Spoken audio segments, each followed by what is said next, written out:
Okay, da wären wir. Hallöchen. Läuft alles. Ich hoffe, es läuft alles. Es sieht danach aus, als ob alles läuft. Sehr gut. Ja. Gut. Kein Greenscreen heute hier. Um mich herum. Weil die Beleuchtung einfach nicht funktionieren will. Es ist alles hier mit einmal irgendwie kaputt gegangen. Ja, du gehst auch mal wieder Katze. Ja. Geht halt einfach momentan leider nicht. Tut mir leid. Aber für den Anfang jetzt für ein, zwei Streams wird es ergehen. Hoffe ich doch mal. So, wo waren wir stehen geblieben?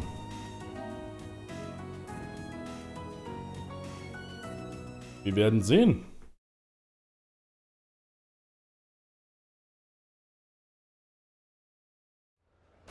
Oh, Nase.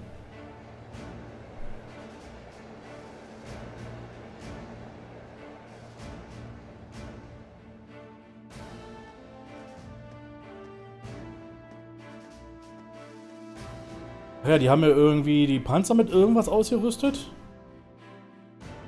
Was auch immer das Ding war, was die damit ausgerüstet haben. Und da kommt jetzt noch irgendwas. Keine Ahnung, woher das kommt, was das soll. Wir werden es erfahren.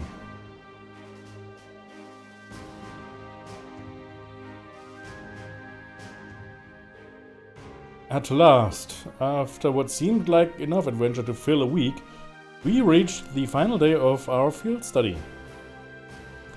Over in Crossbelt State, they were busy preparing for today's keynote sessions at the trade conference.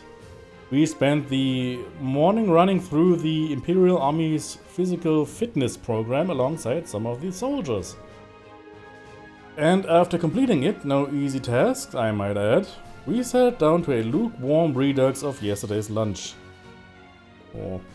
That afternoon, during our special military science lecture, we were presented with a confidential report on the terrorists. Ooh.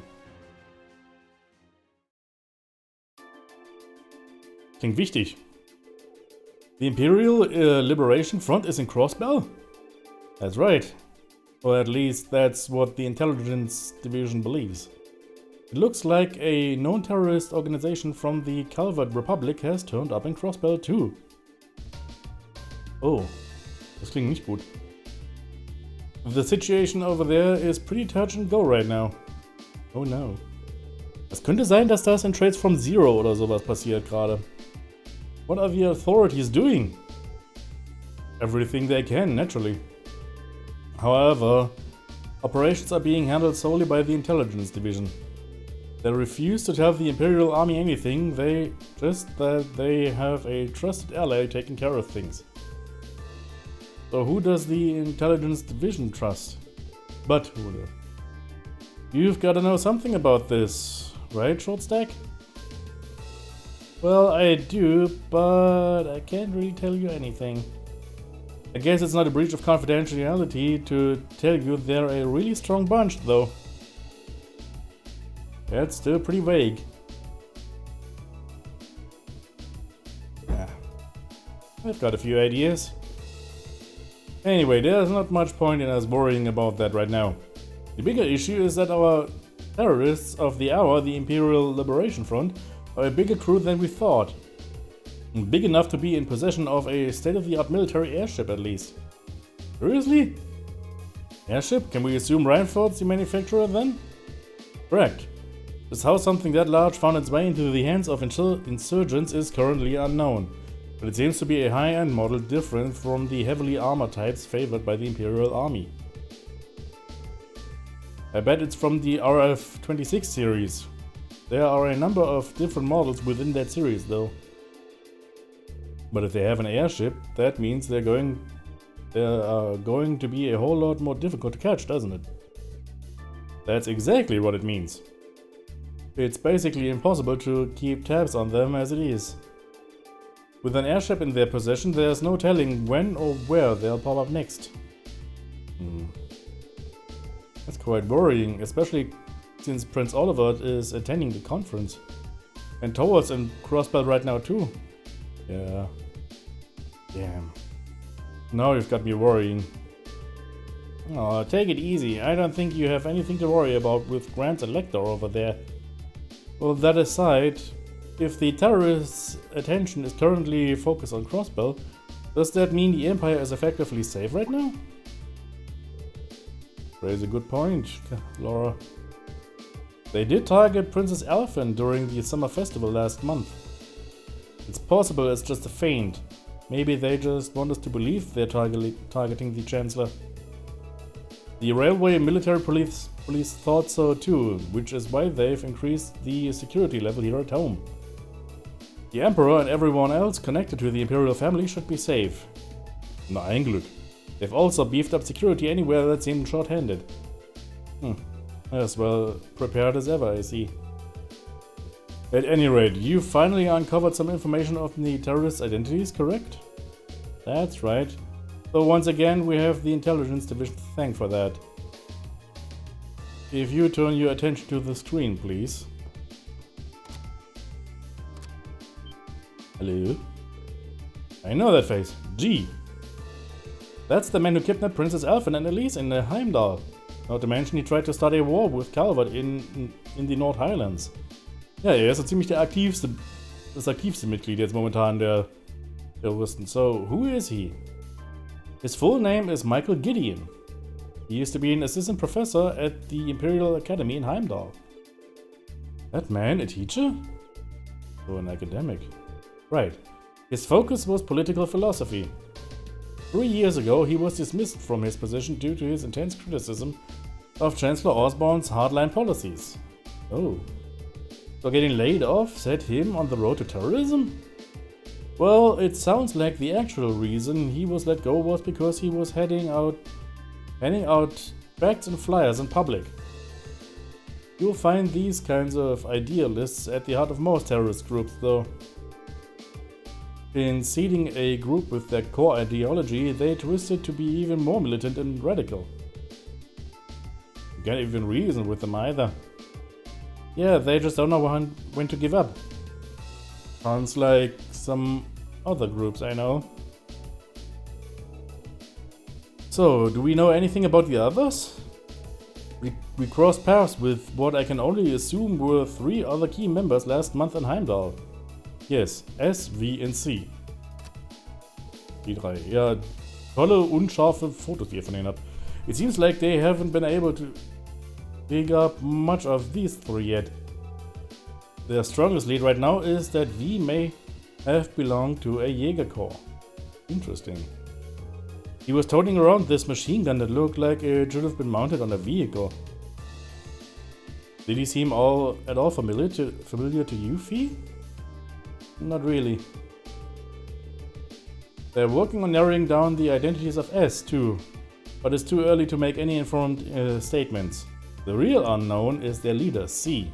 Wir haben auch nicht mal sein Gesicht gesehen. Ah, the one with the visored helmet. I heard he was able to go toe-to-toe with Reen, Laura and Fee simultaneously. I almost find that hard to believe. I don't. I imagine there are plenty of people in the Empire who could do so. It goes without saying that the Iranian Blade Master could fend 3 of us off without much of a problem. But I bet good Mirror, Instructor Sarah and Lieutenant Neidhart could do it too. I can't say for certain. Huh, look at Mr. Modesty over there. The Major here is widely held to be one of the strongest up-and-coming officers in the entire army. I've heard people mention him right alongside Major Vander. Laying it a little on thick today, aren't we? Going by the family name, it seems safe to assume he's a practitioner of the Vander style of swordsmanship. No doubt a relative of Lieutenant General Vander from Zendergate. Vander from Zender! Well, I would question whether I can stand on equal footing with him. Major Vander is unquestionably strong. He was my classmate during my military academy years and quite close to Prince Oliver as well. In fact, he's in Crossbell right now, serving as the Prince's bodyguard. Ah, super. Also, Major Vander, oder wie er heißt, ist guter Freund mit Prinz Oliver. Wichtig vielleicht auch zu merken. Obwohl auch so krass wichtig auch nicht. Well, that's reassuring to know. But getting back to the point, it's not just C. We still know very little about their groups as a whole. Even their source of funding is a mystery. So even if they are a no-show in Crossbell, I doubt we've heard the last of them. Call it a coincidence or fate, but you've put the kibosh on their schemes twice now. It's entirely possible they've come to hold a personal grudge against you, so be careful. Right. Yeah, we'll be sure to keep that in mind. Oh. Wir sind gerade mal Highschool-Schüler und schon ist eine Terroristenorganisation, die uns nicht sonderlich mag. Die wirklich... es klingt ganz schlecht. Eventually the afternoon series of special lectures came to an end. And it was finally time to get a peek at Guerrilla Fortress's infamous railway guns. Oh je.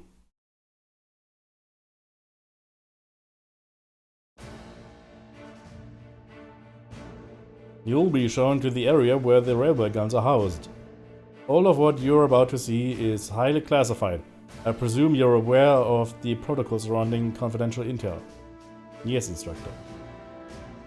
I'm getting kinda nervous. Me too. Guys, it's just the railway guns. I've seen them before. They are nothing to get all excited over. Orion, this part of the field study isn't mandatory for you. If you'd like to stay here and wait for us, that'd be more than okay. Jeez, I'm just kidding. I don't want to be the only one left behind.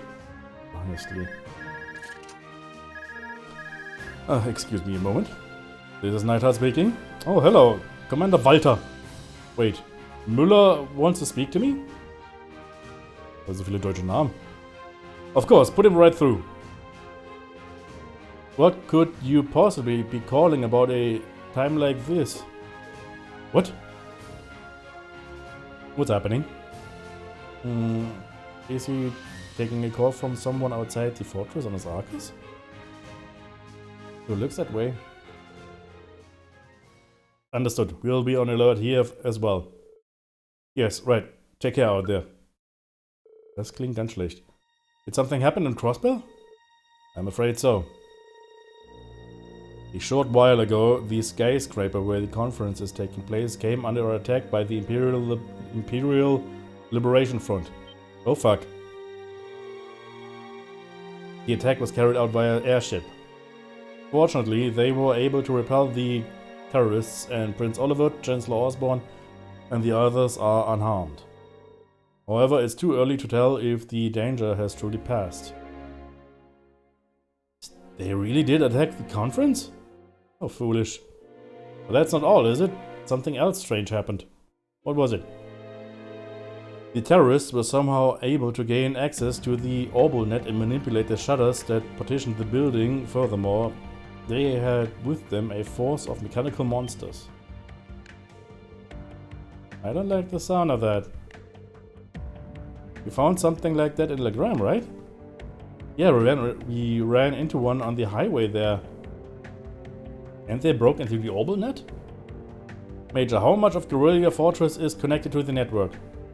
At present, it's only used for inventory and equipment management by the maintenance staff. Oh je. Inventory and Equipment Management.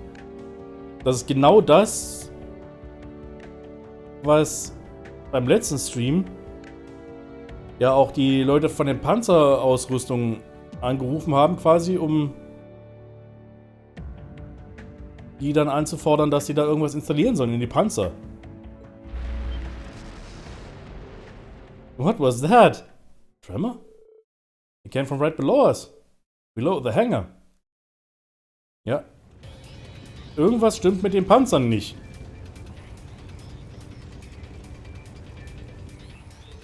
What the hell? Die 18s. Ugh. What happened here? Hilf ihn noch erstmal hoch. They just started moving. No one's inside. They just started moving on their own. Did the C unit started malfunctioning? No, they couldn't have. What's a C unit? It's an automatic control unit we put on vehicles that are going to serve as targets in military exercises. How did C units end up attached to our most advanced tanks? Ja, das ist ganz schlecht. This is really bad. I'm going to assess the situation. I need you here to help fight the fires and assist the injured maintenance staff. Yes, sir. Please be careful out there. Okay, jetzt geht's los. Jetzt ist alles scheiße. Als wäre es so überraschend, dass hier irgendwas schief geht, ne? Oh, wow. Ja, genau, geht mit euren Bajonettgewehren gegen die Panzer vor. Das funktioniert bestimmt super. Wow. This is crazy. Hold on a minute. Are automatic control systems really capable of that level of advanced maneuvering? No, they're definitely not. Our current technology isn't capable of anything nearly this advanced. But if you were to apply the tech used in the archaisms, it suddenly becomes a whole lot more possible. Instructor, are you saying that society might be involved in this? Ouroboros. I'd say it's more likely. It's looking more likely by the minute. What are they? Isn't the proving ground we visited yesterday out that way? Just what are they planning?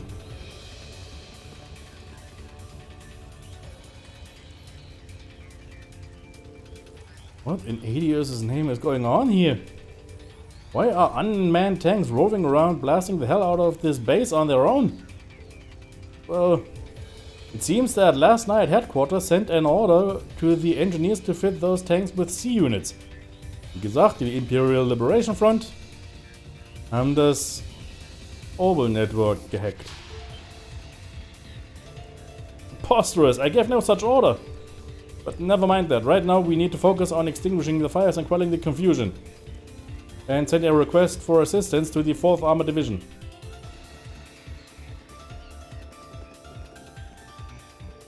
Arg.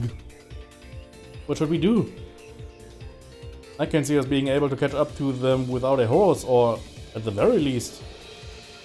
But what's their goal? What are they trying to accomplish here? Whatever it is, they definitely have some kind of game plan. You can't just stand aside and do nothing. Das wäre eigentlich wirklich mal eine richtig gute Idee, hier Voice Acting reinzubauen. Das wäre eine Situation für richtiges Voice Acting. Leave it to us. Isn't that? Hä? Typ steht einfach mal auf dem Panzer und fährt los.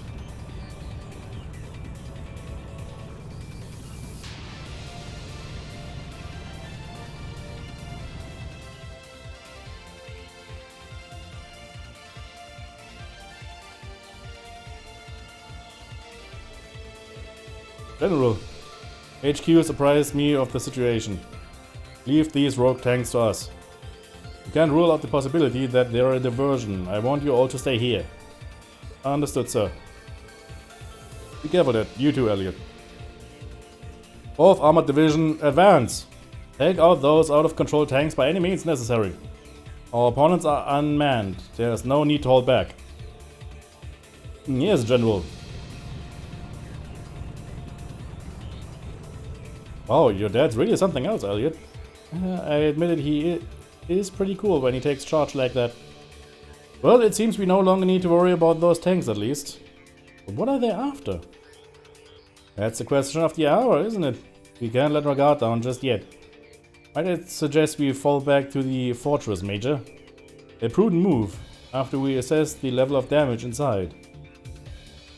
2 Bindestriche, das heißt, gleich gibt's eine Explosion oder so. Hey, aren't those... Oder irgendwas anderes geht schief. What in the... Was ist jetzt los?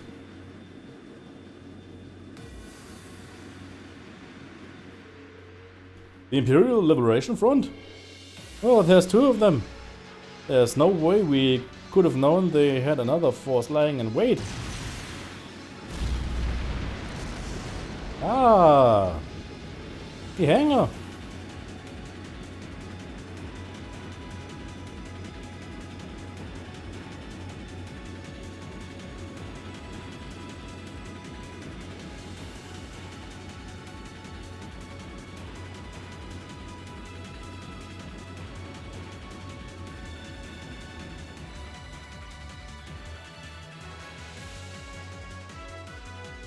Musik kennen wir doch irgendwoher schon. Do they seriously think they could breach an impregnable fortress? Jetzt auf einmal ist Voice Acting. They're just terrorists. Wipe them out. Right back at you. Oh. Ach du Scheiße. Einfach mal mit einer Minigun auf die Fresse gehauen.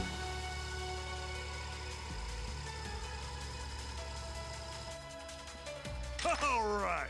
Let's get this party started then. We're headed straight for the left railway gun. If anyone gets in our way, fill them full of holes. Yeah. Da. Das ist aber ein Ruf von der Jägerkorps. Also sind das Jäger? What? What's the Imperial Liberation Front doing here? I thought they were in Crossbow. Well, that is the main attraction.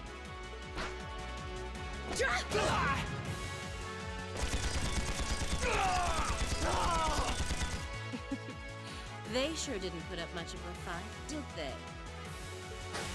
Fuck.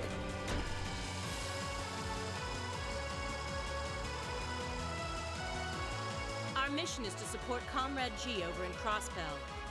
Our target is the right railway gun. Let's show him some beautiful fireworks, shall we? Yes, ma'am.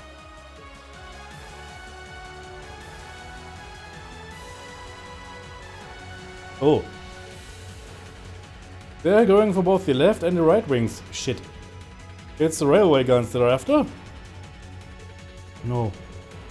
Are they gonna fire them at the trade conference where the Chancellor is? If a shot from one of the railway guns hit that building, they'd blow the place to smithereens. So that's what they're after? This situation has escalated far beyond the scope of our field study. I want you all to stand by here. No way. We can't just stand idle while these insurgents run amok. If you won't take us with you, then we'll take action ourselves. Look, time's one luxury we don't have. I think it's best to have them help us. Listen up, we're going back into the fortress. Group A and Group B, you're with me. Let's do this.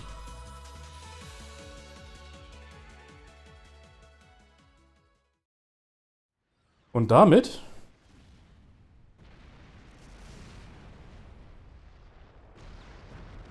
wären wir wieder im Intro des Spiels. Eastern Edge of the Erebonian Empire. Mhm.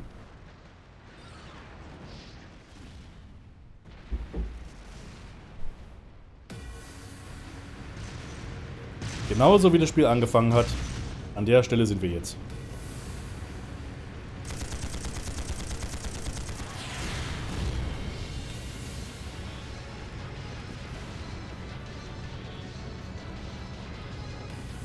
It's no use. We can't even scratch them. What's happening? Who's in control of those things? Get in touch with the 4th Armored Division. We need backup from Lieutenant General Craig.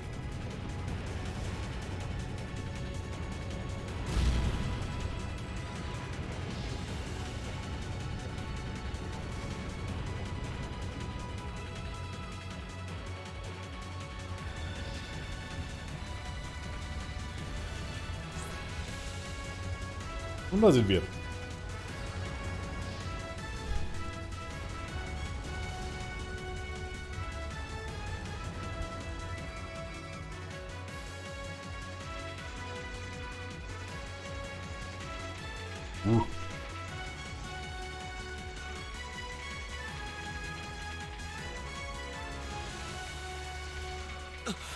This is awful.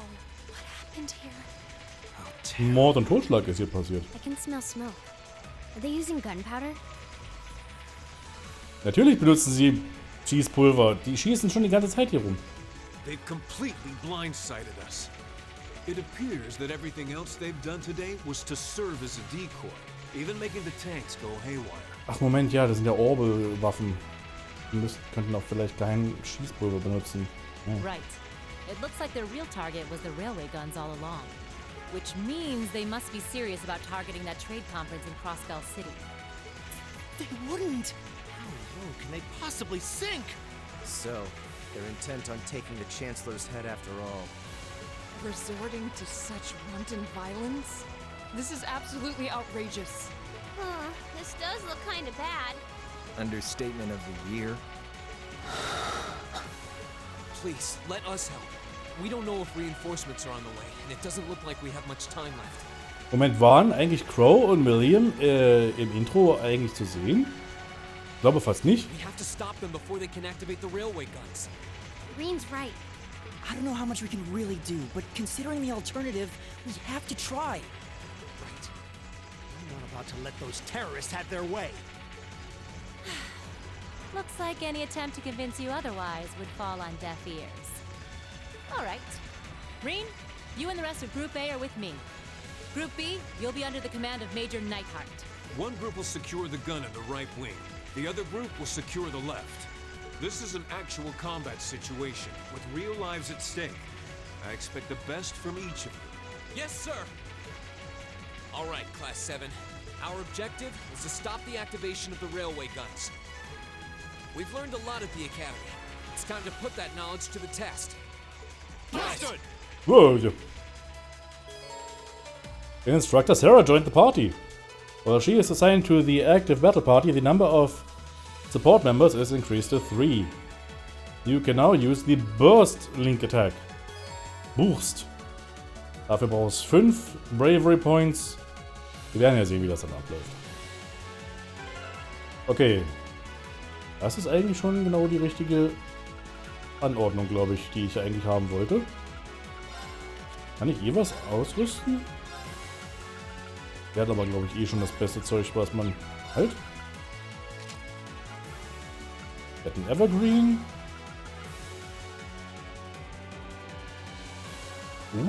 Das ist eigentlich nicht schlecht.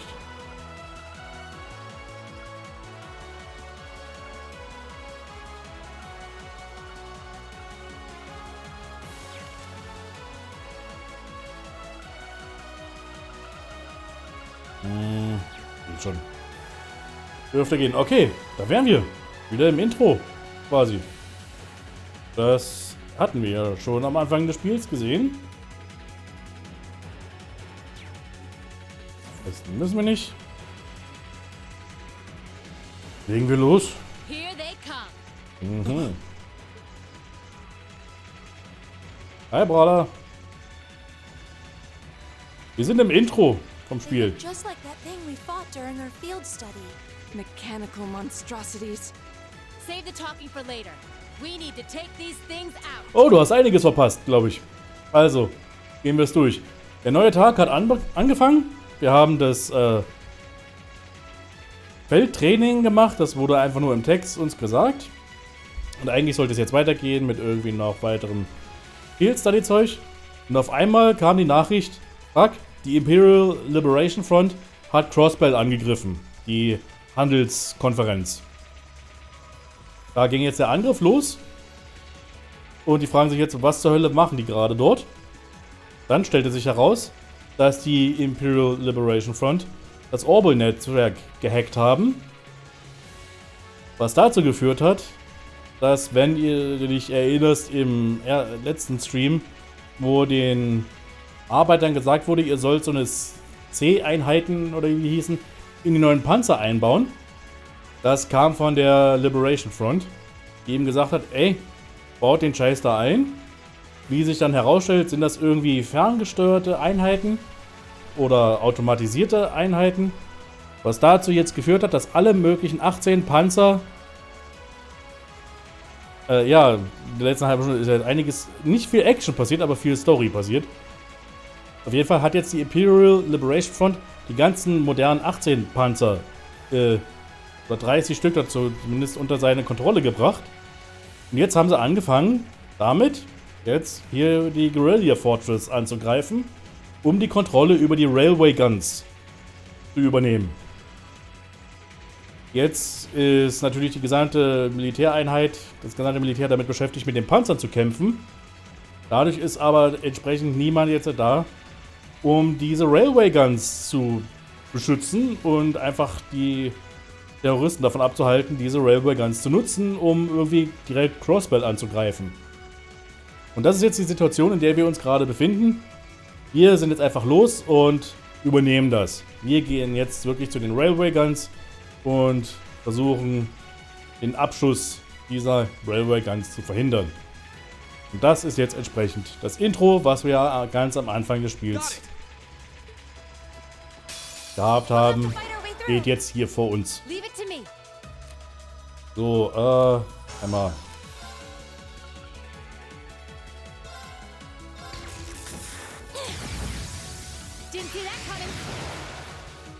Go!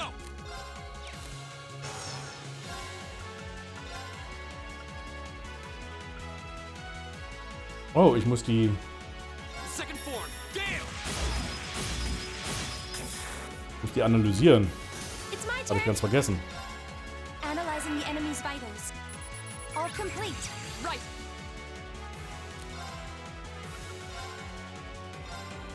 No escape. Donkey Missile.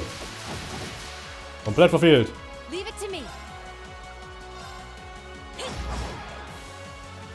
My turn! Okay. Bullet Barrage. Komplett verfehlt. Okay. Analyzing the enemy's Ich wollte jetzt einfach nur den vitals. Detektor noch schnell machen, damit ich das erledigt habe. Hey! Evil will fall before my blade. I'm awesome. Hey, Milliam.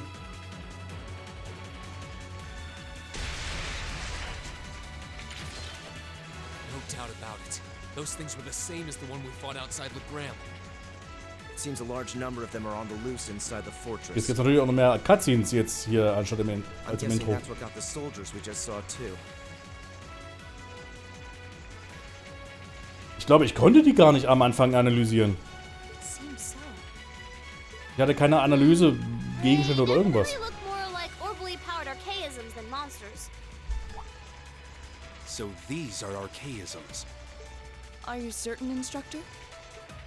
Yeah, they're a kind of autonomous weapon made by a rather unsavory group. And a real pain to deal with, too. We need to hurry, but keep your wits about you. Understood.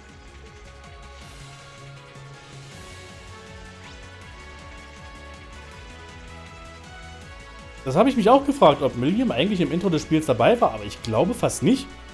Ich müsste das Intro mir nochmal anschauen, aber ich glaube, sie war nicht dabei.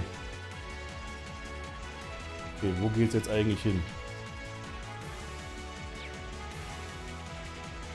Ich glaube, wir gehen jetzt einfach mal jeden Raum ab, hey? Here they come. Be careful, everyone. Go!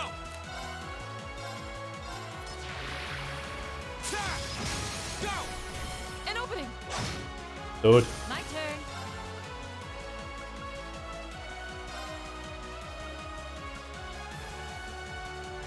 Moment, die kann man... Die sind auch noch nicht analysiert? Yeah. Wie sie rumschreit, nur weil sie einfach mal mit der Analyzing the enemy's Pistole vitals. ballert. I've got it. Of course.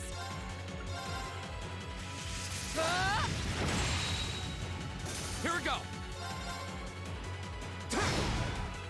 Verfügt. That's the power of the 8 leaves. Oh, eine Kiste. There seems to be a treasure chest here. Mind 3. Okay, jetzt sehe ich es auch auf der Karte hier, wo ich eigentlich mich befinde. Das ist ganz seltsam, der Walkthrough hat die Karte irgendwie falsch rum dargestellt. Warum ist hier ein Raum? Bin ich das hier irgendwie ein? Nee.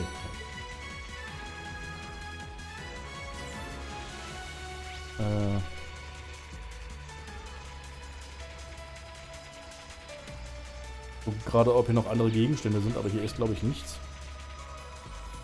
Also hier ist rein gar nichts. Na gut, umso besser. Here they come. Be careful, everyone. Okay. It's my turn. Ihr müsst auch noch analysieren. Wie viele von den Dingern gibt's denn eigentlich? Analyzing the enemy's vitals. Meine Güte. I've got it. Aua. My turn! Right. Ja, falscher. Ah, das ist in Ordnung. Aua. My turn. My turn. Ja, alles ist my turn. Immer Leave it to me. my turn, my turn, my turn, my turn, my turn. Lights out for them. Good work. Okay.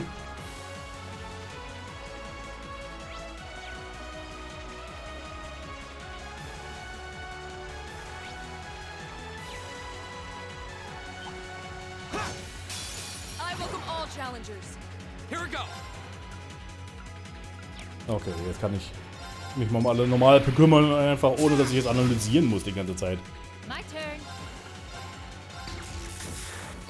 Bonk. Didn't see that coming. Yeah. Yeah. Blubbels. Tot. Battle's over. But Tot durch stay Blubbels. alert, everyone.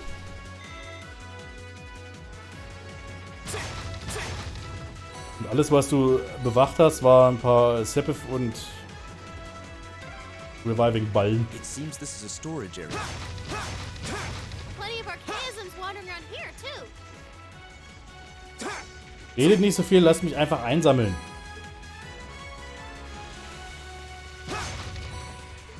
Oh, Sepif-Masse. Sepif-Masse ist immer schön, weil das heißt, weil das ist Geld. Ja. The advantage is ours. My turn. Den haben wir analysiert. Haben wir alle analysiert, glaube ich. Okay. Didn't see that coming. My turn. The second form. Gale. Go. An opening. Your swordsmanship gets better with it. Halt. Hier ist der. Terroranschläge. Oh, nicht schlecht. Terroranschläge ist eines der besten Wiederbelebungsgegenstände. Bitch. Geh weg. Geh weg. Geh weg. Jetzt kommt's her. Let's get him. Leave it to me. Go. Yeah. Right. Hey. Okay. Lights out for them. Good work.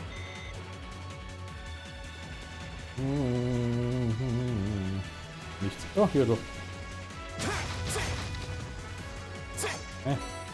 Material. Oh, sehr schön. Jetzt kriegen wir auf einmal gutes Zeug. Was ist denn hier los?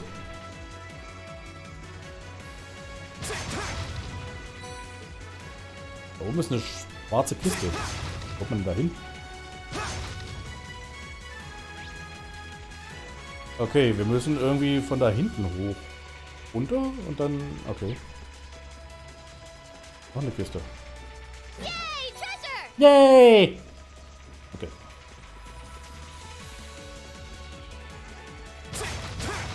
Das ist genau die richtige Einstellung jetzt während eines Terrorangriffs. Yay! Schätze! Zum Einsammeln. Uhu. Alles zwischen den blutüberströmten Leichen.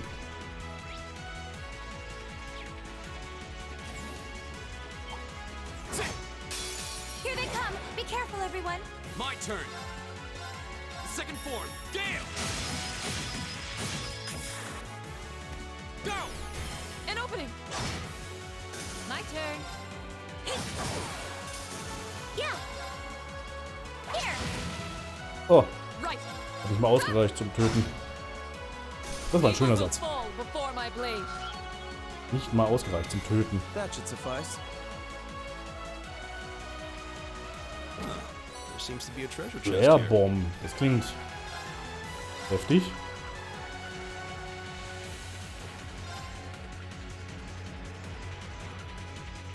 Two flames collide, causing a great explosion. Okay. Nehmen wir mit. Mensch, er hat einer aber schick hier in seiner Festung.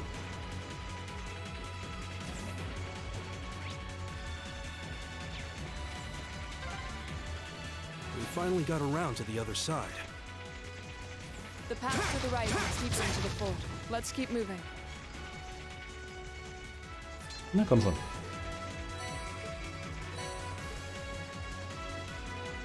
eigentlich die...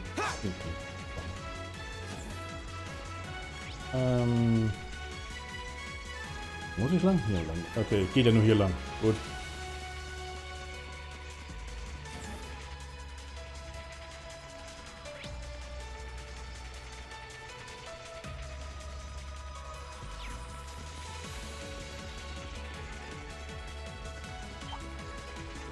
Ich hab mich doch angeschlichen.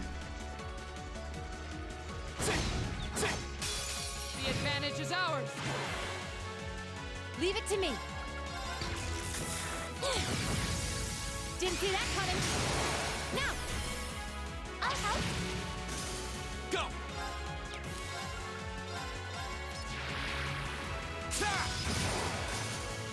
That's the power of the 8 leaves. Making progress.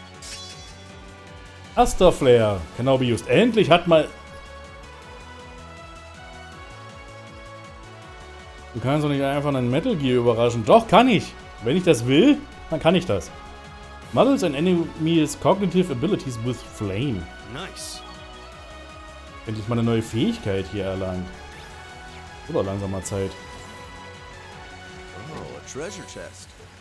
Warum wurde die Kiste nicht angezeigt?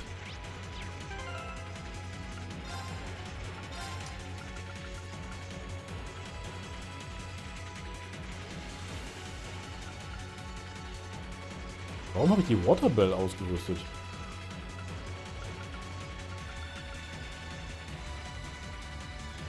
Attack Scrolls can vanish enemies. Das ist eigentlich nicht schlecht.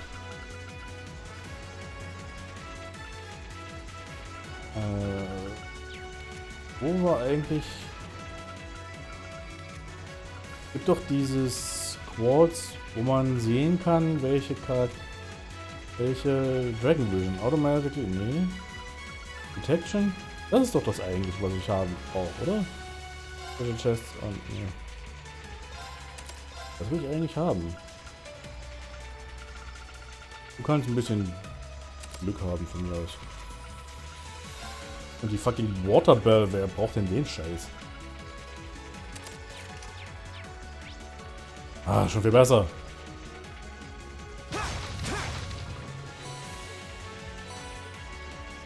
Material? Ich will doch die Kisten sehen. So nah und doch so fern. Oh, an Orman charging station. Ja, ich sehe es. That door near it looks like it leads outside. Ich sehe. Probably an external corridor. Everyone, follow me. Dankeschön. Meine Herren.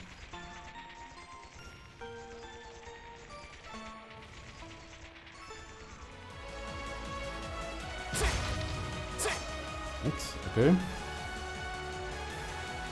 Ich glaube, jetzt sind wir an der Stelle, wo das Intro jetzt auch beinahe eigentlich so ziemlich vorbei war, ne?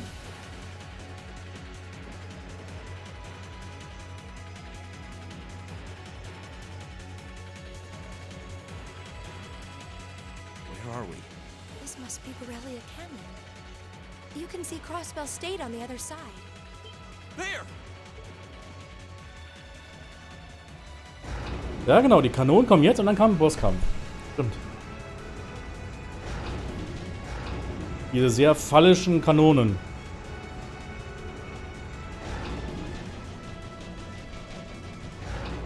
Those are...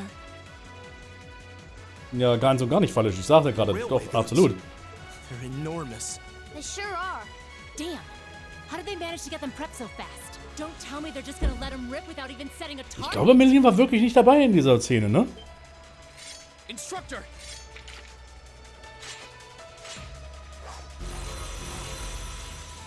Are these control unit archaisms? Well, they're certainly not shy about bringing out the big guns. Ugh, we don't have time for this. We need to take these things out fast. Dann machen wir das doch. Let's send these cretins to the scrap heap. Das war doch mal ein Trash Talk. Leave it to me. I'm bringing the thunder now. Ah! Right.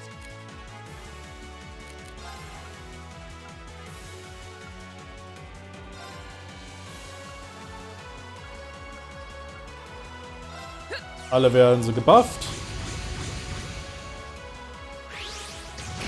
Au.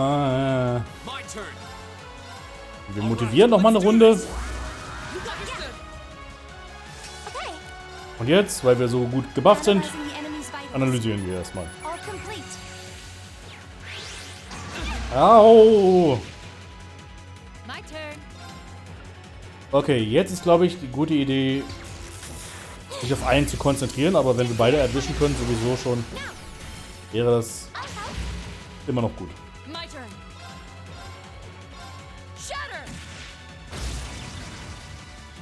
Defense down. Okay, wir kümmern uns also jetzt ausschließlich auf den auf der rechten Seite hier. Es sei denn, ich kann wirklich Angriffe machen, die beiden schaden. Jetzt können wir auch mal einen Burst machen, weil wir das noch nicht vorher gemacht haben. Fähigkeit, die wir freigeschalten haben. Hier greifen wirklich alle an. Jetzt machen wir mal einen erster Flare. Also man sieht schon, die beiden Magie-Nutzer, natürlich, sind auch sehr unterschiedlich einfach in dem, was sie machen. Also was ihr Fokus ist quasi. Elliot ist mehr auf Buffen und Heilen konzentriert, während Emma scheinbar wirklich eher so auf Angriff setzt. Was natürlich irgendwo Sinn macht. Kann ich mit dem Gelb beide angreifen? Nee.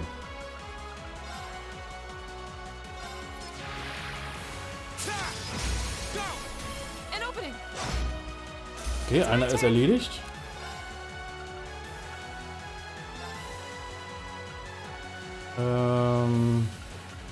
Ich glaube, Reen könnte mal geheilt werden ein bisschen.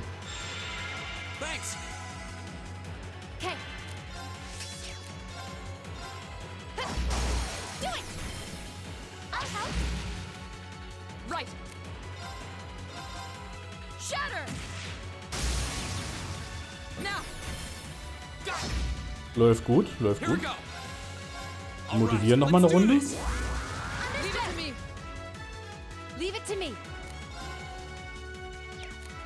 Du machst erstmal normale Angriffe einfach weiter. Aster Flare.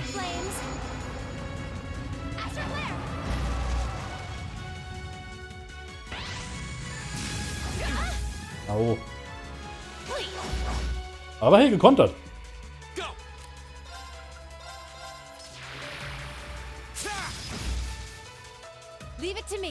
Hast du einen guten Art? Bist du schwach gegen... Nee, du bist schwach gegen Erde.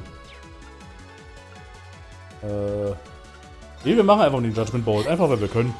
Kostet nichts. War jetzt auch nicht allzu wenig Schaden. Ich glaube, jetzt reicht es einfach normal anzugreifen. Mehr braucht man gar nicht machen.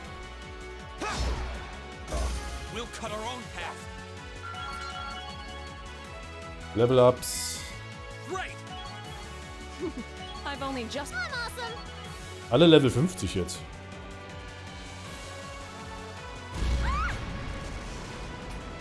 A self-destruct mechanism. Is their cowardice know no bounds? We're running out of time. I'm gonna go on ahead. Follow me as soon as you're sure it's safe to...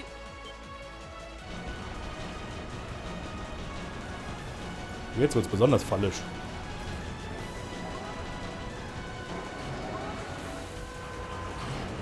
Oh ja.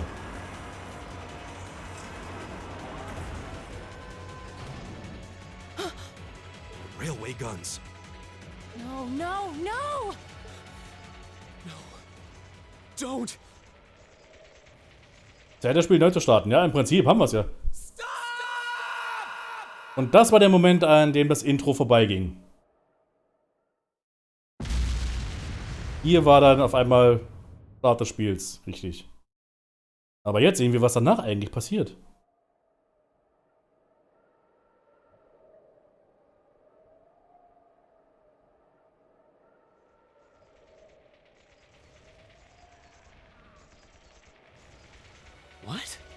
What?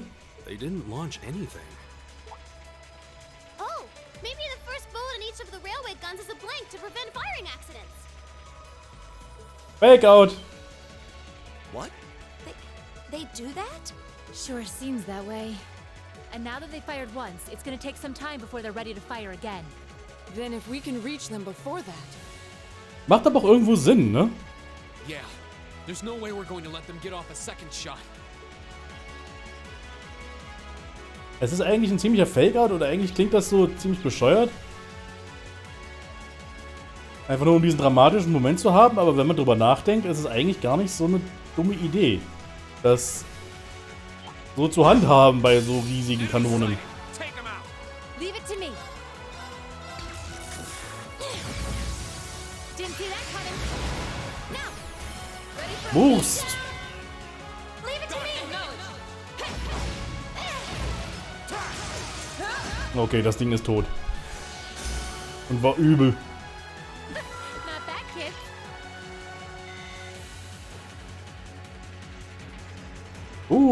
Ganz viele Kisten.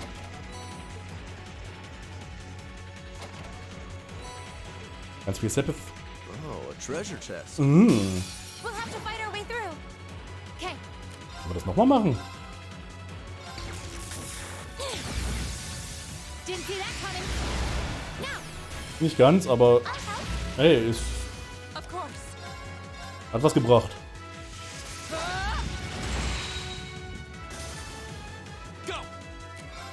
Schön, dass es einfach nur Maschinen sind jetzt im Moment. Die können zumindest, so wie es aussieht, keine großen Statuseffekte oder sowas auslösen. Das wäre richtig nervig. Das sind einfach nur Maschinen, das ist einfach nur straight Schaden und nichts weiter. That should suffice. Was bekomme ich? Dieb Ocker.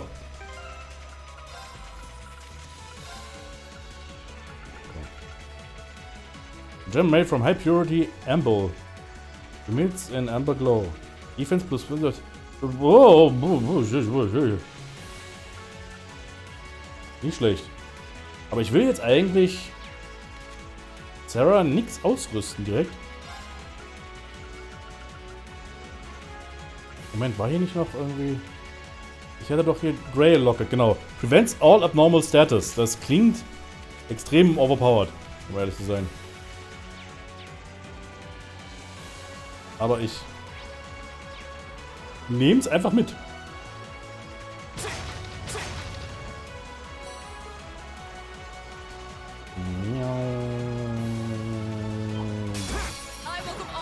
Oh, wie süß. Das ist eine ganz gute Idee, ja. Hier einen einzelnen Gegner abzusetzen. Evil will fall before my blade.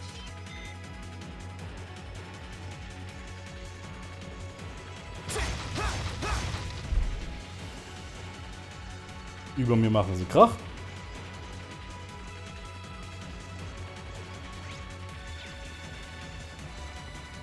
Gute Kiste. Orange Cape. Ja, die tragen alle einen kurzen Rock hier. Also, die Jungs nicht leider, aber das ist der... Na komm, das kennst du.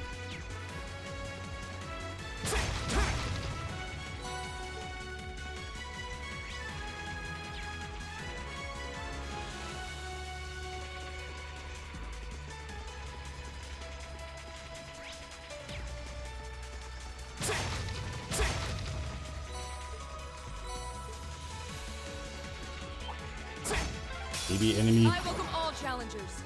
My turn. Now's our chance. An opening. My turn. Ich muss mal ein bisschen CP aufladen hier für meine Charaktere. Aua. Oh no, you don't. Aha. Here we go. My turn. My turn. Evil will fall before my blade.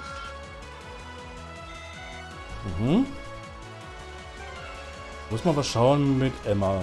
Ob ich irgendwas ausrüsten kann, was noch die ATS noch weiter erhöht. Aber ihre ATS könnten wirklich mal ein bisschen mehr brauchen, glaube ich. Nee.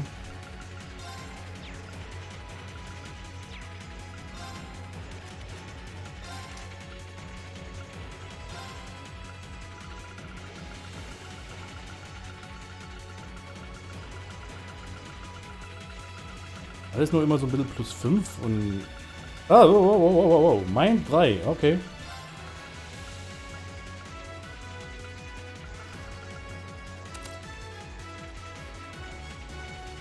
Ton und Bild ist alles in Ordnung. Und der knuffige... Sitzt der richtig? Der sitzt richtig, ja. Gut.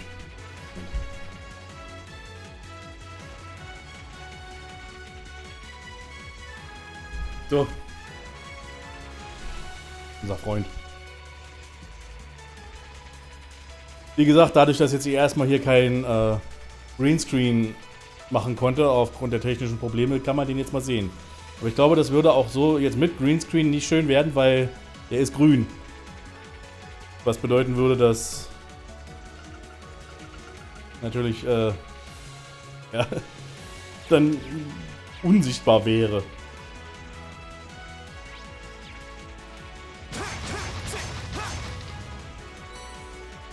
Ein Stealth-Tonberry quasi. Das wäre unglaublich gruselig, wenn ich so drüber nachdenke. Ich glaube, da müssen wir hin. Oder? Ja, ich weiß es jetzt gar nicht. Lass mich mal nachschauen. Ja, auf jeden Fall will ich die... Hier will ich hin. Ich will die Items hier einsammeln, die sind wichtig. Besonders ein Item ist hier extrem nützlich für mich jetzt,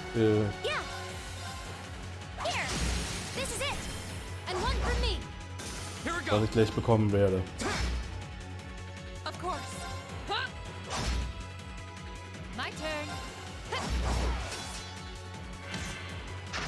Donkey Missile. Aua. It's my turn.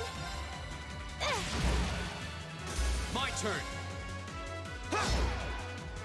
That's the power of the 8 leaves. I feel like I'm going strong. Just getting started.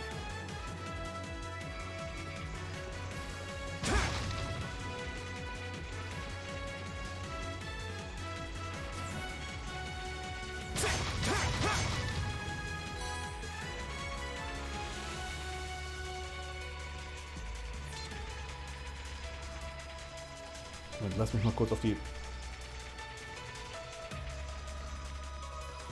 Wann geht das? Okay, ich könnte auch zurückgehen. Moment, mache ich.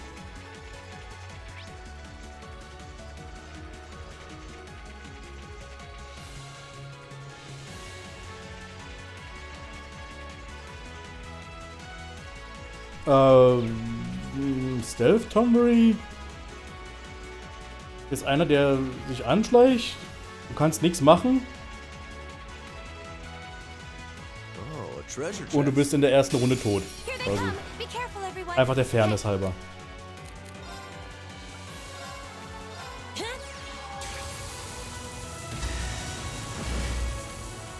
Ja, das Stealth Tonberry schwierig.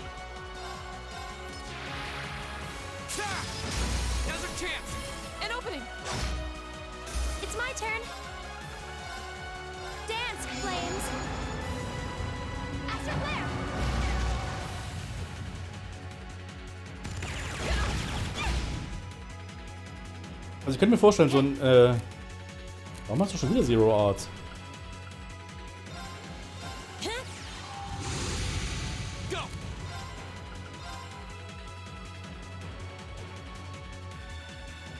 Stealth Tonberry. Ja, wenn er das mit einem Gegner macht. Quasi, der ist am Anfang unsichtbar. Kannst erstmal noch nichts machen und ein Charakter ist sofort tot. Gleich von Anfang an des Kampfes und dann muss man sehen, wo man bleibt.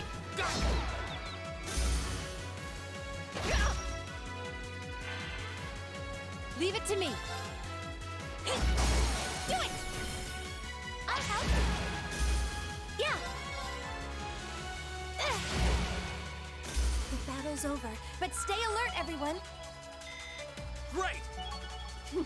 I've only... Okay. Höllenfeuer haben wir erhalten. Wollten wir ja schon immer haben. Flarebomb, ja, nehme ich. Obwohl das ist eigentlich besser für...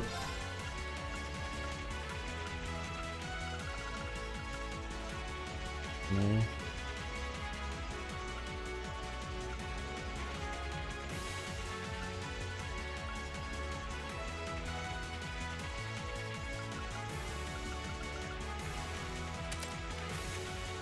Das ist besser für dich. Ja.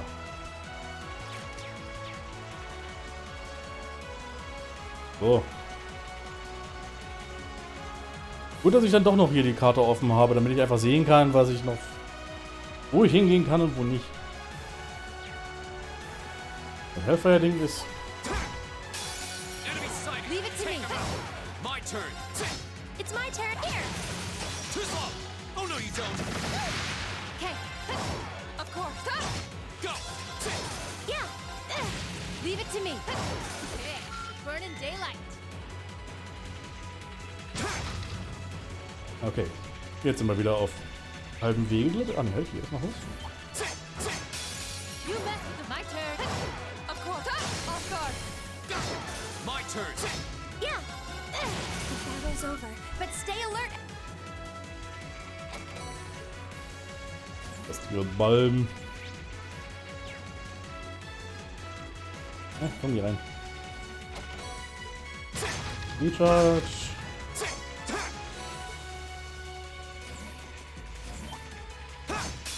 Bring it on. Okay. My turn.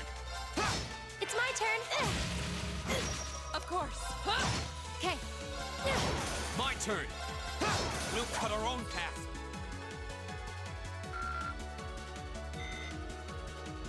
Man hätte ihn linearer darstellen können, auf jeden Fall. Dass man ein bisschen schneller durchkommt.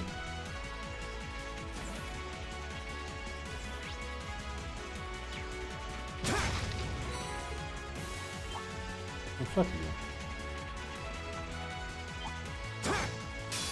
Here they come. Be careful, everyone. My turn. Now's our chance. An opening! Okay. Now. I'll help. My turn! Hi! It's my turn. Yeah. Here we go. Leave it to me. Burn in daylight. So, und das ist jetzt die wichtige Kiste, glaube ich. Here they come. Die ist die wir unbedingt haben wollen, oder die ich unbedingt haben will. Didn't see that coming. Now. Ready for a beat down. Right. Got it. Acknowledge! Oh, Dynasty Warriors. Of course. Huh? My turn. We'll cut our own path. Das machen sie generell im Spiel. Immer noch Anime-Spiel hier, ne? Das gehört dazu. Gain a new ability. Raises strong when HP is low. 5 turns of strength plus 25. Once per battle when below 20 HP. Das ist das Maximallevel für unsere Master Quartzes hier im Spiel. Level 5 ist das Maximum, was wir erreichen können. I did it. That should suffice. I'm just getting started. Und Domination. So, mein Putzi. Du bekommst jetzt ein Domination. First attack, craft, used each battle deals twice damage. Doppelter Schaden.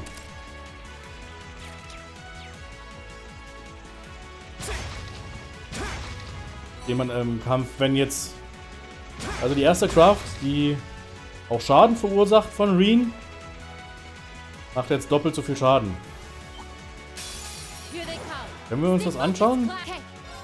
wie das aussieht? Können wir, glaube ich. Machen wir mal einen Gale und schauen mal, wie das jetzt aussieht. Second form. Gale. Gleich mal 4000 Schaden. Now's our chance. An opening! Your swordsmanship gets better with every battle. Das gilt auch, glaube ich, nur für Crafts, die Schaden verursachen. Also wenn ich jetzt permanent einfach motiviere, geht dieser Effekt erstmal nicht weg. Der ist erst dann weg, wenn ich wirklich die Angriffscraft mache.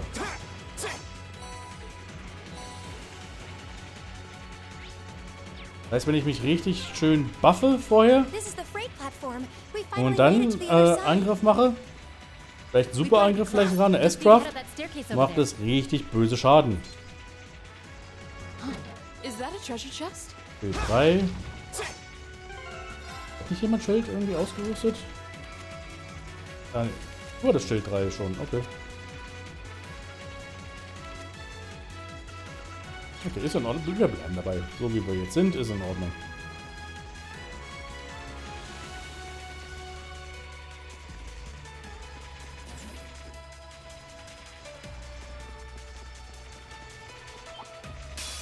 Here they come. Be careful, everyone. Okay.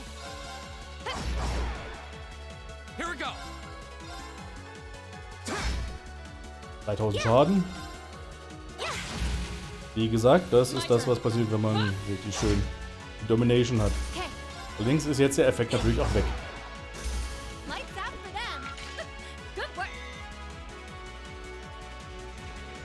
Es gibt da noch eine andere Boards, glaube ich. Oh. Sarah here. Yeah, we're almost to the railway gun. Yeah, may Adios be with us both. Is Group B almost there? This is it, so get ready. Okay, wir sind fast da. Customize Weapon. Können wir noch was customizen?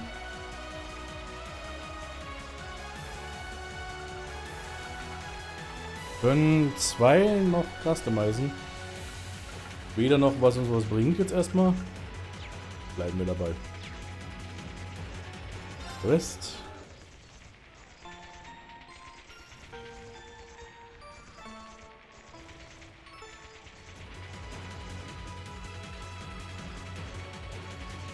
Ich sehe gerade, ich habe ein Rezeptbuch übersehen.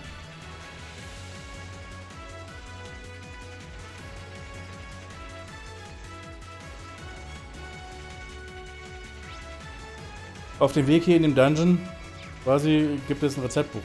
Okay, ich renne jetzt nicht zurück. Und ich hoffe,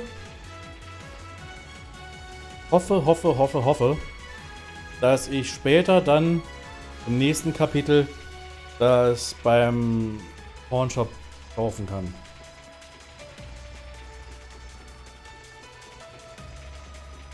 Weil wenn nicht, bin ich traurig.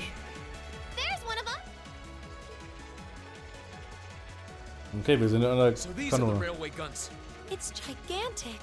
And they intend to turn this on a city full of hundreds of thousands of innocent people.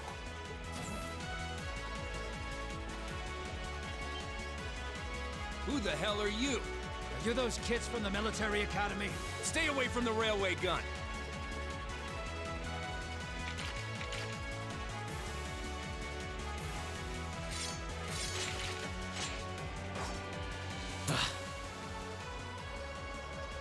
Na. Enough from you. We need to take them down as quickly as possible. Here they come. Stay Dann focused. taken wir sie mal down, so quickly und possible, wie auch nur quickly und possible gehen kann. Okay, wir müssen auch noch ein bisschen Detektoren hier.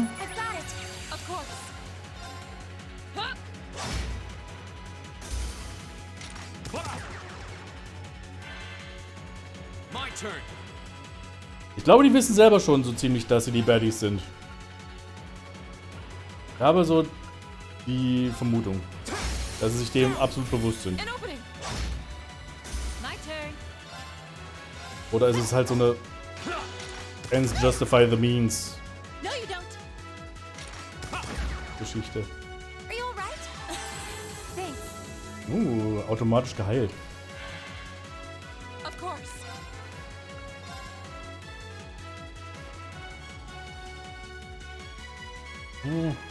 Sind die alle? Nee.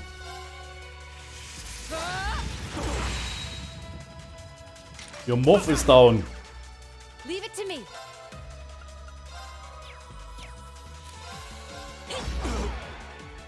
Go! Second form, Gale! Now's our chance! An opening! It's my turn. Analyzing the enemy's Okay. vitals. All complete. Das wollte ich noch unbedingt gemacht haben. Ey, das ist fies Fähigkeit. Leave it to me.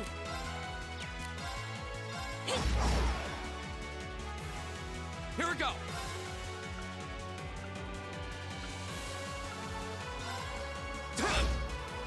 Alle auf einen. Hi! Das ist ganz schlecht. Yeah. Dance, flames. Astral flare. Das war ja kaum Schaden. Leave it to me. Hey, aber ein paar sind verwirrt. Ist gleich nicht mehr, glaube ich, aber... Didn't see that coming. Now. I'll help. Go! My turn. No. Eine erledigt. My Die halten turn. was aus. Es ist wirklich krass, wie hier im Spiel menschliche Gegner wirklich ziemlich was drauf haben. My turn! Es ist nicht so, dass jetzt die Soldaten hier auch nur einfach irgendwie Kanonenfutter sind oder sowas. Nee, nee, die Soldaten sind richtig Soldaten, die auch Schaden machen können. Okay. Und Schaden aushalten. Genauso wie trainierte Soldaten das ja eigentlich sollten. In so einem Spiel. Here we go! Okay. Jetzt ist wieder die alte Leier von wegen... Of course. My turn.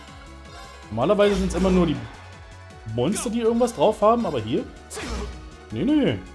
It's my turn. Here. Leave it to me. Ich will jetzt nicht groß Fähigkeiten einsetzen.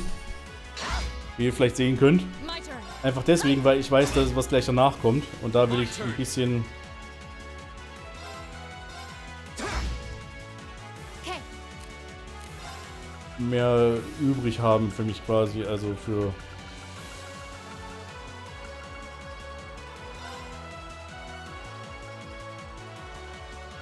die nächste Runde quasi einfach mehr HP und alles.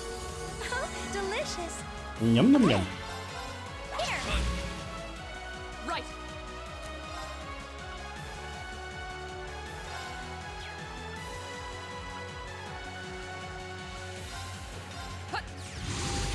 Go!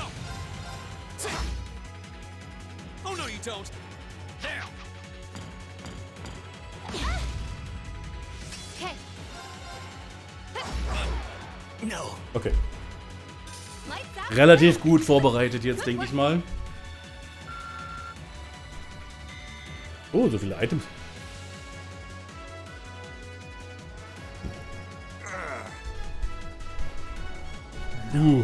No. This isn't the first time I've crossed swords with the Imperial Liberation Front. They don't seem really strong, just really obstinate. Ja, sie hatten schon ein bisschen was drauf. This far. We can discuss that later. Right.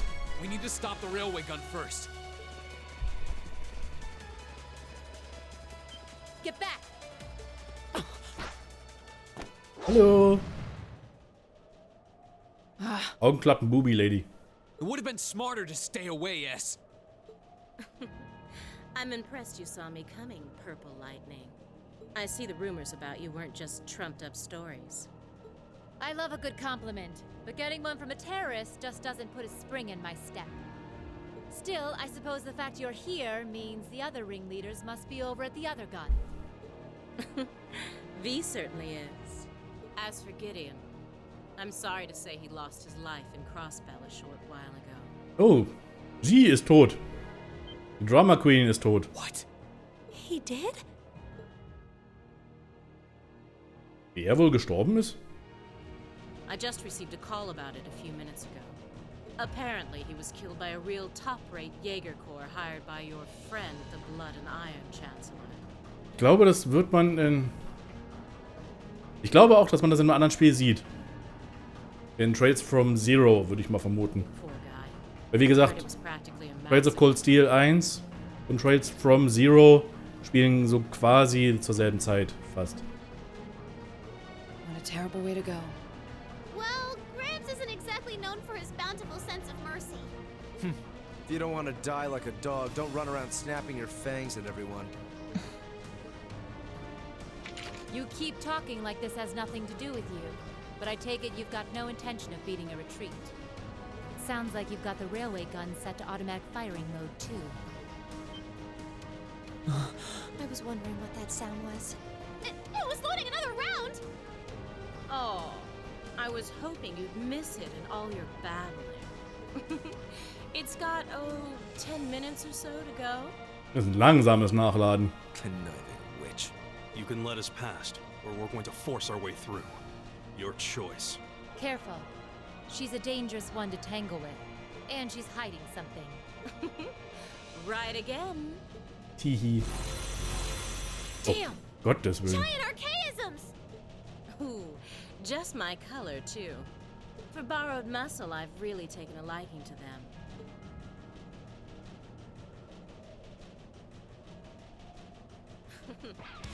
Gideon might have fallen, but it's not too late. To send the Chancellor to join him on his way to Gehenna! How about you go instead? Gehenna ist der Name der Hölle hier in Trails-Reihe. Crossbell's counting on us. Strike with everything you've got. Let's rock! Whee! Think you can satisfy me, little kittens? My turn. Arcus, activate. Ja, ja, deswegen sage ich ja, Augenklappen Booby Lady. It's my turn. Analyzing the enemy's vitals. I've got it. Of course.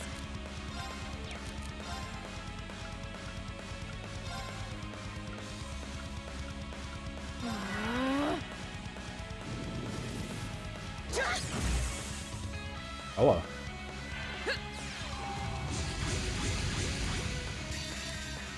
Okay.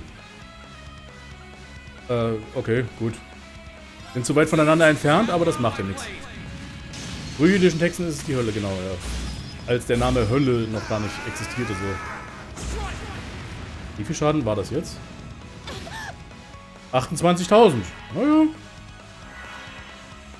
My turn.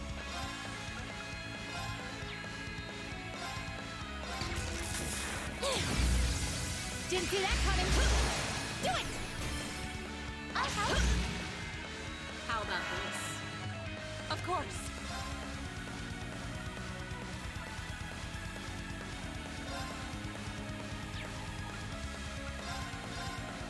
No escape. Okay.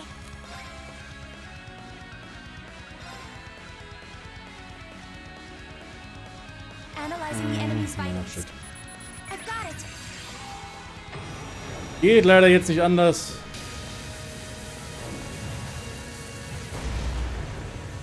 Wir müssen den Schaden jetzt einfach mal fressen. My turn.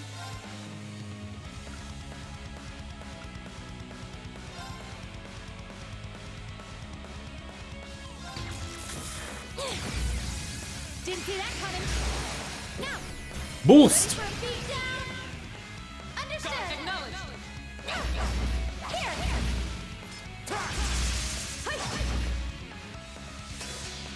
Aren't you feisty? We'll see how long that lasts. Here we go.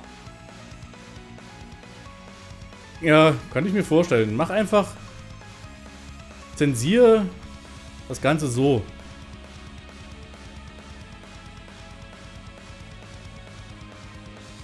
Das dürfte gehen.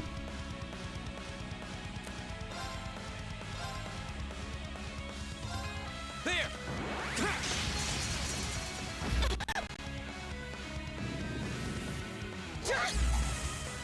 Aha, verfehlt. Of course. Er hat 6000 Schaden einfach nur von. Schon als eingetippt. Ja, ist in Ordnung. Haut hin. Funktioniert.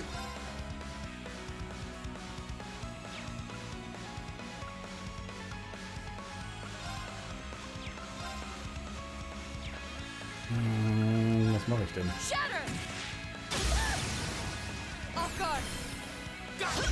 Ja, solange du brennst, ist in Ordnung. Gleaming blades. Go! This is it! And one for me! My turn. Didn't see that coming. Go!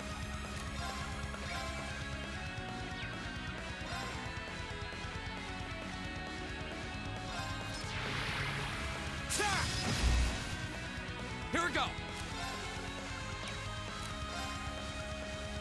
Mein Scarlet ist jetzt beinahe schon komplett erledigt. Okay.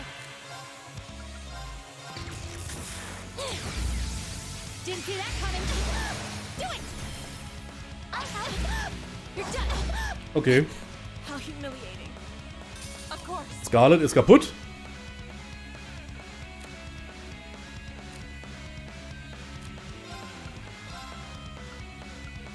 Muss die beiden irgendwie zusammenbekommen. Aber ich kann die nicht. So? Die sind so weit voneinander entfernt. Aber ich mache einfach meine S-Craft jetzt. Von mir aus.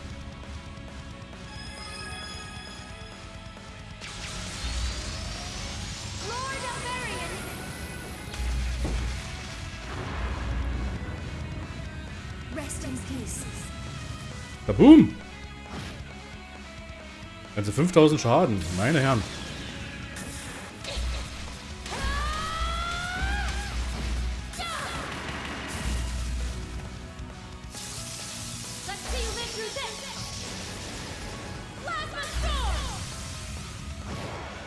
Das war Schaden.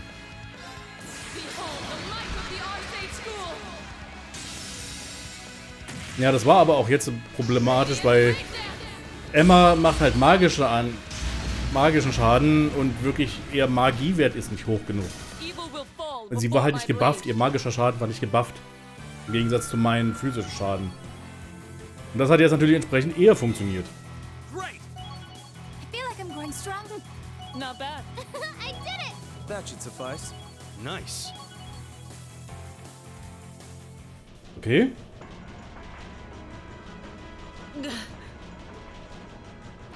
No. Ein Riesenhebel einfach. Das ist der An- und Ausmachhebel. Für die Blutzufuhr quasi, ne? Also, weil. Ja. Systems deactivated. Oh, thank goodness. Ah, you got me. Shouldn't have expected any less from the ace of the 4th Armored Division. Or from Sylphid. The rest of you weren't half bad either. I can't believe you could take on this many of us at once. Phrasing! You are one tough old bear. Neidhart here. We've regained control of the left railway gun. Ja, dank dafür. Also wenn es einen Moment gibt, der vertont werden müsste, dann der. Good work. We did it. Oh, thank goodness. My. You can hardly call our crossing paths coincidence at this point. Oh well, no matter. Everything played out just like C said it would. Both here and in Crossbell. What are you talking about? Ja, das war ein Fehlschlag gerade, oder nicht? Comrade S.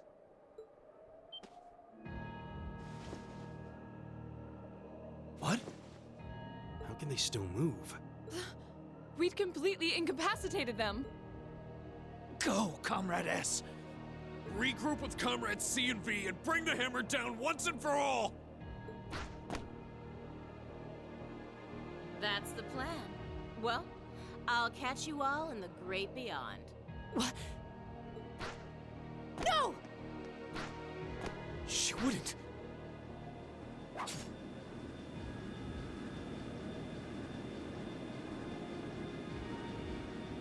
Die lassen einfach ihre Kameraden zurück. Was für Scheiße. Damn.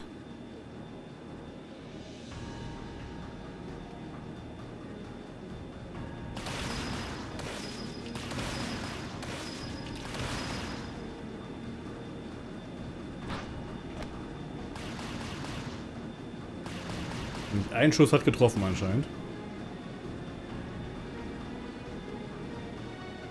My name is C. Oh, hallo Sie. Du bist auch da. Leader of the Imperial Liberation Front. Allow me to extend my congratulations. You did well, fending off our two-pronged attack here and in Crossville. Was war Gruppe B's Ausrede? Alkohol. But you would be foolish to assume this is the end of it. The hammer of judgment shall fall again. I'm ready.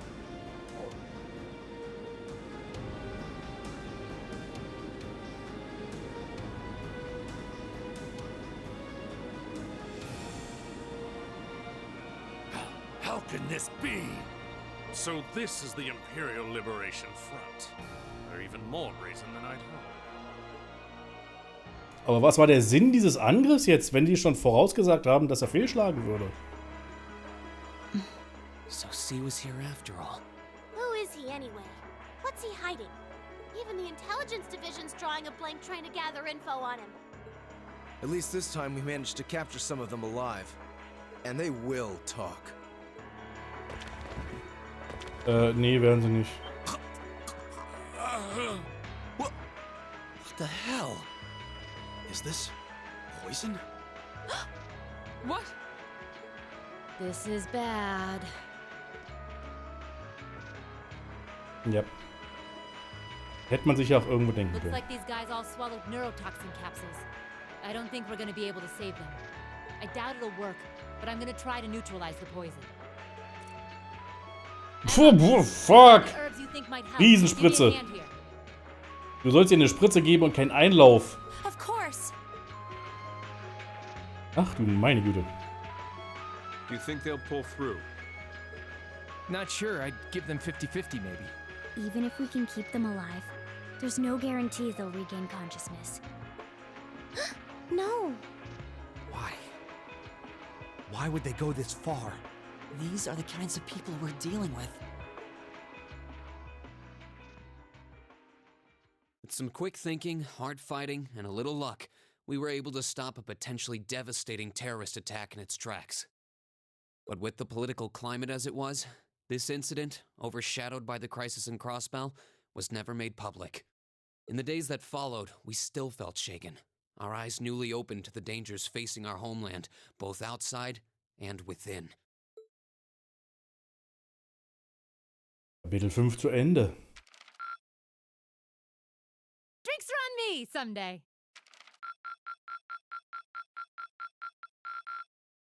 Perfect. Yay, S-Rang. Level 5 mit Laura erreicht.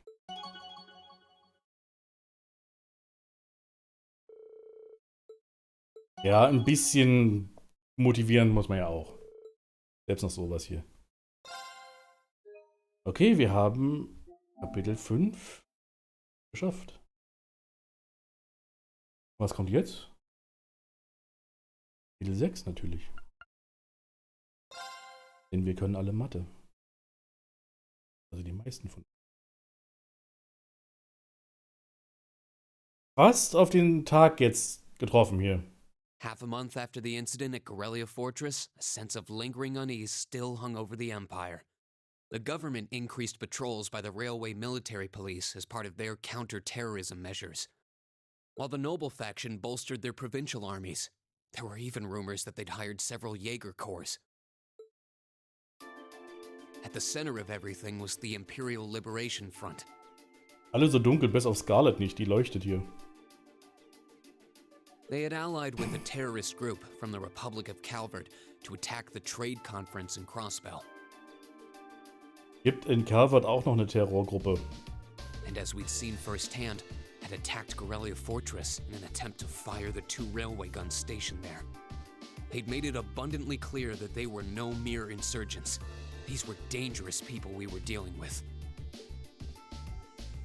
and following their attempts to target Chancellor Osborne and the reformist faction, rumors started to spread of a possible connection between the Imperial Liberation Front and the noble faction itself.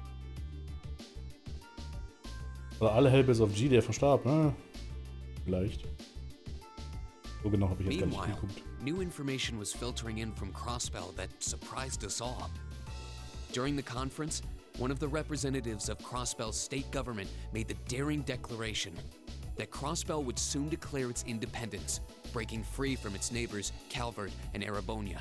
To no one's surprise, both the Imperial government and the noble faction dismissed it as nothing more than delusional raving. Politik! But one thing was clear. That declaration only served to increase the tension in Erebonia and across the continent.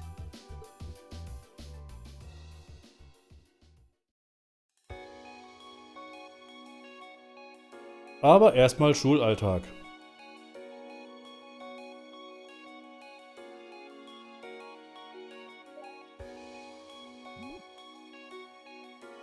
Da ist jemand genervt.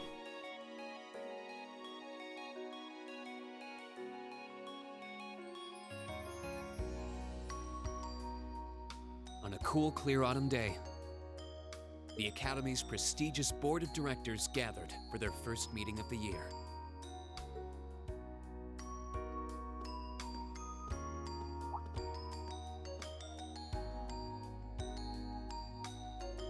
Wer ist der Typ da rechts?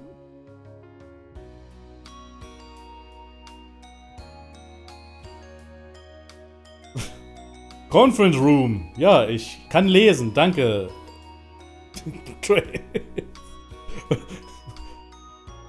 Was?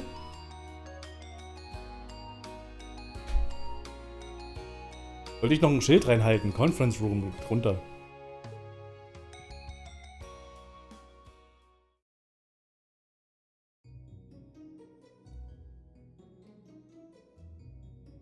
Voice acting? Kein Voice acting? That concludes my biannual report. Voice acting. Good, good. It seems the Academy is running like a well-oiled machine. No administrative issues to speak of. Mit Ausnahme von den Field Studies, die auf einmal irgendwie in Terroranschlägen enden, immer. Student performance is sitting comfortably above the national average on exams and on general aptitude tests, too. The second-year students seem to be having a banner year as well. The Student Council President, in particular, has built up an outstanding array of extracurricular achievements. Oh, wow. Well, she attended last month's trade conference, and from what I hear, she put the professional secretaries to shame. I only wish the conference could have ended on a more positive note. I'll say, the share prices of my company have been on a real roller coaster ride ever since. Undoubtedly. What happened at the trade conference has wreaked havoc on the economy as a whole. Börse. But moving on. I couldn't help but notice in the recent exam reports that Class 1 and 2's academic performance seems to be slipping. Perhaps the preferential treatment given to the upper class students is hindering their scholastic development? Ooh. Well, students belonging to the nobility are allowed to return home during August to learn more about their family's lands. It's a tradition Peitsche here, raus. but one I can't help but wonder if we've outgrown the need for in this modern age. If I may, traditions accumulate and hold meaning only so long as they're preserved. Our nation's culture, its arts, its social classes, all are rich with tradition that makes Erebonia what it is. And I believe we have a duty to protect and uphold them. After all, does not this very institution champion the ideals of its founder, Emperor Dreigels? Indeed it does. Though I've always understood Dreigels' intent to be the founding of an academy for the people. Even 200 years ago, when education was seen as the province of the nobility, male commoners were permitted to enroll. Today, we have plenty of young women attending, and the commoners easily outnumber the nobles on campus. Perhaps it's time we started taking strides to realize Emperor Dreigels' true ideal. You seem to be laboring under a few misconceptions here. Commoners were permitted to attend, but only as retainers. Retainers served knights, who served lords, who served the emperor. That's the way the Erebonian society functioned. From that vantage, the structure of the Academy in its earlier days certainly seems to have embodied that social order. And if that's so, what is there to suggest that it's not the social order itself that has become the aberration? Well... For one, if that were the case, it would be far easier for me to see my views put into practice. But I can hardly get a word in edgewise between you two. Well, I'd certainly enjoy a return to the way things were in Dreikel's time, at least in that particular respect. Our apologies, Your Highness. Well, our role here is to consider your views and work toward implementing them. See what I mean? Would you be so kind as to help me out here, Principal? I'm here to moderate this board. It wouldn't do for me to express my position on the issues at hand. That said, I'm sure your passion for reform will triumph in the end, Your Highness. I suppose I should have known better than to look to my old teacher for sympathy. It warms my heart to see such a fine teacher-student relationship. Now, if I may, I'd like to steer this discussion toward a rather timely topic. Bitte nicht. Ich will so wenig von dir hören wie nur möglich. We've already touched on the issues regarding the Orbal Net and the Orbal Staves, but I'd like to stress again that the adoption of new security measures for the Orbal Net should be a top priority. Well, I'm certainly inclined to agree. But we'll have to rely on the Foundation directly, as things are looking a little shaky with the IBC. You can leave that to me. The other matter I'd like to review is the use of the Orbal Staves and the Arcus units. Or more specifically, we need to talk about how Class 7 should operate from here on out.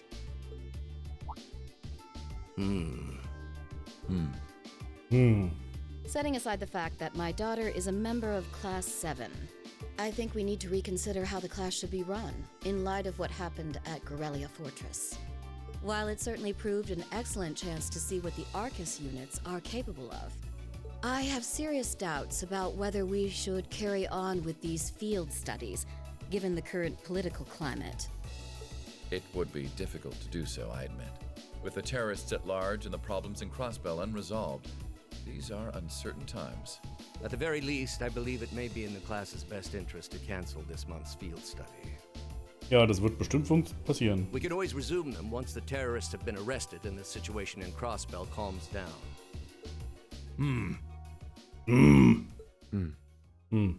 Arise, O youth, and become the foundation of the world. I'm sure you all recognize the words of Emperor Dreikel's. They become something of a school motto here. It's my belief that Class 7's actions at Guerrilla Fortress perfectly embody the spirit of that directive. They stood together to stop a tragedy in the making and, in a sense, protected the foundation of our world. No one ordered them to do it. They took action of their own free will, because they knew in their hearts what was right. Some might call it recklessness. Some may think it rash. Some may even venture to call it hubris. However, as chairman of this academy, I'm incredibly proud of what the brave young men and women of Class 7 achieved. Your Highness. Eine Rede wird auch nochmal wieder gehalten, daran müssen wir uns gewöhnen. Hier werden sehr viele Reden gehalten im Spiel. In der gesamten Reihe eigentlich. Troubled times may lay in store for Erebonia, and for the entire continent in the months and years to come.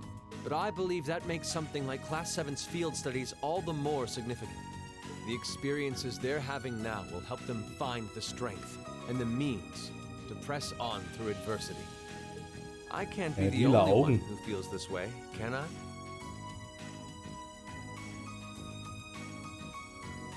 Ja, an sich ist das genau das Richtige, was sie brauchen für das, wofür sie ausgebildet werden, definitiv. They do seem to be showing remarkable growth. That much is true. Although I have no idea how much my daughter is really capable of, immature as she is. Fuck you. I could say the same of my hothead of a son. I do wonder about my brother sometimes. However, it does seem that enrolling at this academy has helped him start breaking out of his shell. Tut mir leid, ich kann einfach die Chairman Irina nicht ausstehen. Sie ist eine so fürchterliche Mutter. With the Academy Festival coming next month, we hadn't even planned a field study. Academy Festival kommt auch noch. So Okay. the issue at hand is just whether to hold a field study at the end of this month or not. I'd like to ask those in favor of going ahead with this month's field study to please raise their hands. Natürlich sehen wir es nicht.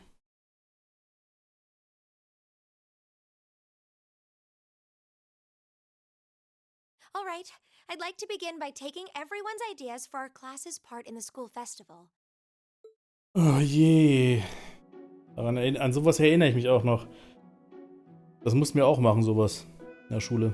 The festival will run for 2 days next month, the 23rd and the 24th. Equipment setup and the other preparatory work will begin in the afternoon 2 days before the start of the festival. But there's a lot of preparation needed before we get to that point, and the sooner we get that underway, the better. That's all the more reason to figure out what exactly we want to do.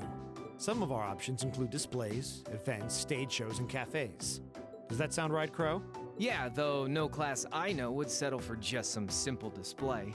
I mean, come on, no one ever said, boy, we better rush to get in the line for that display. Well, either way, I'd like to start by soliciting some ideas from all of you. We're just brainstorming right now, so feel free to say whatever comes to mind. Nix. Hey, Crow hat endlich seine Uniform.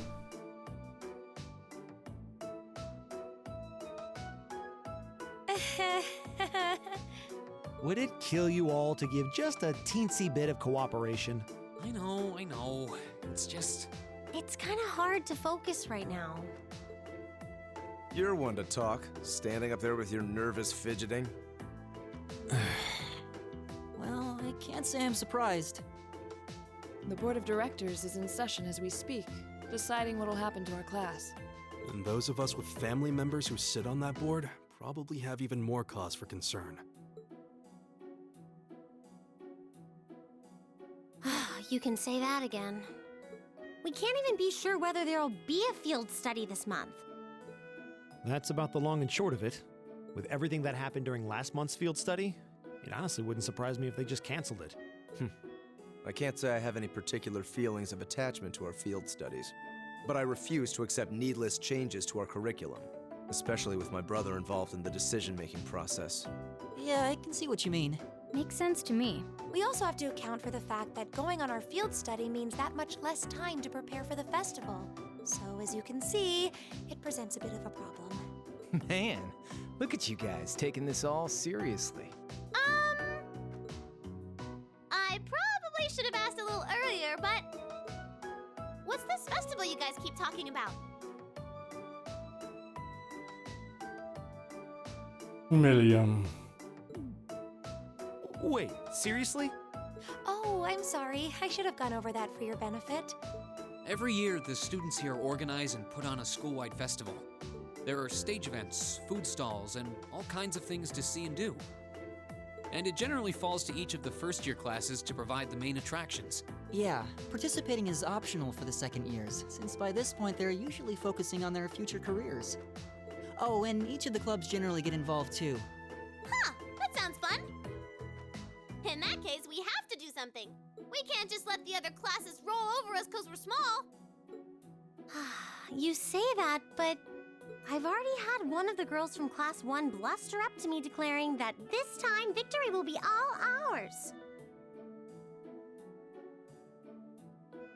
Ja, sie ist ja auch noch nicht nur Kindersoldat, sondern einfach auch neu in der Schule. Sie wusste davon einfach nichts. What? It must have been Ferris. That sounds exactly like something she'd say. Well, Class 1 does seem to have had it in for us ever since the midterm results were announced. If it's all the same, I'd rather not see the House of High Arms claim yet another nominal victory. But we need to account for the fact that our class is markedly smaller than theirs is. That's certainly true. It'd help if we at least knew what the other classes are doing. It kind of seems like everyone's having trouble staying focused. Come on, everyone, get it together. Instructor Sarah? Isn't this a self-study period? Oh, it was. But I thought you all might like to know that the Board of Directors meeting just adjourned a few minutes ago. So I decided to skip along down here and be the first to break the news. Then... What about our next field study? Are we still on? The Chancellor's not the only one with little too much iron in his blood, because the board voted unanimously to have you continue your field studies. War ja irgendwo klar. Die Spielstruktur muss hier aufrechterhalten bleiben. So that's how it is. You know, even though they're always hard work, I actually feel a little relieved. Considering all that happened last month, we'll need to be especially careful this time around. Still, it feels like our field studies are a big part of who we are as a class. Yeah. Ja. They're kind of a pain, but oh well. Wieder muss jeder noch mal was sagen. To His Highness and the directors. That's good news. Seeing the hard road and the easy road, then picking the hard one anyway. That's youth for you. It also sounded like His Highness and the directors will be taking off in pretty short order. So I'll let you guys out of study hall early to go see them if you want. Oh. If you say so. I think I'll take you up on that.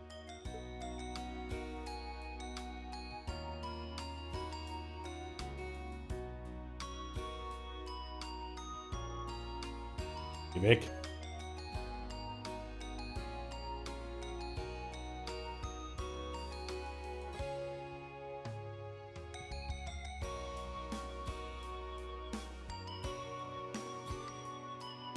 Ach ja, das ist hier Müller-Wander oder wie er heißt, der Schulfreund von Oliver.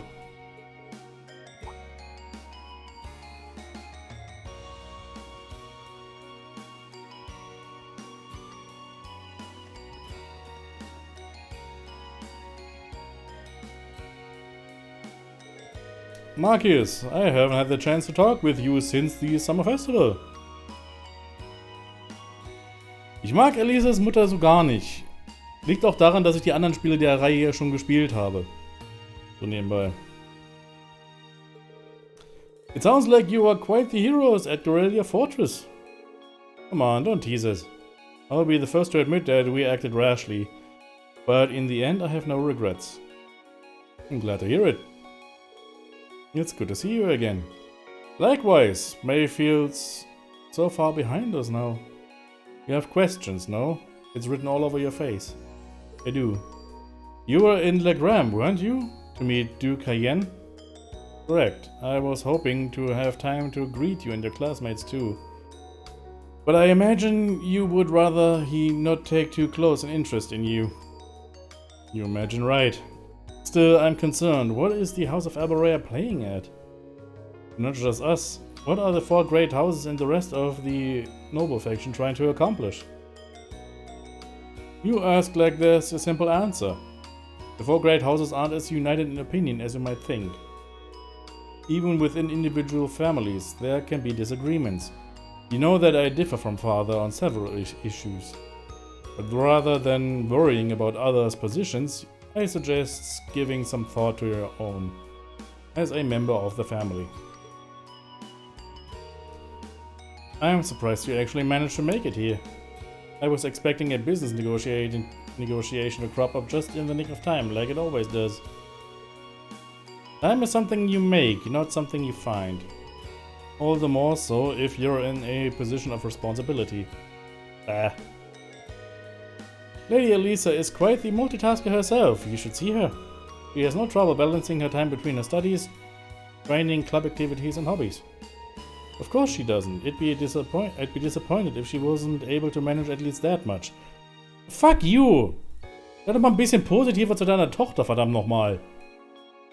You need to start using your time more creatively, Elisa. Instead of simply doing what's required of you. I saw the railway guns at Guerrilla, you know, and I saw what those 18s are capable of. And I can understand what grandfather regrets ever making them. Do you honestly feel things like that are necessary? Are you really okay with that? I think the fact that you've seen enough to ask me what that now means that deep down you've realized that they're both necessities of this era we live in. Oh. The opinions of others are only that. Stop relying on them so much. Observe for yourself and draw your own conclusions. That's what someone who was truly independent would do anyway.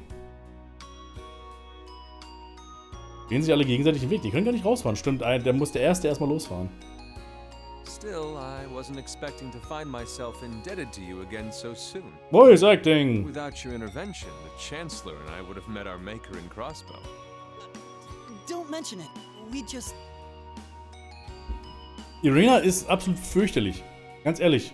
We're just relieved you're all okay. Das ist so frustrierend. Indeed. I'm glad you were able to focus on making a positive contribution at the conference. I wish I could tell you that's exactly what I did. I could scarcely find a place to chime in once the Chancellor and the Republic's president got going. Though the mayor of Crossbell managed to dumbfound even them. I presume you're referring to his proposal for Crossbell's independence? Hard to believe it could actually happen. Well, as long as both Erebonia and Calvard refuse to accept it, the likelihood of it actually happening is incredibly low. Still, they're planning to hold a referendum on the issue to see if the population is in favor of it. So there'll be plenty more chances for disputes to break out over the issue. Well, neither of them want to lose all that sweet tax revenue from Crossbell. Half of it flows into the provinces too, so like, fat chance the noble faction's gonna take that lying down. Milliam. Yeah? I swear, this kid has all the delicacy of a rock to the face. So you're Milliam, are you? Your name seems to have come up with increasing frequency lately. Das mag ich eigentlich an Milliam so. Sie sagt einfach die Wahrheit straight einfach raus. Scheiß drauf, ob das jetzt jemanden irgendwie beleidigen würde oder sowas. Einfach direkt und ehrlich. So mag ich das. I was hoping for a chance to see the famous Eric Getlam in action, though. Oh, sure thing. Come on, Lamb! Whoa there. Cool your jets. I'm not sure this is the best place to call out Eric Getlam. Lame. Objection overruled. That could have gotten messy. Honestly, it would save us all a lot of trouble if you could just refrain from saying whatever pops into your mind, too. Lame. Sind sie sehr ähnlich, die beiden. Say, are you from the Vander family? The one who serves as the prince's bodyguard? Oh, did Neidhart mention me? Müller-Wander, ja, den sollte man vielleicht auch im Hinterkopf behalten. Oliver ist spaßig, ja. Der ist auch einer der wichtigsten Charaktere, glaube ich, in der gesamten Reihe. Selbst in Trades in the Sky und in den anderen Trades rein kommt er immer vor, so ziemlich, also fast immer. Vor allem ist Müller sein Vorname, ne? Glad to be able to thank you personally. The honor is ours, sir. It's an honor to meet a member of the esteemed Vander family. Ah, so you're the Radiant Blade Master's daughter. And you must be a practitioner of the Eight Leaves One Blade style. Lass uns ein Duell haben, hier direkt sofort. I'm always happy to meet fellow students of the sword. Oh, and you must be the young man from Nord who my uncle wrote a reference for. Yes, that would be me. I owe a lot to Lieutenant General Vander. It sounds like he's in your debt as well, with everything that happened in Nord a few months ago. Well, you all seem like dependable young men and women. Perhaps the prince's idea had some merit to it after all. See? What did I tell you? And it's not just Class 7 either. The whole academy seems so full of life. Perhaps I should take this opportunity to break down social barriers by getting to know all of them in the academy's pool. Du bist ein erwachsener Mann, Oliver, bitte. If you really want to work up a sweat, I'd be glad to let you run back to Heimdall. Danke, Müller. If you kept up a good sprint, I'll bet you could even make it in a couple hours. You'd actually make me do it, too. Cruelty. My name is Mueller. It's like their hearts practically beat in sync. That's certainly one way to look at it. I wonder how long they've known each other. Wahrscheinlich eine Weile. Ich glaube, die sind zusammen aufgewachsen direkt.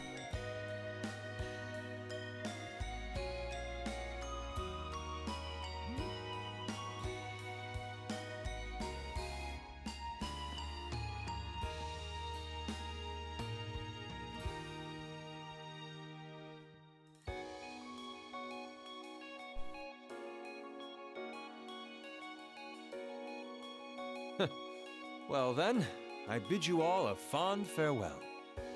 I hope we have the chance to meet again soon.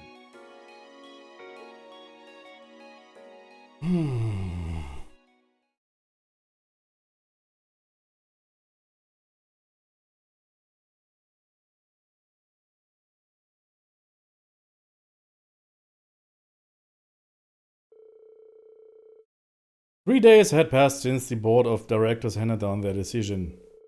With the assurance that our field studies would continue, we finally turned our attention to next month's festival. However, losing those couple days at the end of the month meant we had that much less time to prepare. And no matter how much we brainstormed, we couldn't think of any really compelling ideas our small class could pull off. Eventually...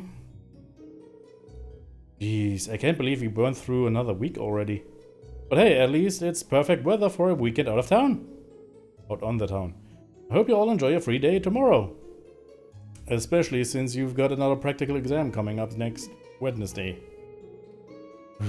You couldn't just send us off with "have a good weekend," could you?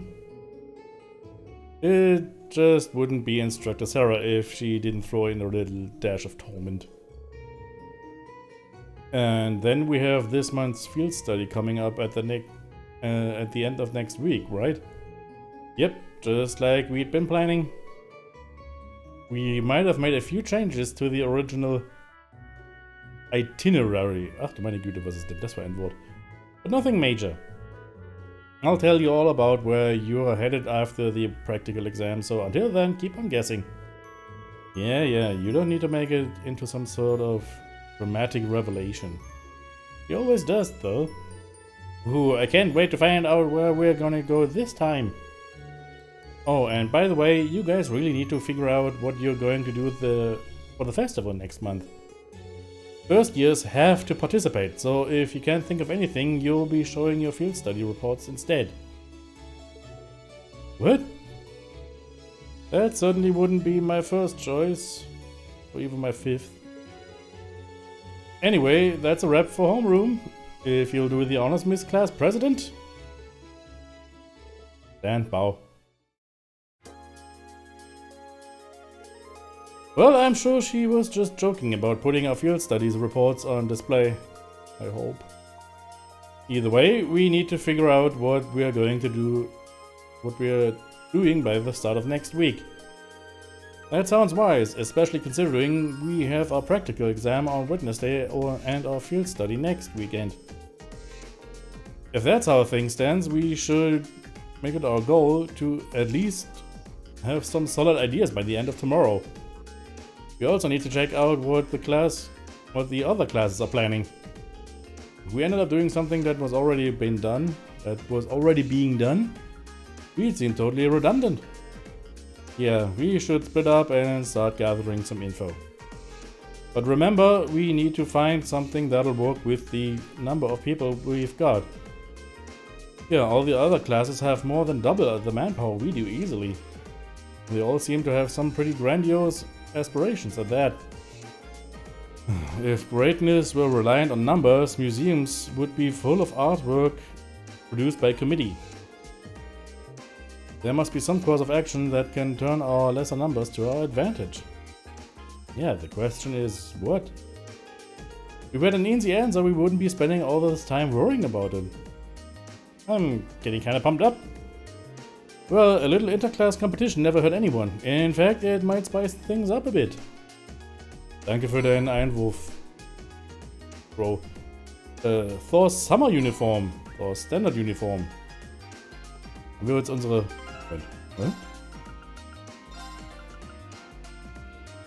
Wir haben Casual mit dem Pulli. Summer. Ja. Die normale. Ach, das ist unsere Standarduniform. Okay, gut, alles klar.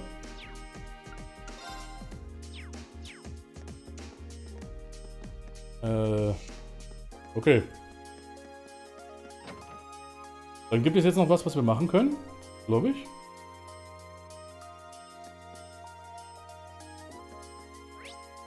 Wo sind wir? Hier müssen wir mit Vincent reden oder wer auch immer hier ist.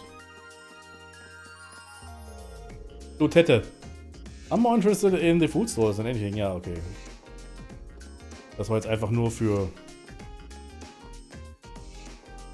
Charakterpage quasi. Aber Vincent ist doch hier irgendwo im ersten Stock, will er sein. Oh, natürlich ist er hier, weil die ist ja auch hier. Vincent, bla bla bla. Okay. Mehr gibt es jetzt für diesen Tag eigentlich nicht zu tun, glaube ich. Außer jetzt nochmal Mietsmilch geben. Should I go back to the dormitory? Ja, Zeit. Nee, ich will eigentlich nicht. Ich will eigentlich in die Stadt. Aber kann ich nicht. Okay.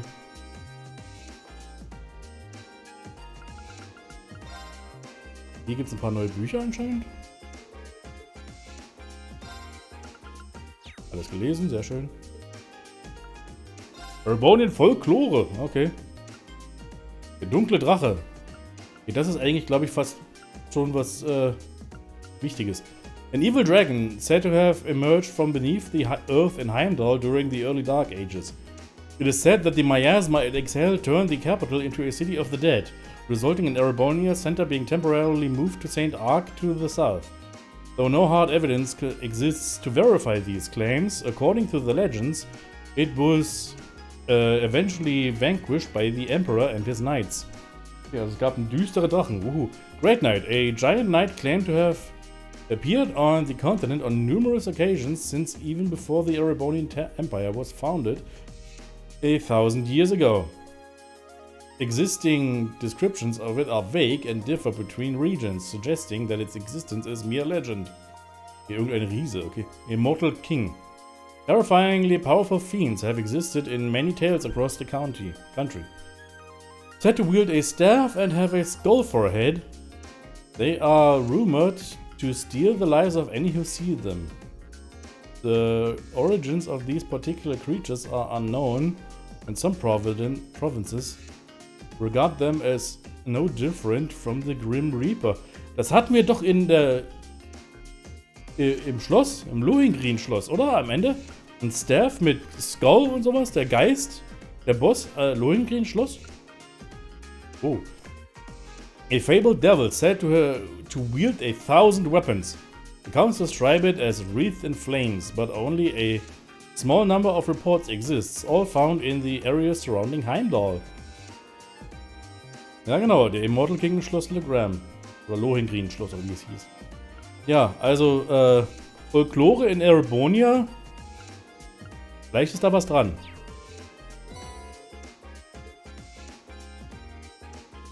Gibt's noch irgendwas, was ich machen kann?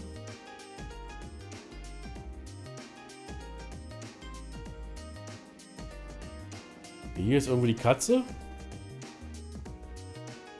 Wie es hieß? Wo ist Katze? Katze.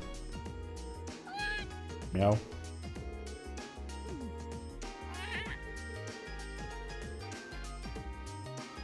Milch. Man sollte Katzen übrigens keine Milch geben, so nebenbei. Kuhmilch ist ganz schlecht.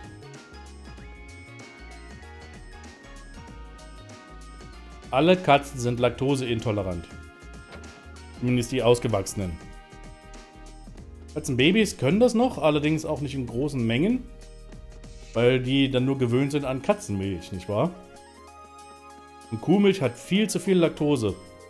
Für Katzen, dass es wirklich gesund wäre für sie.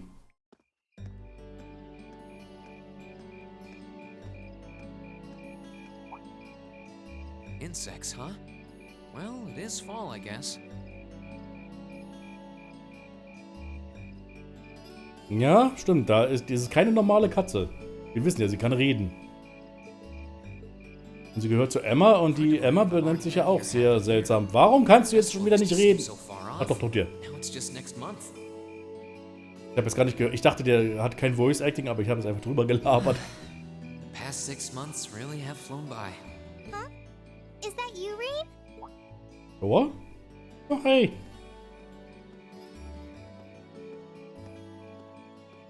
Toa? Hey there. Haven't seen you out and about too much lately. Well, the meeting I was in ended a little early, so I thought that was a nice point to call it a day. I see. Did you guys discuss the Academy Festival? Yep. We've still got a lot we need to nail down before next month to keep the preparations running smoothly. There's enough to discuss that we're actually meeting again tomorrow. Sounds like work's really keeping you busy then. By the way, have you figured out what you'd like me to help you with tomorrow? I'll even take the tasks now if you have them handy. Oh, I usually sort those out before I go to bed. I guess I could go over them now, but there's some shopping I really need to do. Dann gehen wir doch mal mit Thor shoppen. Sorry. Is it okay if I give them to you tomorrow morning like usual? It's totally fine. Irgendwas Ernstes jetzt? There's something I want to tell you. And I'm sorry it's taken me so long to say it, but Ich bin schwanger. Und du bist wahrscheinlich der Vater. and everyone from Class 7 to know how grateful I am for what you did at Corellia Fortress. Oh. It's fine, really. We've gotten plenty of rounds of thanks for it already. We just kind of ended up in the wrong place at the right time, and we were lucky the instructors were there, and... That doesn't change the fact that you saved my life. I wasn't on the same floor where the conference was being held, but if a shot from the railway guns had hit Orcus Tower, I doubt I'd be standing here today. Toa, I'm just glad you're safe. Thanks. Anyway, I feel like I'm just kind of babbling on and repeating myself now, so I'll stop myself here. Huh. She's awfully conscientious, isn't she? Oh, you said you were on your way out to do some shopping, right? Is there a lot on your list? Well, a pretty good amount, I suppose.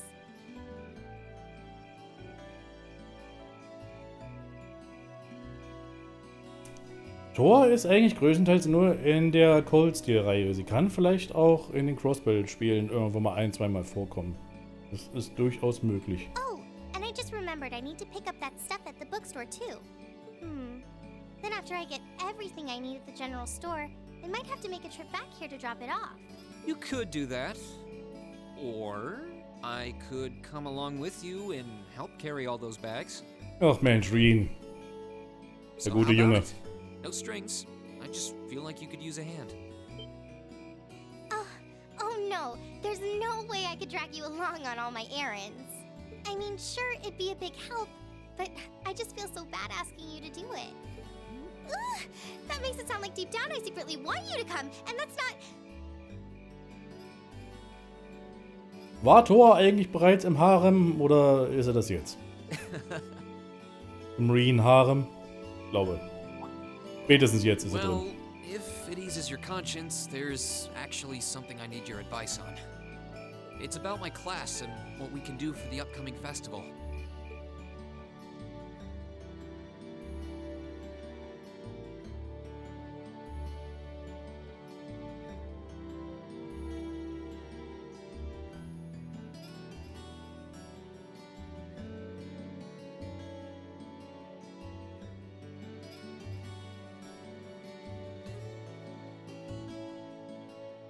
Das erinnert mich daran, dass ich auch noch was zu essen machen muss nach dem Stream, auch wenn es ja dann spät ist, aber ich habe noch nichts gegessen heute.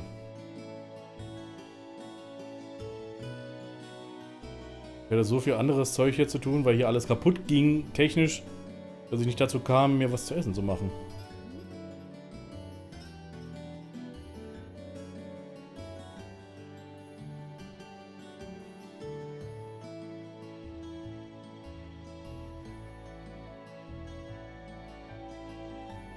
Fuck.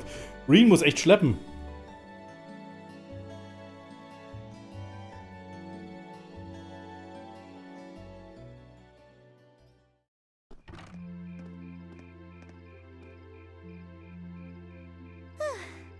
That should be everything. Wow, is it this late already? I guess the sun has started setting a little earlier lately. Ist ja fast so, als wäre Herbst. Still, I had no idea you came here often. Well, Mick is always able to get stuff you can't buy anywhere else. He's my go-to guy when there's something I can't get at the Academy store. Like fireworks to use in school events. I think we even asked him for a penguin costume once, and he actually got it. Ein Pinguin-Kostüm? Yeah, it sounds like you have a pretty unique shopping list. Ich stelle mir jetzt gerade Thor im Pinguin-Kostüm vor und es ist unglaublich niedlich. How did you end up with all those bags? Oh no, I'm so sorry. Here, give me some of those. Don't worry about it. I'm fine. You're carrying plenty as it is. Mit dem einen Beutel. Sorry, Reen. Well, how about we take a break in the rest area over there? I'll buy you a coffee or something. You wanted to ask me something about the Academy Festival too, right? Ooh, yeah. That does sound like a problem.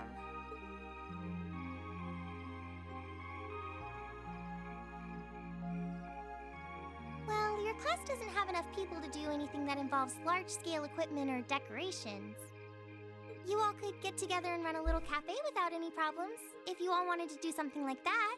I'd thought about it, yeah. Still, if we're going to do something, I at least want it to be as impressive as what the other classes are doing. Feeling a little competitive, aren't we, Reen? Well, you have enough people to put on a play or run a game tournament. But other first-year classes have already applied to do both of those. I see. I don't really want to copy an idea another class is already doing. Come to think of it, what did your class do last year? Oh, it was a cat-themed coffee shop where we all wore cat suits. What? And then there was that other event I did with Angie and the others. Oh, you guys got together and did something else too? It's nothing. Just forget I said anything. Okay, jetzt bin ich neugierig. We didn't put on any event, and even if we did, it wouldn't have been on stage. Es war on stage, hm? I think you just let the cat out of the bag. So, you guys did do something on stage? What exactly was it? Ein Gruselding? Nee. Me and my big mouth. Irgendwas ist der guten Tor hier scheinbar äußerst peinlich. Really wanna know? Romeo und Julia Theaterstück? If you don't mind telling me anyway. Nee. Who knows? It might help me think of something Class 7 could do. Well, if you insist, I can't turn down a chance to help a sweet, fledgling first year, especially after how much you helped me. I'll reach down to my toes and muster every last bit of courage to tell you. Reach down to my toes. Das ist bei dir nicht schwer. Thanks. Was it some kind of traumatic experience or something? Well, in short, we put on a musical performance. A little concert of sorts, you could say. Ein Konzert. Wow, really? I wouldn't have expected that from you guys. So you can play an instrument then? I am afraid not. That's how I got stuck being the singer. Angie, Crow, and George all played for the show, though. Wow, that actually sounds like it'd be a lot of fun. If we put on a musical show, I'm sure Elliot would be a big help.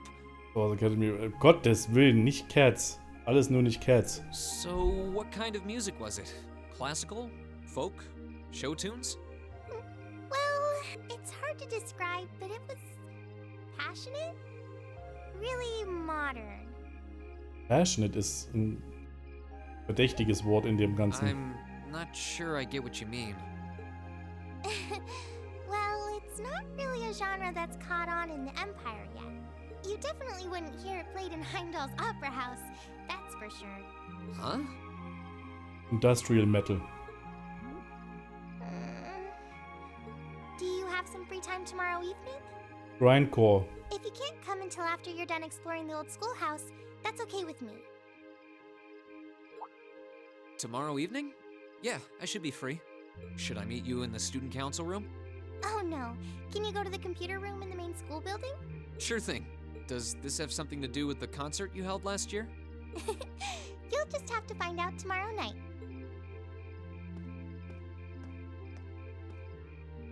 Anyway, sorry to keep asking favors of you, but would you mind coming to the lower class dormitory with me? If we stay out here much longer, we're going to miss dinner at the dorms. You have a point. But really, I'm fine with all the bags. Just leave the heavy lifting to me. You're so stubborn.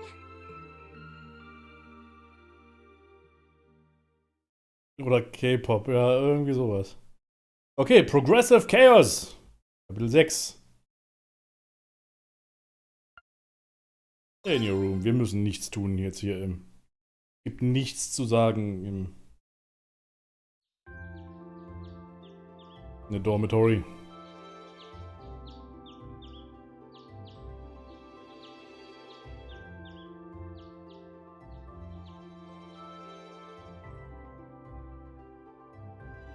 Okay, was gibt es denn zu erledigen? Old Schoolhouse Mystery. Good, Mr. Schwarzer, we have come to an amusing juncture at which, even were I to submit a blank request form, you would naturally assume my intent to be an investigation of the old schoolhouse. And so it is once again. Er muss einfach versuchen, noch irgendwie kreativ zu sein bei dem, was er schreiben muss. A personal request. Reen, I have to ask you to do me a favor. I'll be on the training hall on the first floor of the gym. If you come prepared. Oh my. From heart to stomach. I'm thinking about making some food as a present for someone, but I don't know what to make. It's gotta be something that screams me, you know? I think I'll need someone's help to figure that out. If you've got the stomach of steel and can help me out, meet me in the cafeteria kitchen in the student union. Okay. Request from Angelica. If she put it indirectly, I guess it doesn't have anything to do with the Obel bike. But it says to come prepared. Wonder what that is all about. Let's see, we've got the usual letter from the principal and the others request for help making a dish. And then this evening I'm meeting Towa up in the computer room. Ugh. I'm curious what she has to show, but I guess right now I should just focus on the task I've got here. Well, we've got a nice fall day on our hands, and it looks like this weather's going to stick around for a while. My first free day since we switched back to the long sleeve uniforms too. Better roll up those sleeves and get to work. Yay! Woohoo! Okay. Als erstes Mixed Porn Shop. Ich muss gucken, ob ich bla bla bla bla bla denke. Laber interessiert mich ein Scheiß. Inspect Curios. Red Moon Rose Chapter 7. Okay, von mir aus.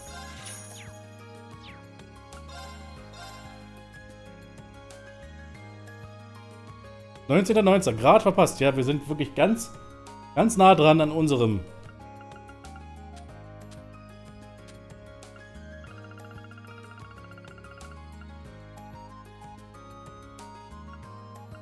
Wir können Katzenohren irgendwann mal kaufen hier. Naja, jetzt nicht.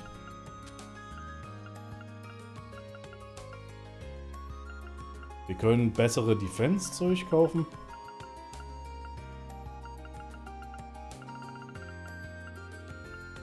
Ja, die kann ich selber machen, das ganze Zeug. Verbessert das Seraphic Ring. Okay, bitte kein. Aber bitte das andere Rezept auch noch da.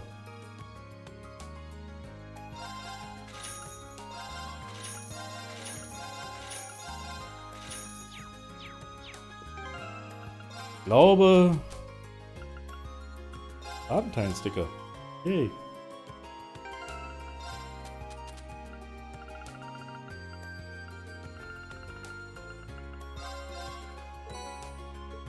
Stamina Steak. Und jetzt fehlt mir natürlich ein Rezept hier, ne?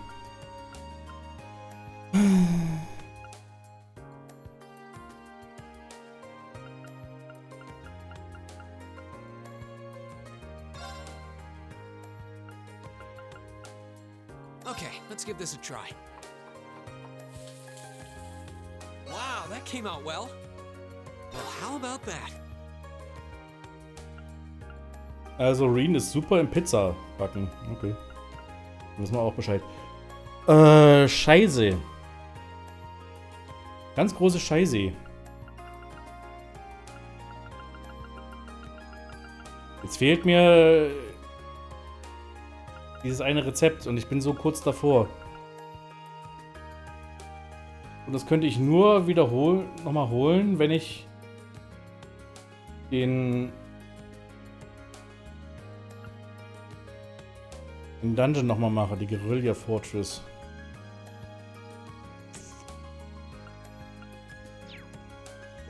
Ja, gut. Da haben wir eben das Problem jetzt hier, ne? Guck. Guck und Föck.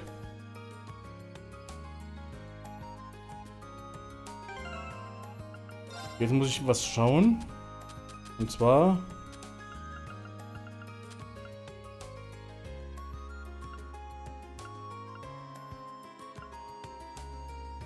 muss ich gucken, dass ich mehrere Gerichte zusammenbekomme, die mehr als 8000 HP heilen zusammengenommen.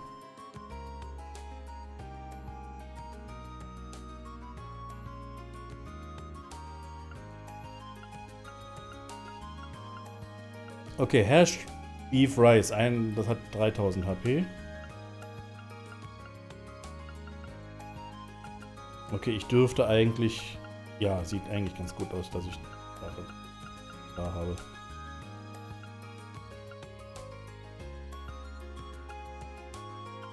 Ja. Hashed Beef Rice. Das ist eigentlich das Rezept, was ich noch brauchte und das, was ich jetzt verpasst habe. Ah, scheiße. Na gut. Mint. Wo müssen wir hin?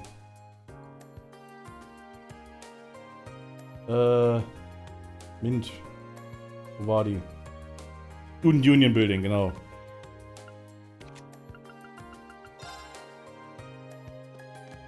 Mint, wo bist du? Bist du hier in der Küche? Da bist du. Hallo. You're Mint from the Wind Orchestra, I presume. I'm here to see you about the request you made to the Student Council. That must make you Reen then. There's just a little something I'd like you to help me out with. You are planning on making some food as a present, weren't you? Well, someone's lucky. Who's it for? It's my uncle, Macaroni. It's my... ja, okay. Also der Lehrer Makarov. It's his birthday today, so I'm making it for him.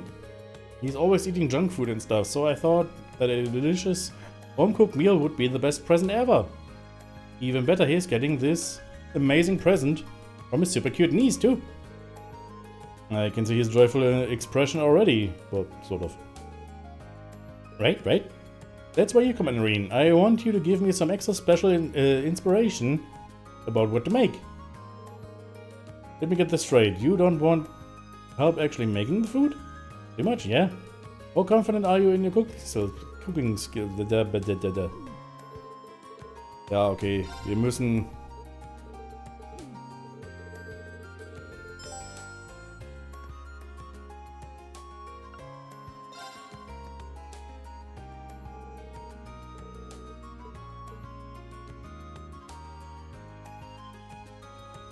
Cube Dish, okay. 2400 HP. Special Pizza. Luxury Tart. Weiß nicht, ob das reicht.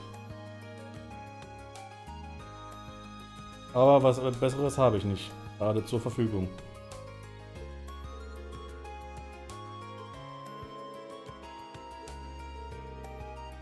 Klingt aber eigentlich gar nicht schlecht.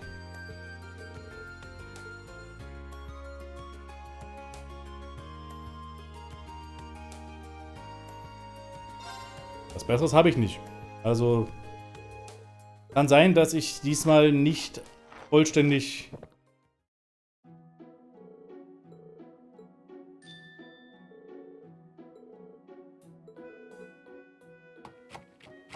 nicht genug das extra AP bekomme.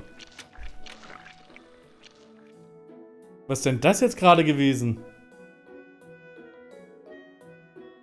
Ja, Mint Special Beta, das ist falsche. Hat nicht ausgereicht, aber gut.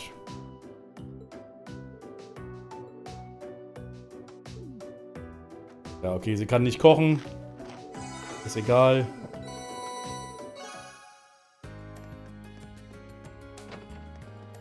Also ich werde diesmal keinen S-Rang für das Kapitel erreichen. Einfach weil ich nicht genug gekocht habe.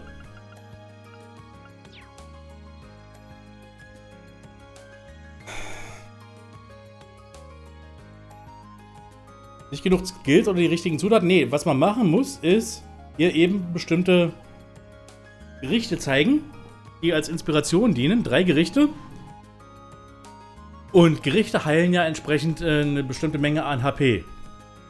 Hat man ja gerade gesehen, als man das ausgewählt hat, wie viel HP jeweils ein Gericht eben heilt. Das Ding ist, diese Gerichte müssen für das beste Ergebnis über 8000 HP zusammen heilen. Also wenn du jetzt das erste Gericht hast, das hat 2000 HP geheilt, das zweite dann auch wieder 2000 und dann wieder 2000, hat das nur 6000 HP geheilt. Das würde dann das Mint Special Beta ergeben. Wenn es drunter unter 5700 HP ist, hat man nur das Mint Special Alpha, was einem gar nichts bringt. Dann von 6000 bis 7900 HP ist das Mint Special Beta. Und dann 8000 HP und höher ist dann das Mint Special Omega. Und das ist so ziemlich das beste Ergebnis, was man dann bekommen kann. Leider hat die HP-Heilung jetzt nicht ausgereicht. Ich war kurz ein bisschen drunter. Ich glaube, 6000, 7000, ein bisschen mehr als 7000 hatte ich. Ach ja, und das Einzige, was eben hier zählt, sind die Superb Dishes. Also die richtig guten Sachen. Hätte mehr kochen sollen. Special Pizza wäre gut gewesen. Aber die konnte ich nicht. Ja, die habe ich ja genommen. Ja, scheiße. Ja, das Schlimmste daran ist auch, um ehrlich zu sein, wenn man jetzt hier was kochen will, dadurch, dass ich natürlich jetzt alleine in der Truppe bin, kann ich nur Reen aussuchen zum Kochen. Das heißt, ich muss die anderen Charaktere in meiner Truppe haben, damit die für mich eben die gesamten Sachen kochen können. Das hat man dann ab dem zweiten Teil geändert, dass dann jede Gruppe immer jeder kochen kann, egal wer in der Truppe ist. Ich glaube, ich hab ja noch den alten Speicherstand jetzt noch vor dem Stream. Und ich glaube fast, dass ich das machen werde beim nächsten Mal. Dass ich das nochmal zurückspulen werde dann für mich auf Stream. Um dann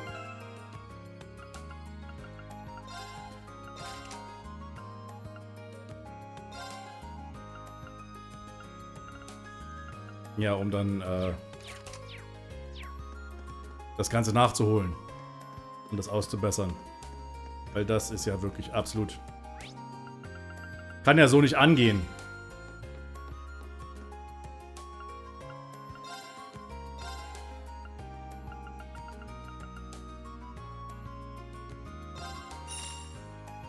Für das Ding mit... Angelica Megalith.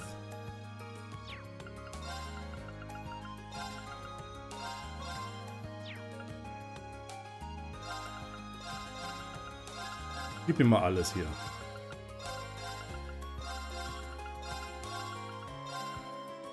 Braucht die Sympathy jetzt kaum noch.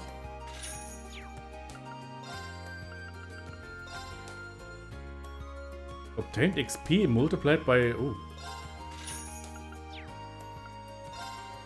Was mit?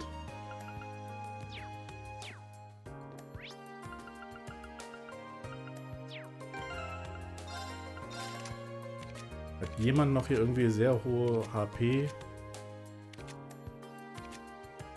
Balls drin? HP 2. HP 3 gibt es nicht, ne?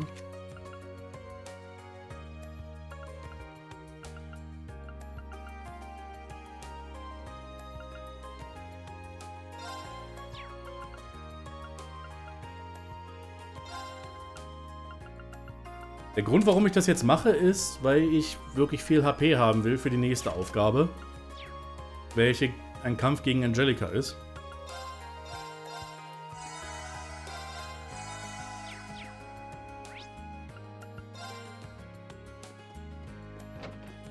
Und wenn man alleine ist, wäre es ganz gut, da entsprechend viel HP zu haben. Hey, thanks for coming. Hey! Morning, Angelica. I saw you'd placed a request for me. I'm assuming this one isn't on behalf of the engineering club? Yeah, this one's a personal favor. Anyway, I hate beating around the bush, so let me get to the point. Will you spar with me? Ja, ein Kampf gegen Angelica wieder. Don't look so surprised.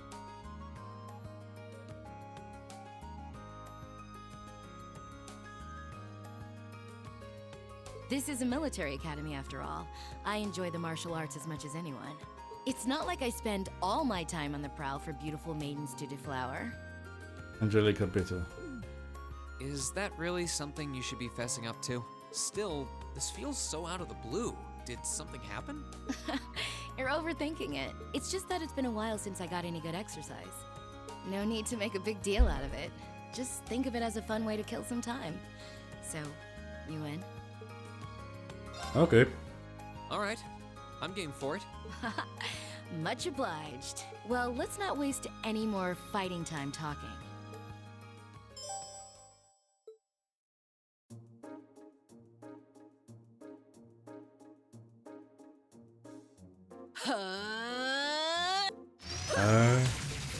Your stance is... Don't think of holding back on me now. Though I'm a bit rusty, so I don't know how much of a fight I'll put up. You wouldn't know it just looking at her. Her guard seems flawless. If I leave any openings, she's going to run me into the ground. No worries. I'm planning to give you everything I've got. Es wäre wunderschön, wenn die jetzt in dem Schulsetting, also Trainingskämpfen, das Waffenmodell austauschen würden zu einem Holzschwert oder so. That's what I want to hear. Well then, come at me. Das ist noch nicht mal zweideutig schmuddelig, was es nur einfach so anhört. Das ist auch es ist einfach so. Let's see what you're made of. Go!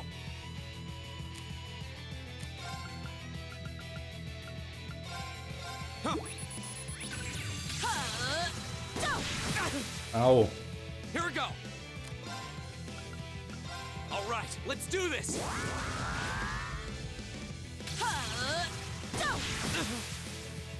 Here we go. All right, let's do this. Here we go.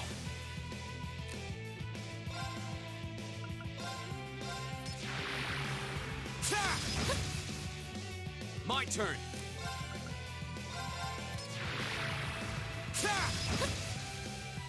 My turn.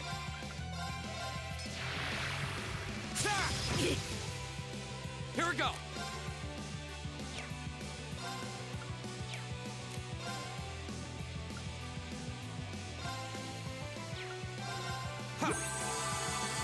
Go.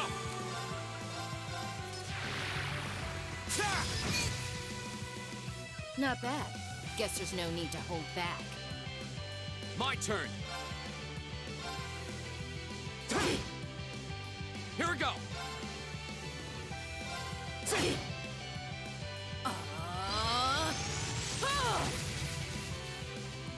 Here we go.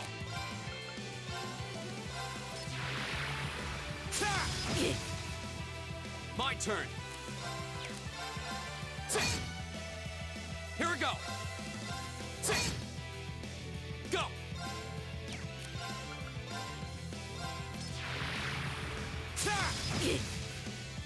Go. Wie kommt ja zu gar nichts? My turn.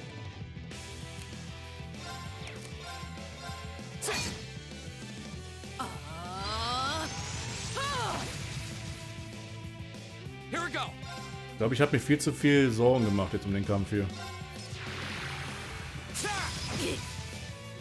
Here we go. Okay, gut. Not a bad workout.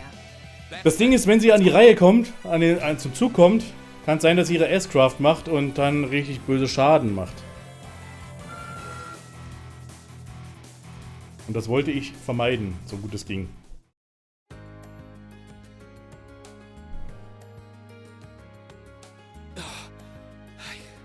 I did it. I should have expected a swordsman of the 8 Leaves, 1 Blade school wouldn't go down so easily. If I'd been keeping up with my training, I could have given you a stiffer challenge. If you hadn't just told me, I wouldn't have guessed you'd skipped a single day of your training. In fact, you're actually even stronger than I expected you'd be. I'm still just a fledgling. Got a long way to go before I can really serve up an A+ beatdown. I'm nowhere near as strong as Instructor Sarah, and my old master was pretty amazing herself. Oh, believe me, I felt plenty of skill and training in every punch you landed. By the way, your fighting style reminded me a lot of the Eastern martial art Taito. Are you a practitioner by any chance? I should have guessed you'd be familiar with it. Around 7 years ago, I met a lady from the East who was traveling around the Empire. I kinda ran away from home and followed her around for about half a year, and she taught me Taito. I've mixed in a bit of my own flavor over time, though. Good old-fashioned fisticuffs.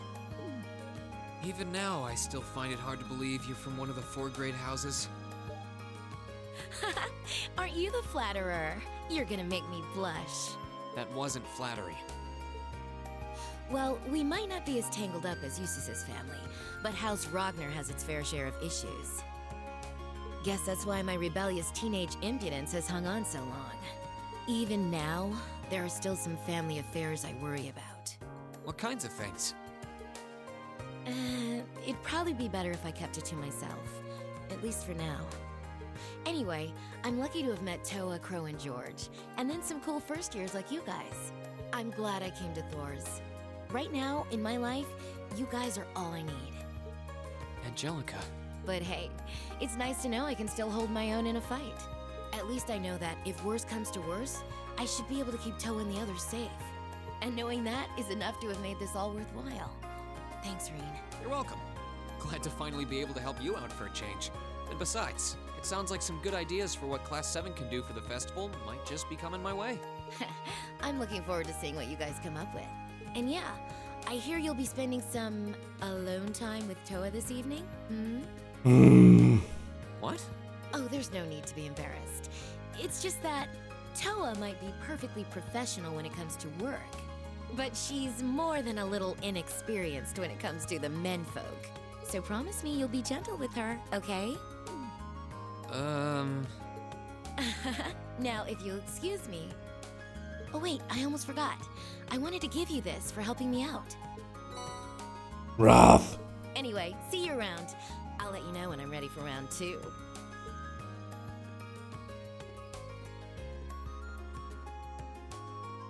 Please stop talking, allerdings. She really is one of a kind. Oh well, I guess I should be going too.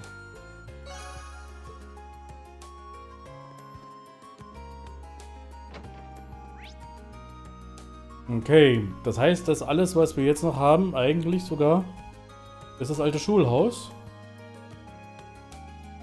Jo. Das war's.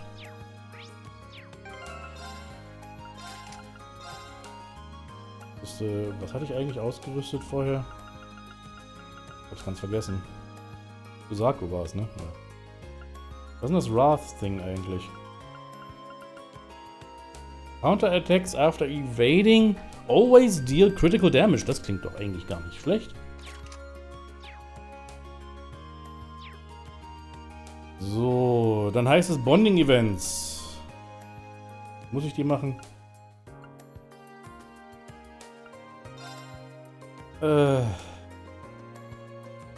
Die sind die jetzt eigentlich relativ egal. Laura kann ich jetzt eh nicht machen.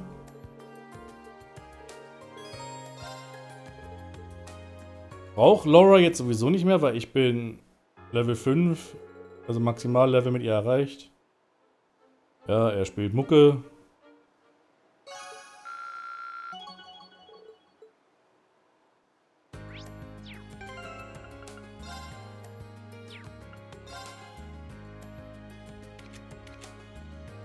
Jetzt Level 4. Aber bei Laura bin ich Level 5. Alle anderen. Wer ist denn kurz davor? Gaius, B und Eustace könnte ich nach oben bekommen.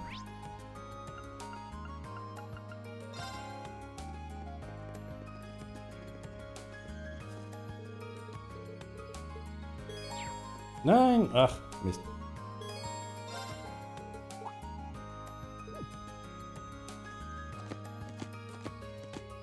Ja, komm, mach den.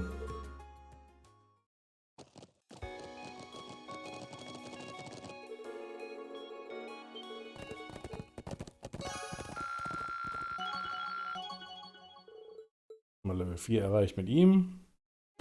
Die Freundschaftslinien sehen gut aus. Haben Sie das? Ja, gut. Sind halt Linien, ne? Die jetzt so krass geil aussehen, würde ich jetzt nicht sagen. Vieh. Oben beim Gym. 6 feet apart, because they are not gay. Na, so weit voneinander entfernt waren sie gar nicht, ne? Und hier gibt es ja noch was zum Angeln. Ich hätte es ja beinahe vergessen. Ich glaube, hier gibt es gar nicht so viel zu fangen jetzt. Ein neues.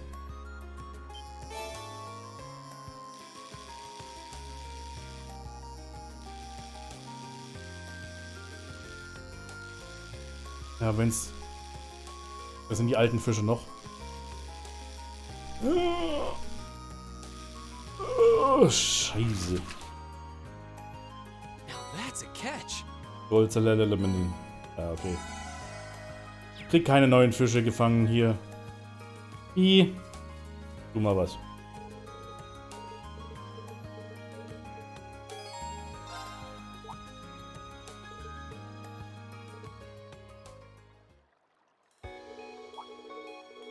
So läuft das bei mir immer, bei jedem Spiel, muss ich dazu sagen.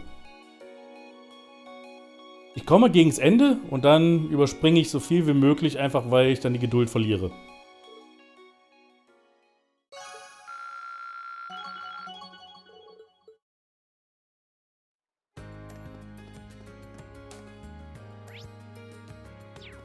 Oh, hey, guck mal, wer da ist. Soll ich mit dir reden?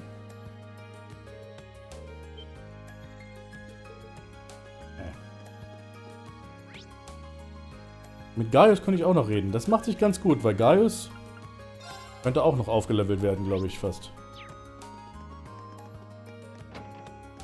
Nee, halt, hier ist Kochen.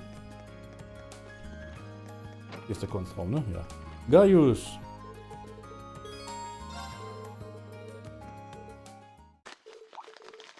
Wir sind noch nicht ganz dem Ende nahe, aber wir kommen dem entgegen.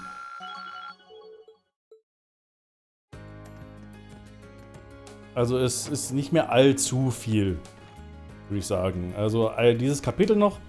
Und das letzte Kapitel ist relativ kurz jetzt im Vergleich zu diesem. Zu den normalen Kapiteln, die wir jetzt immer hatten.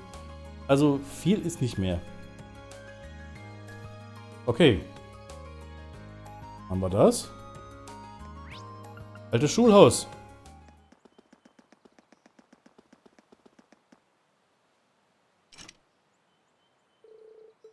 Front doors are locked. This will be our 6th time exploring the ruins under the old schoolhouse. Once I start exploring the old school... Ja.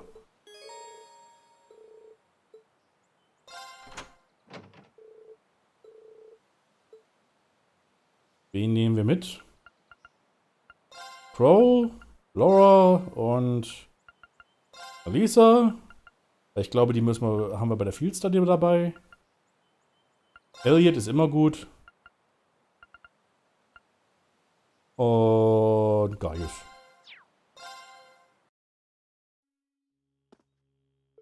Alright, who is ready for another trip into the unknown? This will be our 6th time down here, but don't let yourselves get too comfortable. There's no telling what we'll find next. Okay. Wichtige...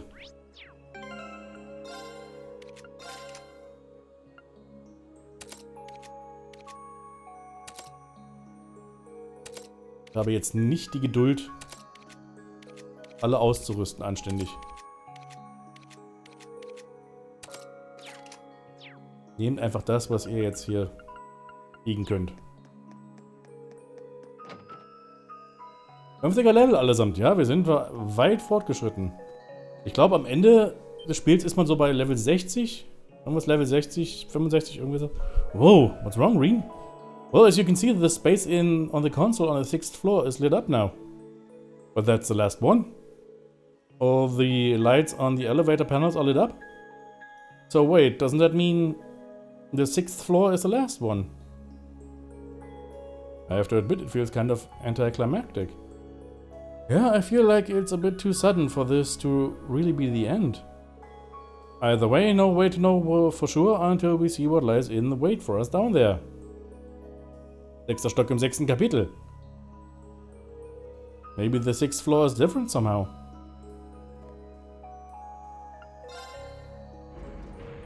Ich glaube nicht. glaube, der ist sogar relativ klein, der Level. So, this is the 6th floor. I've gotta say, it doesn't look much different from the 5th floor. You're really sure this is the bottom? Well, considering what we've seen of this place, there's no telling what we might find farther in. Stay on your guard, everyone. Right.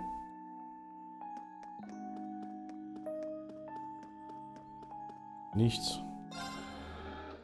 Wir resten einfach, weil... Warum nicht? Onward! Onward! Okay, was haben wir denn hier vor uns?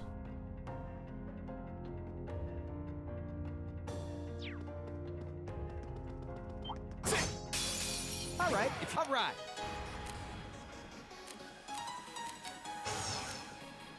Ach, jetzt haben wir natürlich jemanden nicht da zum Detekten, ne? Dann heißt es jetzt Battlescopen.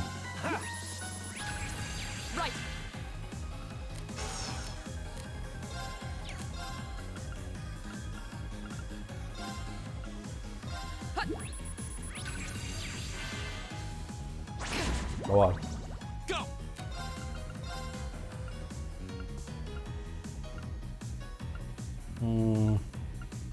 Second form, Gale! Now's our chance! Gotcha!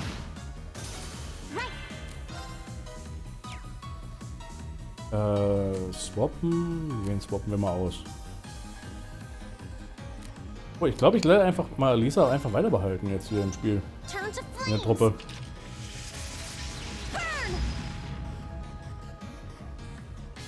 Alright. Freeze! Get it? My turn. My turn! Now's our chance! Gotcha! Alright. Right! Fire! Of course. Here we go! Okay, it's safe for now.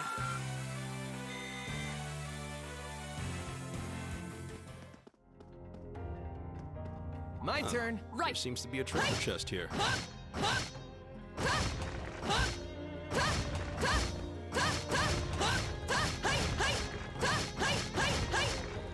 Right!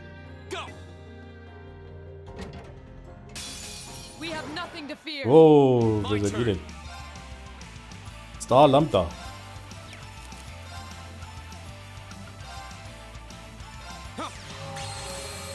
Leave it to me.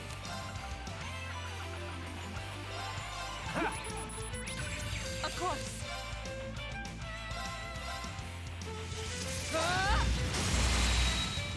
Off guard. Boost! Time is now. Leave it to Leave it to me.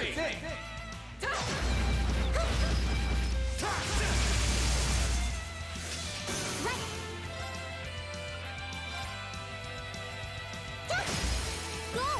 An opening.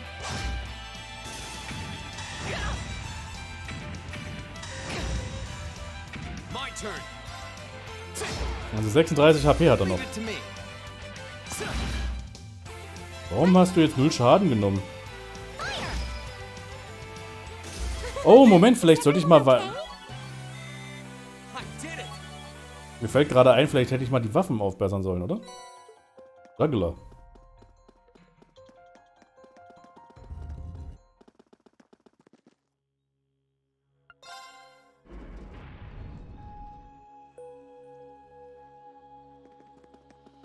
Ja, allerdings ist es ein bisschen nervig, dass es eben mehrfache Schläge braucht.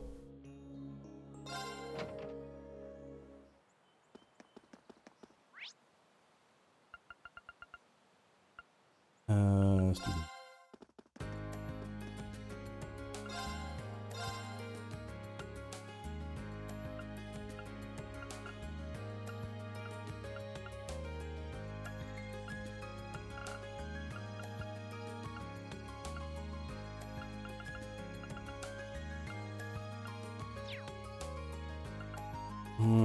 Shit.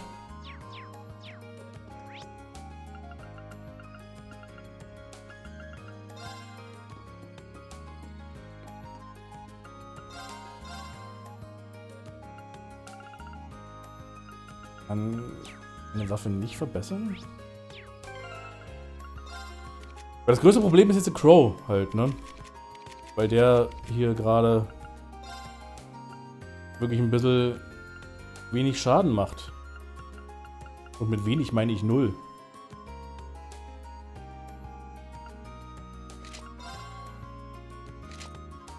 Wo vielleicht?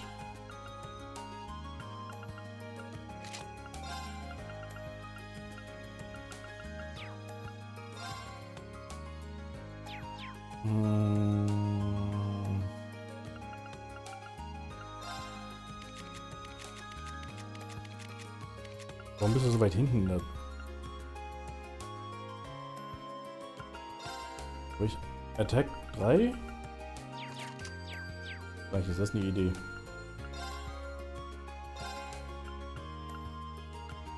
Ich kann gar keine Attack 3 machen. Dann bekommst du eine Attack 2. Warum hast du eine Silver Bell ausgerüstet? Das braucht doch keine Sau.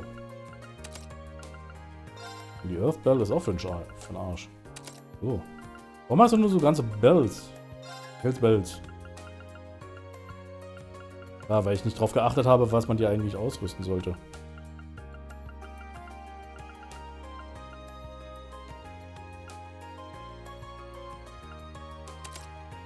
So. Bisschen Schaden hier machen. Kann ich jetzt eigentlich hier mit allen kochen? Nee, ich kann mit niemandem kochen wieder. Ah.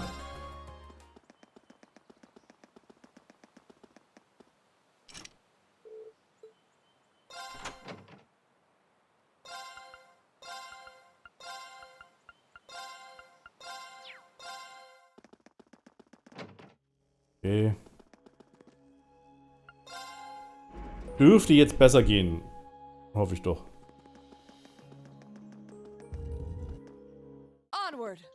On board! Das war eigentlich die Master Quartz, die ich jetzt gerade noch bekommen habe. Juggler. Attacks, Crafts, Inflict Abnormalities. Das klingt eigentlich gar nicht schlecht. Attacks, Craft, Cause, Status down. Das ist besser. Okay, bleiben wir da mal so, wie wir jetzt verblieben sind.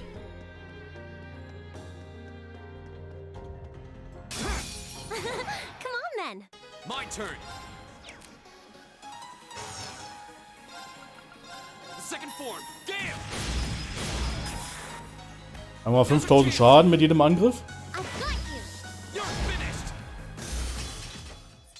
Nicely done, Elisa. Same to you. That was Okay. Jetzt können wir loslegen, richtig.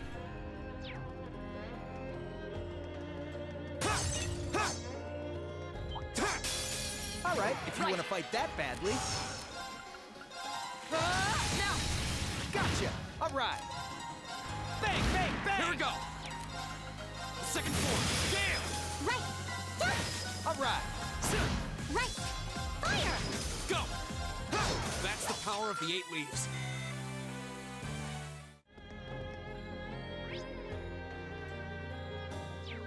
Moment, hier war noch was anderes. Enemy sighted. My turn. Take him out. Bang, bang, bang. Go. The second form. Damn. Go. I've got You're finished. Not here. Hang in there. You have my face. My turn. All right. Okay, das wird ein Spaß. Freeze. Get it? Ich sehe schon. Second form. Damn. Right. Oh no, you doubled in range. Now. Leave it to me. Bang, bang, bang. Go. Go. Too easy. It's my turn. Is everyone okay? No. Schreck, lass nach. Okay, hier war noch nichts. Also ich muss, glaube ich, einfach nur hier das Ding umlegen.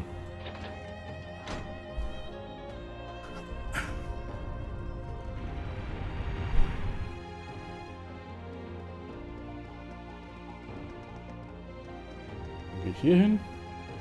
Das Ding um. Den Fishing Spot? Sieht nicht so aus, ne? Nee.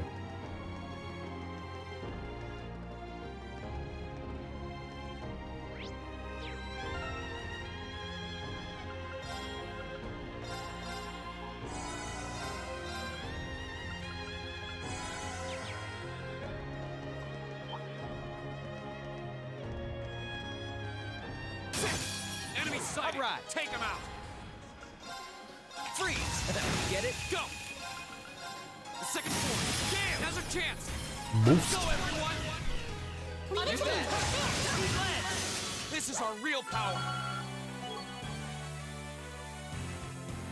Im Nachhinein wünsche ich mir, dass die verschiedenen Levels des alten Schulhaus-Dungeons unterschiedliche Designs hätten, weil das doch schnell langweilig wurde. Ja, stimme ich dir zu. Aber Heavenly Gift cannot be used inside CP regen. Grants allies inside status and restores 20 CP every turn. Das klingt doch gut. Ja, kann ich nur so zustimmen. Auf jeden Fall. Das Ding ist aber nach wie vor, wenn man bedenkt, wie dieses Spiel wirklich mehr ein Budget von ein paar Monopoly-Euro und 2 hartgekochten Eiern hatte, wenn man so will. Also so extrem vielleicht jetzt nicht, aber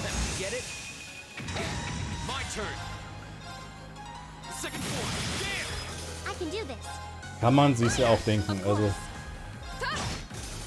warum das jetzt eigentlich so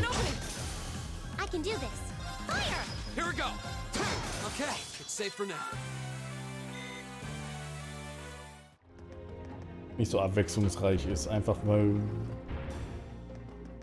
mehr konnte man hier nicht machen. Wenn sie gekonnt hätten, hätten sie das wahrscheinlich getan.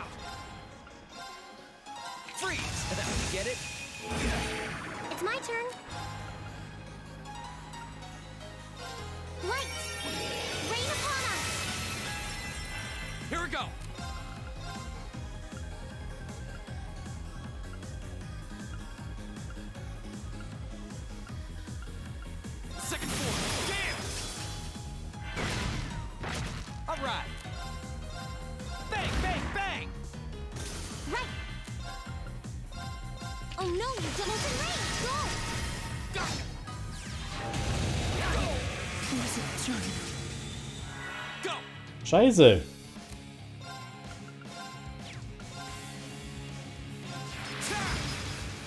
I'm all fired up now.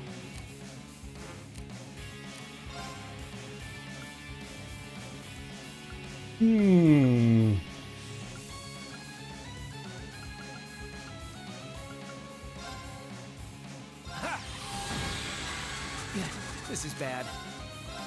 Bang, bang, bang. Here we go. Das passiert, wenn man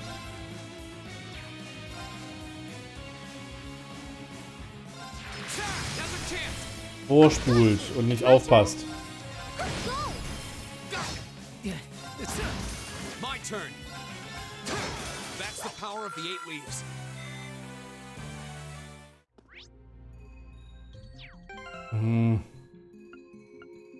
Mist.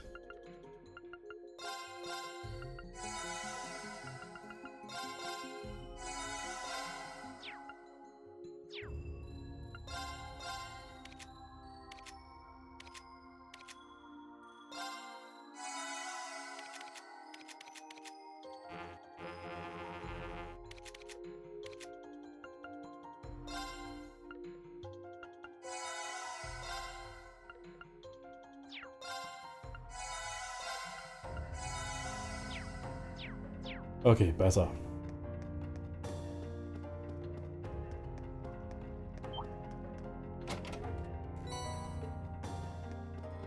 Sepith.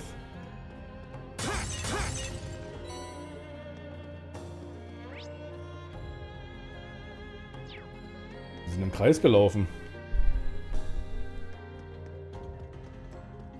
Aber das mussten wir, glaube ich, sowieso. Nee, mit der kämpfe ich nicht. Habe ich keinen Bock. Oh man, we're still not through. Jetzt gelandet.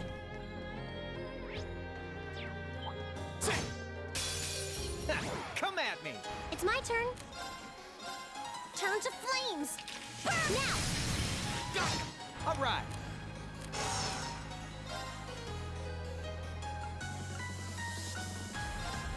Freeze. Get it? Here we go. Second floor. Damn. Leave it to me. Bang, bang, bang. Right. Turn to flames. Go.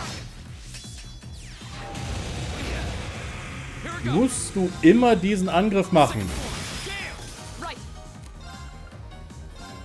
No, it's my turn. Go get him. Let's do this. Now that's what I call teamwork. Okay, sorry, aber ich muss Elliot mit reinbringen hier. Damit einer wenigstens hier anständig heilen kann. Kann Alisa vielleicht auch, aber irgendwie ist mir Elliot ja lieber.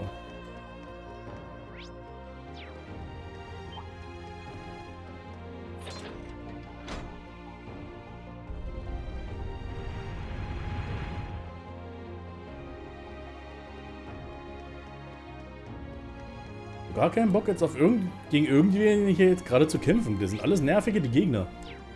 Endlos nervtötend.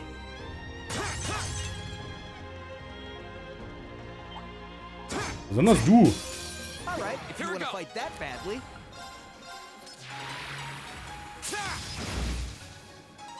my turn. No escape. Now. Gotcha. Leave it to me. Freeze. Get it? Warum machst du so wenig Schaden? My turn.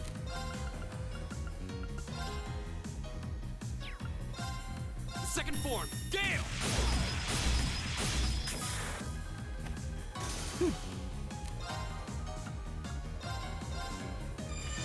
Good night.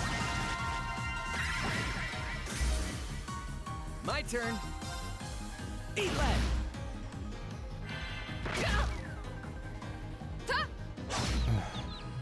Go. Laura, bitte. My turn. Eat lead. Handsome and strong. I'm the total package.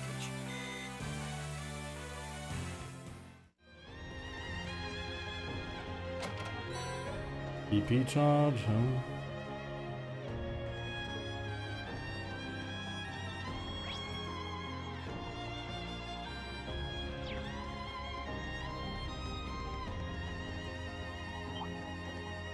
Yeah. We have nothing to fear. My turn. Okay. Yeah, you're done. Cross street. See ya. You picked the wrong guy to mess with. Wie gesagt, ich verliere manchmal einfach die Geduld. Right. My turn.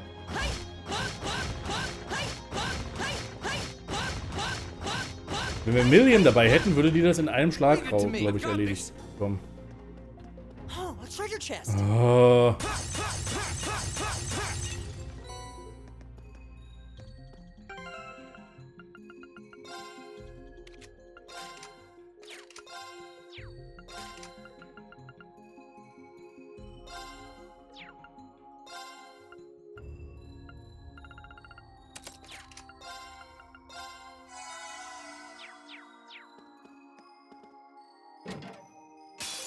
Enemies ahead.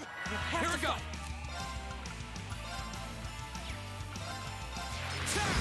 Right.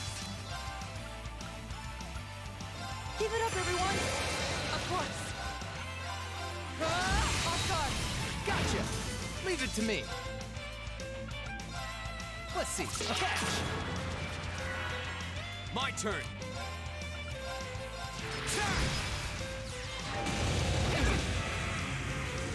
All right.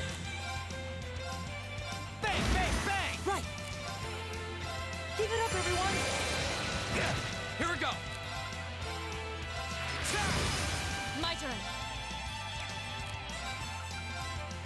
No escape. All right. My turn.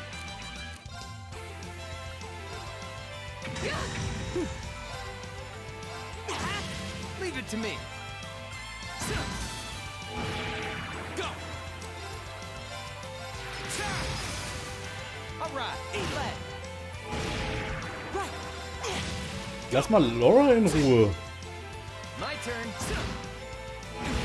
You okay? Is everybody okay? Great. Yeah, more than Nice. Triple Shield.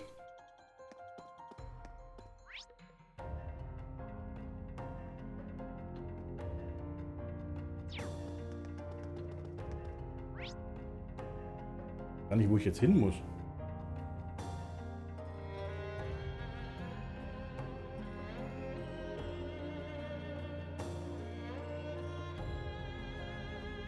Ich glaube, hier ist doch ein Fishing-Spot gewesen.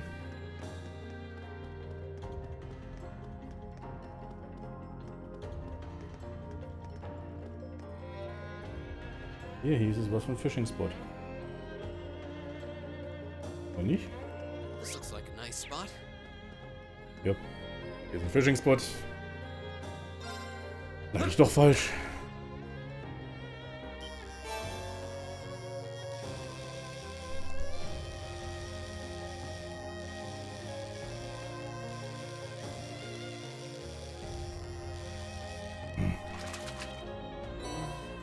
What even is this? New Catch. Oh, das war ein neuer Fisch.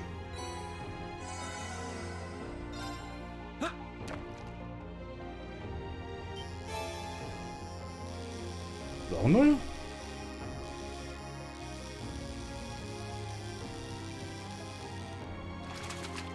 Wow, this is a big one. Nee. Ich habe zumindest den neuen Fisch gefangen.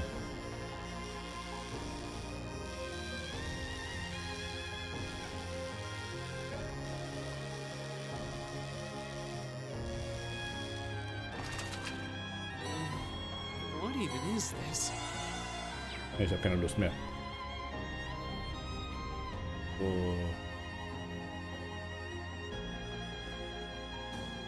Bin jetzt am gucken, wo ich eigentlich hin muss. Ich habe gar keine Ahnung, wohin. Ich glaube, ich muss hier lang. Glaube ich? Hier lang? Thank you. Ich versuche jetzt so gut es geht, jedem Kampf hier aus dem Weg zu gehen. Weil diese Kämpfe hier sind ja wirklich absolut zum Kotzen. Besonders mit denen. Nein.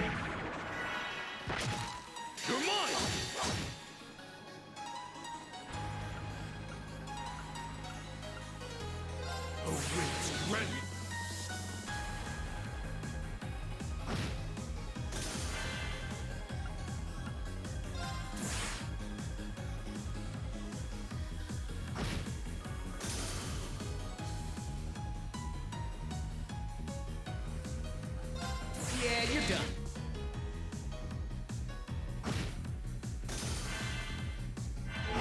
Come on. My turn. It's my turn. Who's there? Come on! Time is precious. We should hurry. Scheiße alles. Das sind die letzten Gegner, die ich hätte gebrauchen können, um von denen überrascht zu werden. Ich wusste nicht, dass hier ein Schalter auch ist. Meine Schuld.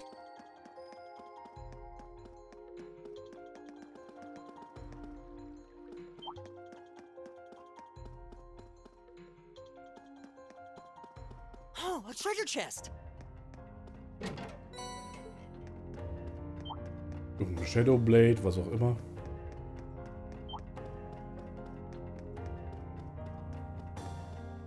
Okay, hier geht's nach unten.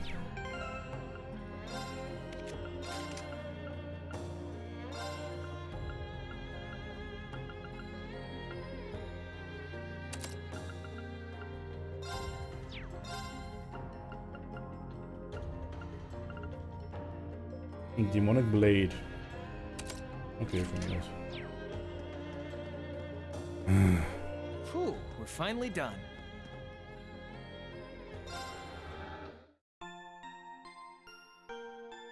Das wird richtig kacke jetzt.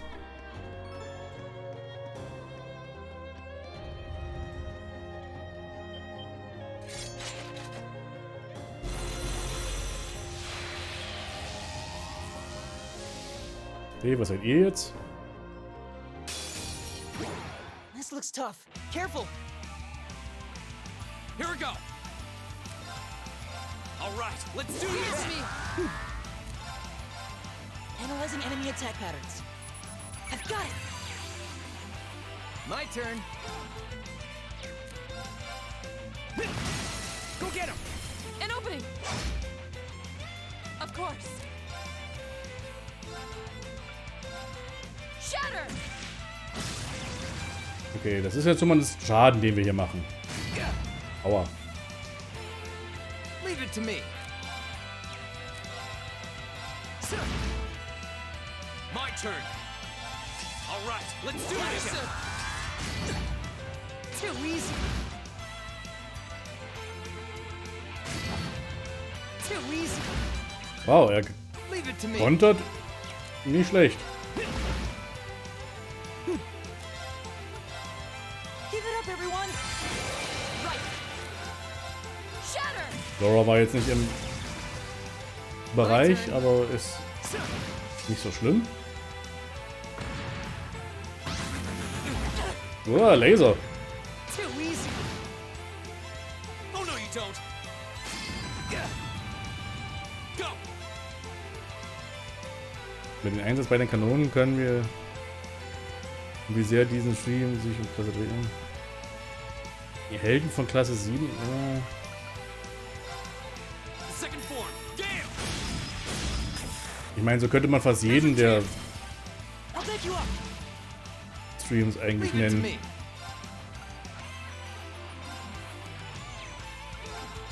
Bang, bang, bang.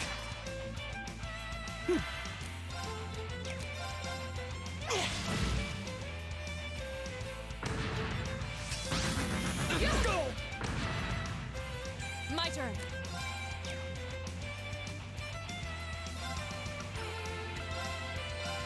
No escape! Yeah! Go. All right, let's do this. Me. All right. Bang, bang, bang. Now. An opening! Okay, einer ist tot. Wirklich allzu viel haben die nicht drauf, anscheinend. Leave it to me. Gotcha.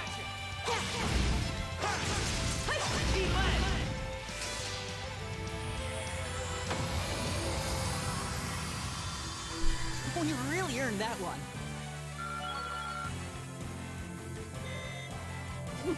I've only just begun. Phew. They sure didn't pull their punches. Naja, die waren einfacher als die normalen Gegner hier in dem Dungeon. Indeed, though we overcame them in the end. And nothing's happened. No sign of any other door appearing either. And that seems to be the case. For the final floor, that seems like kind of a letdown. And the thing of it is just... It's all just been business as usual since the 4th floor, hasn't it? True. We've been able to access a new floor every month, but that's about it. I guess we can't do much more here right now. Let's head outside. Guess that's that then.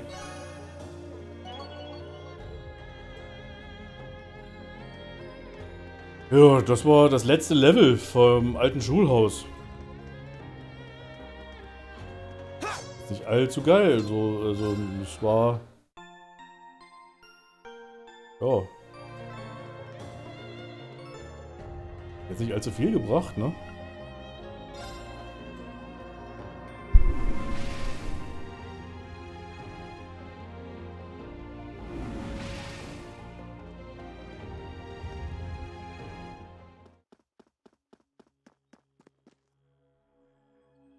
Dann also nach oben wieder.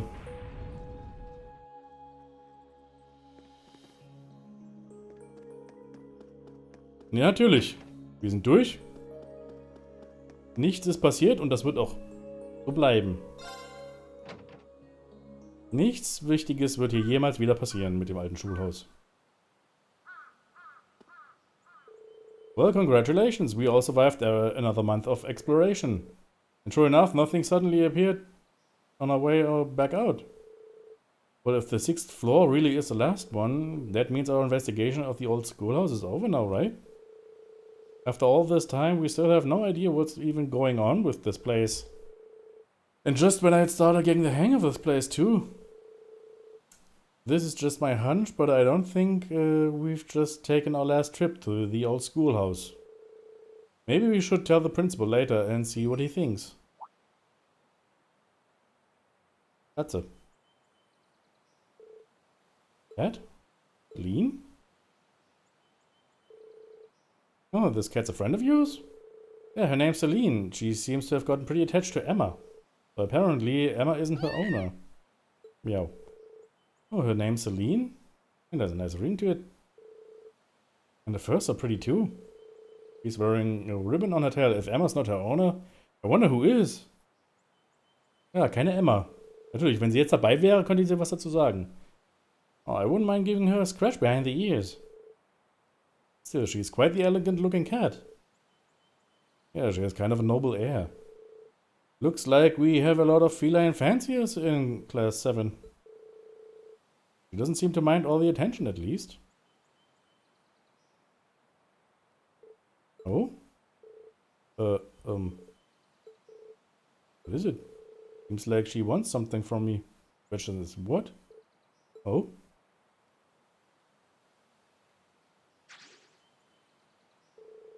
It looks like she's had enough affection for one day. Will she be alright?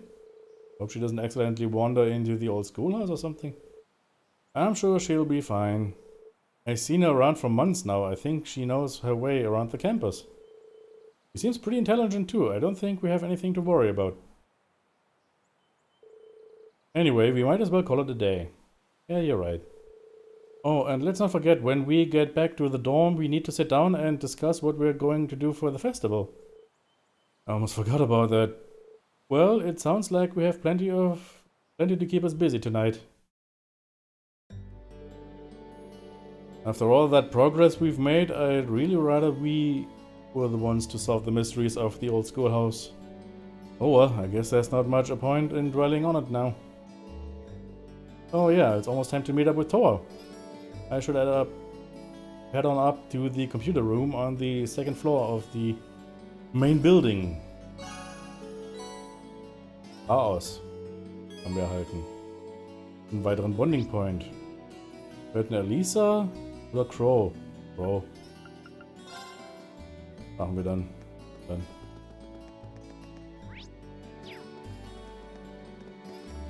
War Crow hier? Nee, wo ist Crow? War an der anderen Seite, ne?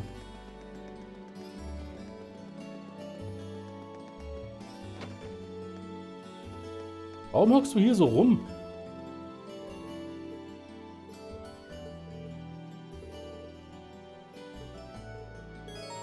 Okay, was will Crow jetzt hier?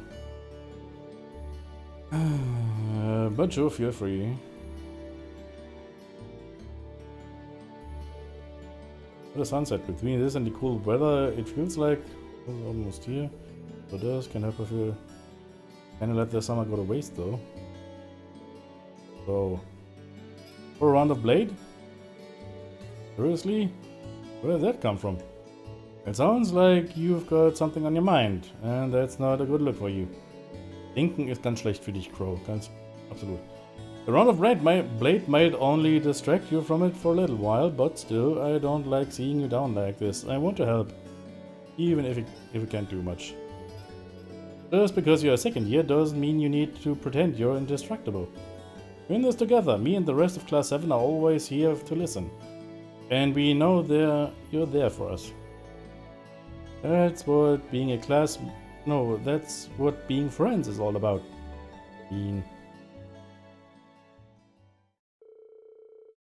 That better not be a promise you don't intend or keep. Huh? You're a lifesaver, man. As it just so happens, my wallet's is very empty. Natürlich. I was sweating how I'd survive the festival next month without any cash. Bro took out his blade cards. Besides, how could I say no to such a kind offer? What do you say we start the betting at 100 Mira? Whoa, hold on. Hat er in. Alright, let's get started. Ist Crow nur in Klasse 7, um gewisse Fächer nachzuholen, oder ist er ein richtiges Mitglied der Go on, Klasse? draw a card. Beides im Prinzip. I'm up first. Take this. Ich habe keine Ahnung, wie dieses Spiel funktioniert. Oh, seriously? Take this. Not bad.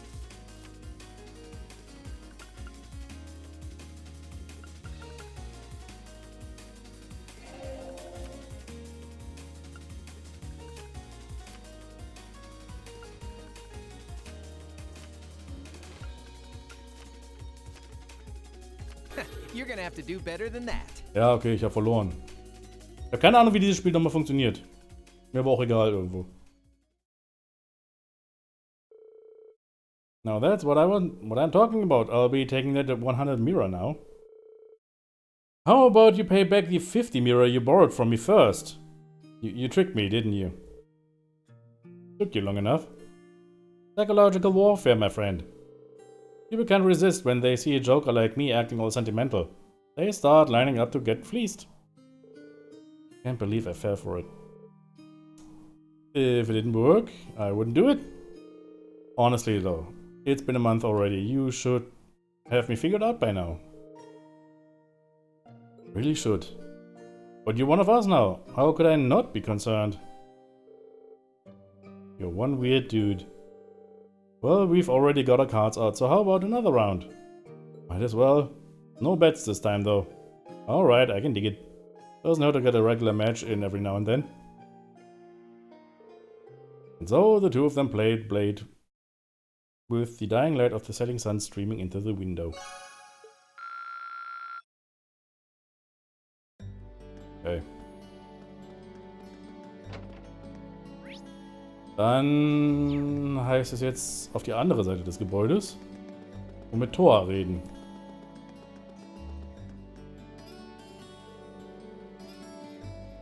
Well, here we are. I wonder if Thor is already inside. Mark and enter.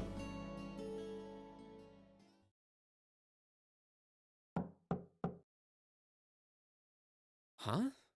Doesn't sound like she's here yet.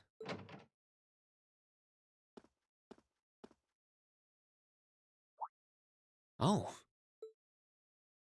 Och. Da ist jemand müde. Oh fuck, ich hab das versteckte Quest. Ist egal. Egal. Scheiß auf die Quest.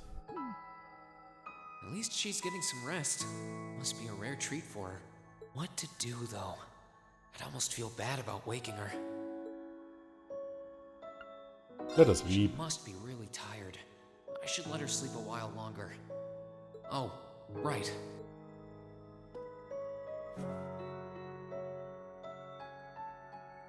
There we go. I guess I'll just read a book or something while I'm waiting.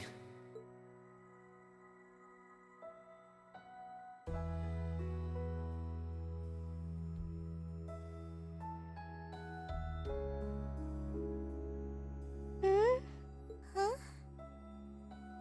Where am I?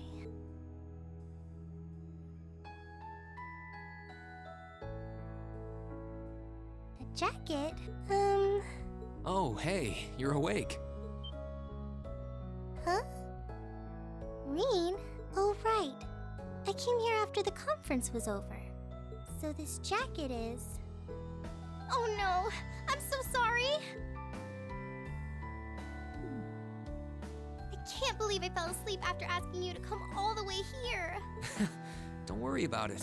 You're doing me a favor here. I appreciate you taking the time out of your schedule for me. Aw, why is it that you always seem to catch me at the weirdest moments? Still, thanks. No problem. Glad to do what I can. It wasn't too hot, was it? No, of course not. It felt really nice and warm. But anyway, that's not the point. Now, listen here, Reen. Huh? I mean, lending me your jacket was very sweet and gentlemanly of you, and I'm kind of happy you did.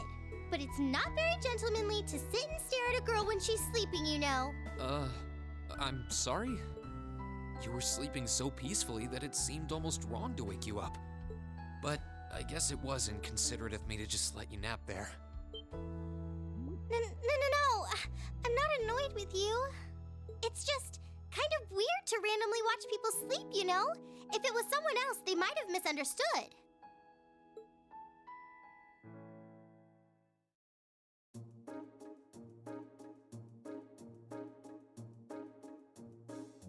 Was soll man groß sagen, ja?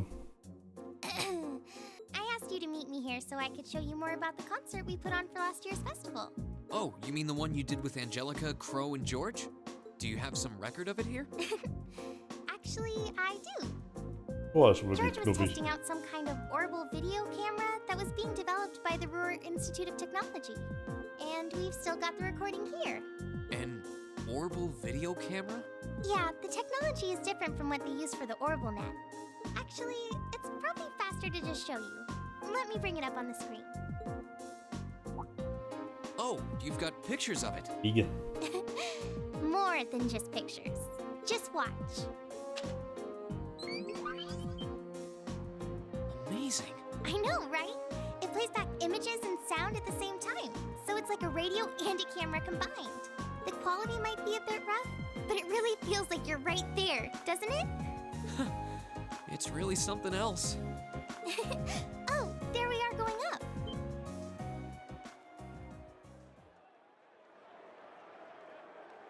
Wow. Isn't it cool? It's called Rock. It's making a splash in the music scene abroad. Ein Trails auf YouTube, ja, genau. They use orbital audio technology to amplify guitars for it. It's a pretty bold sound, huh? It definitely is.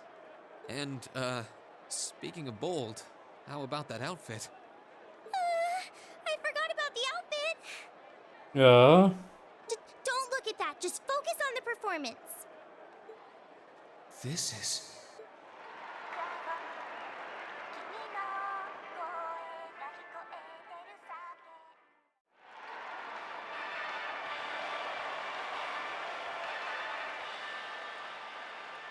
Bravo!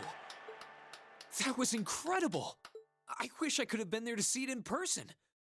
I'm glad you enjoyed it. So was that any help? Help? This is exactly what I was looking for. I'm not sure if we can put together something as flashy as this, but we do have Elliot, and he knows his music, so I think we might have a chance. I'm glad to hear it. Crow was the one who planned all of this out, so he's the one you should ask about how to put a program like this together. Angie did our choreography, and George got all the instruments together for us. I'm sure they'd help out if you asked. I think I just might. We have to get our preparations for the festival underway. Oh, I put a copy of the video onto this memory quartz for you, too. If you put this memory quartz into Memory the mobile quartz. projector here, you can watch the video anytime you want. USB Quartz. Maybe you can bring everyone from your class here and show it to them tomorrow. Yeah. Thanks for everything, Toa. I mean, I asked you for help, but you really went above and beyond. I don't really know how to thank you. You're always looking out for me, Reen. It's the least I could do. Besides, I'm sure this idea will spark some lively discussion within your class. It's not a done deal yet. Lively Discussion, besonders über dein Outfit, Thor. But I'm really Meine curious Güte. to see how things turn out. Me too.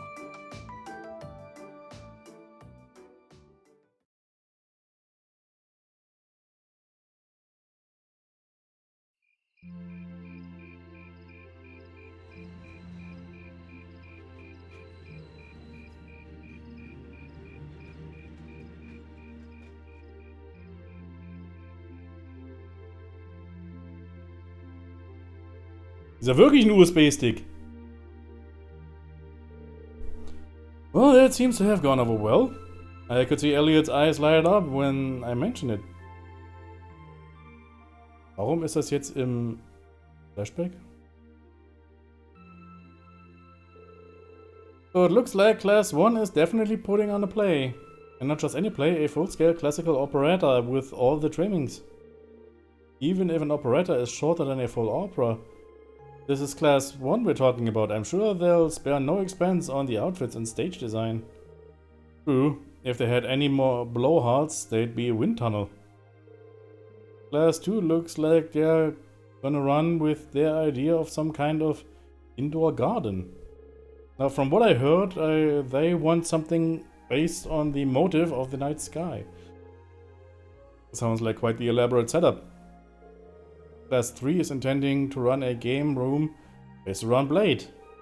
I heard they're planning to decorate the room like a castle and provide lessons for beginners as well as advanced players. Oh, really? Class 4 is going to be doing an Eastern-style cafe of sorts. They're claiming you can enjoy an exotic dining experience. Not sure what they mean by Eastern style though. Well, my sword is technically Eastern style, I guess. But yeah, that seems like an awfully broad term. I don't really see too much stuff from the East in Arabonia. Class 5's doing something kinda different. They'll be using the training hall for some attraction they call Mishi Panic. Wait, isn't Mishi the mascot of that big theme park in Crossbow? Kind of a strange choice, considering the current political climate. I'm kind of a Mishi fan though. One time, Lacta brought me back a Mishi keychain. It's pretty cool. No, the intelligence division never struck me as the type who would budget for the souvenirs. Anyway, the captain of the riding club is intending to organize some manner of horse racing event. Officially, there's to be no gambling, but with our senior colleague involved, I'm sure free enterprise will find a way. Innocent whistle. Really, Crow? Noah's not going to like it if she finds out. Ah, come on, it's a festival. A little low stakes fun never hurt anyone. A number of second years are planning to run stalls, and many clubs are intending to put on events as well. But in terms of scale, the 5 other classes are our main competition. I've heard attendees will be able to vote on which class event they liked most, with the winner to be announced during the evening's festivities. That sounds like it's gonna make things awfully competitive. Still, if it's that much more incentive to make our class contribution one to remember. Which leads us to our current problem. What do we do? I'm thinking we should avoid doing something that would require large-scale equipment. With our numbers and the time we have to prepare, I doubt we could get it set up or even spare someone to operate it. Yeah, you make a good point, but if we take that into account, just about the only other option we have is doing something on the auditorium stage. And it's worth noting that using the stage would put us in direct competition with Class 1. Can't very well put on a production like theirs though. We just look like copycats. Whatever we end up going with, it should be something we can all have a part in. Maybe a martial arts demonstration with a few sparring matches? No, that would probably get turned down as too dangerous. Not a bad line of thought though. How about a cooking contest? Oh, I call judge. So wäre ich auch. Ich probiere. Ich esse nur. Our troubles are over. I just had a visionary idea. We can do this with the Academy pool. Picture this. Stunning ladies in bikinis wrestling piggyback in the pool. Come for the fights, stay for the accidental exposure. Yeah, I think not. This is getting us nowhere. All sound like fun though. Oh. Actually, I did find one idea I think we might be able to use. Did? Really? I'll bet Toa told you, huh? Yeah, she showed me the video too. I can't believe you never even mentioned it. You guys put on an amazing show. Well, I'm the lone second year here. Didn't want to rob your bright-eyed first years. You bright-eyed first years of the full festival experience. So what's this idea then? Did the student council president suggest something to you? Yeah, she showed me a video of a concert that she, Crow, George, and Angelica put on for last year's festival. A concert on stage? With vocals? That sounds interesting. I have heard that there was one event at the last year's festival that really drove the crowds wild.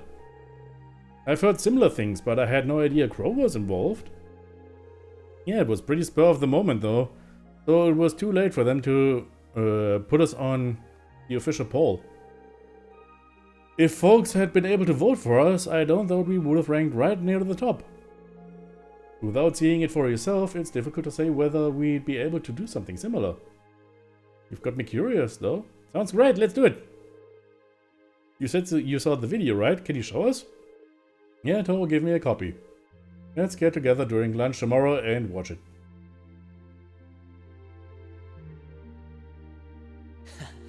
I can't wait to see the looks on their faces when they see it. Though I imagine Toa's outfit might raise more than a few questions too. Ich wette, das war Crows Idee. Already? Abend time should be on soon.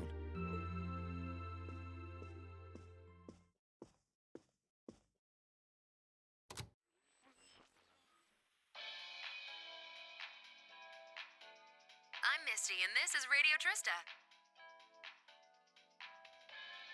It's 9 p.m. on the 19th of the 9th month. If only I was dressed to the nines to match. It feels like we're finally getting the break we deserve from a long string of uncomfortably humid nights. That's right, fall is finally here, and it's brought its cool night breezes and gentle chirping of insects with it. Along with that respite, Erebonians everywhere are turning to their true autumn passions, food and sports. What do all of you out there look forward to when you realize fall's almost here? For me, it's definitely the food. The crops come into season, ready for the harvest. I can only imagine how much work it has to be for all those farmers.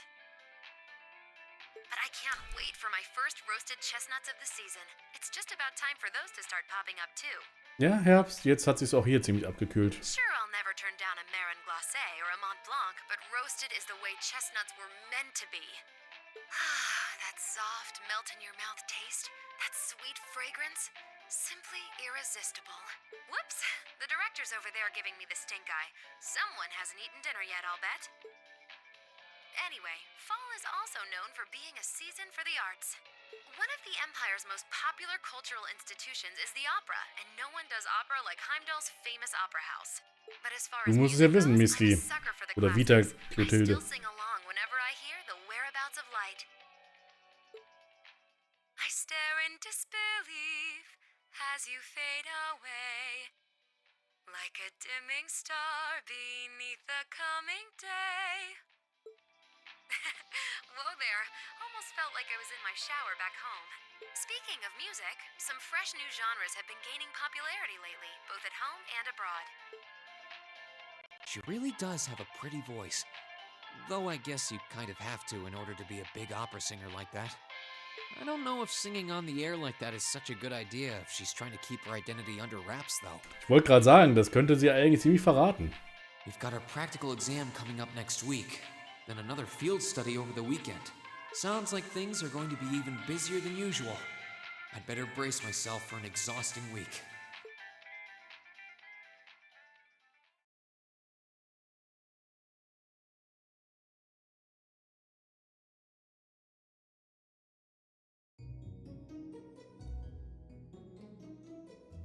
Lunch Break. Ach ja, wir wollten ja das Video angucken, da, genau.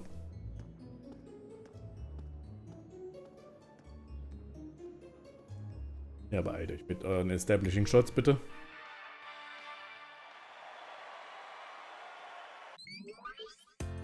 Whoa. That was way cool. Very impressive. That was neat. Well, it was certainly quite a technical display.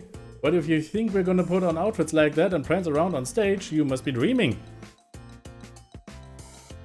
Ja, wir haben die Tage jetzt eingeholt, stimmt. Jetzt sind wir genau auf den richtigen. Well, the outfits all depend on what kind of performance we put on. The clothes have to fit the mood and the music, right, Crow? Yeah, we did a rock song last year. So if our outfits don't scream rock, the whole performance would have lacked something in my opinion. So in my infinite wisdom, I'd like to point out that revealing outfits will be popular regardless of the music. You guys. Outfits aside, it does seem like a bold concept. You would think to put in a performance like that.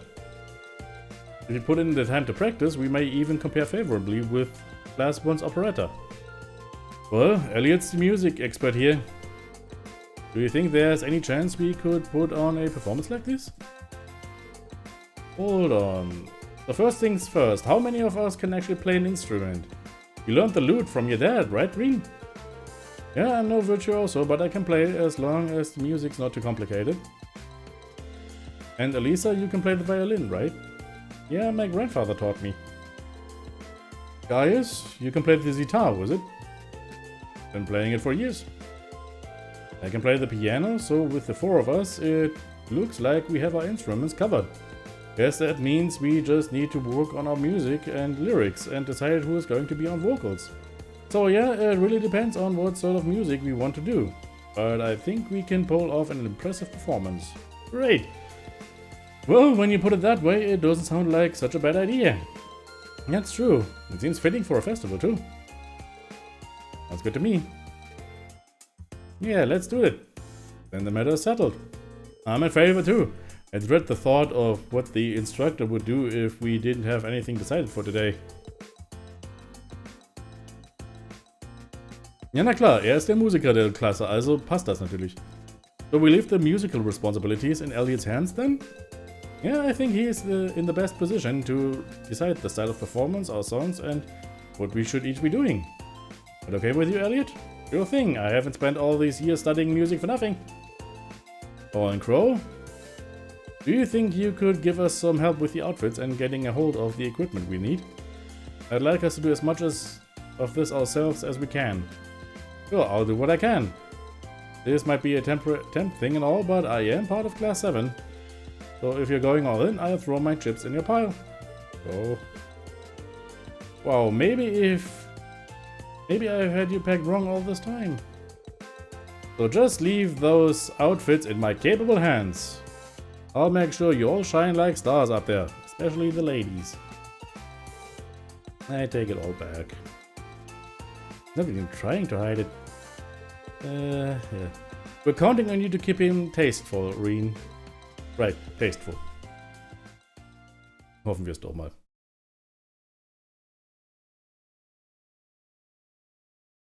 Ich gucke jetzt gerade die ganze Zeit auf den Walkthrough und ich sehe immer noch diese versteckte Quest, die ich jetzt vergessen habe zu machen. Ich glaube, ich werde das wirklich machen müssen, einfach off-stream den gesamten Part, den ich jetzt hier gespielt habe, nochmal zu spielen. Ich habe den Speicherstand, um alles nochmal aufzuholen. Ja, Reen kann auch ein klein bisschen, ja, das stimmt wohl, aber er kann sich zumindest zurückhalten. Er hat wenigstens noch Selbstkontrolle. First, congratulations are in order. Took you long enough, but you finally decided what to do with the festival.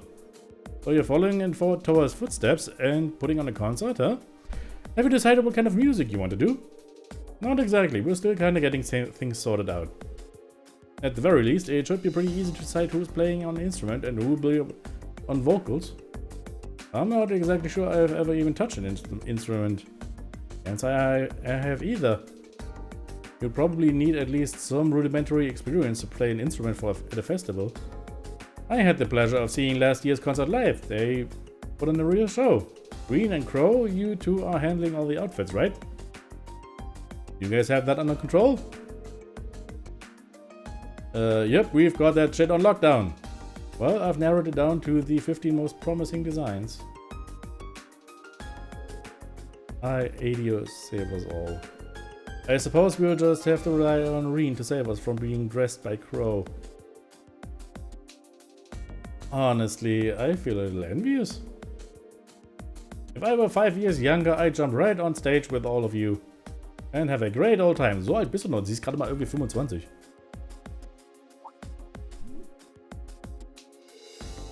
Hey, what are you looking at me like that for? Instructor? How old are you again? Aren't you in your mid-20s? Even if you were 5 years younger, graduation would still be years behind you. Hush, you! For us ladies, everything's up to the mid-20s is just a warm-up. And men, they are like fine wines, better with age. Sarah mag ältere Männer. I'm not sensitive about it, really. This is just another valuable life lesson that is my duty as your instructor to impart. Anyway, as much as I'm looking forward to the festival, that's not why we're here today, aren't we? Not only do you have no field study next month, it looks like you're off the hook as far as practical exams go too. Frauen in ihr Alter, ja. Das Lustigste. Man merkt, dass dieses Spiel von Männern geschrieben wurde. So, since this will be your last practical exam for a while, I figured I'd crank up the challenge a couple notches.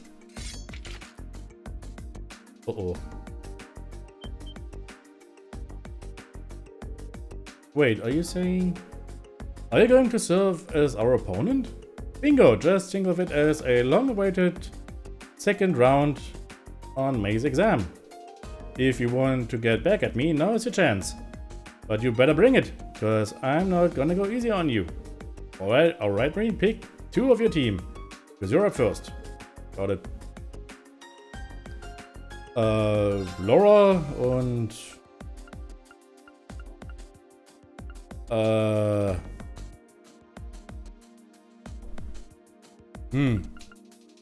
Wenn ich jetzt die Statuswerte von denen wüsste. Wer war denn noch gut?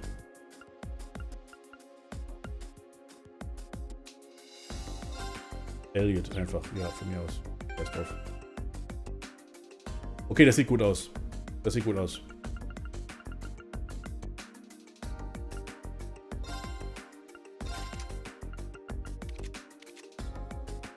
Fliege!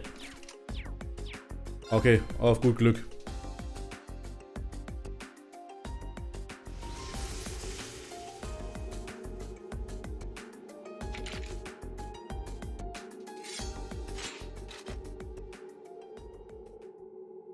She's got that dangerous gleam in her eyes. I have no doubts of her expertise in combat, even if we don't win. I want to see how much we can do. Well, if we were ever holding anything back before, now is the time to pour it all in. I take it you're all ready? You've been studying and training here half a year now. I think you might finally be able to do it. Now, show me you've got what it takes to pass with flying colors. Right! Fliege. Come at me with everything you've got. Meet the following conditions.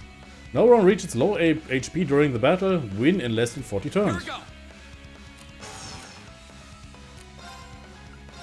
All right, let's do this. Leave it to me. So. Als erstes. Of course. Leise.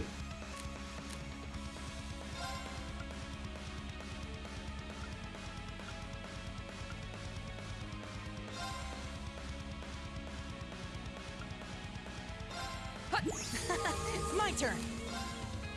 Analyzing enemy Detecten? attack patterns. I've got it. My turn. So.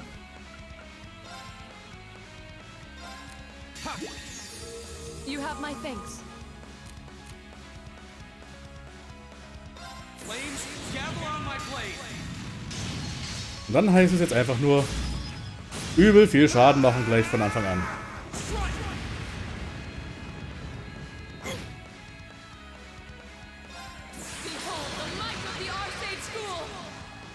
Okay, das hätte mehr Schaden machen können, finde ich.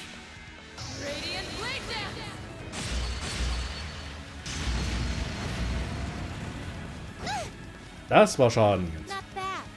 Time for the kid gloves to come off.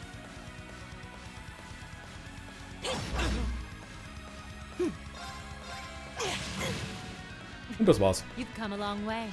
Is everybody okay? So macht man das einfacher. Einfach S-Craft auf die draufhauen und gut ist.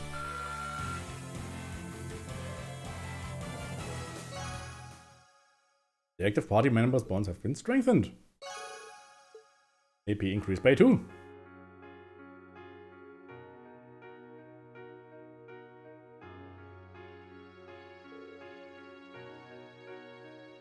Pant. Hose. Did we actually do it? It took all 3 of us fighting in top form until we got a narrow victory.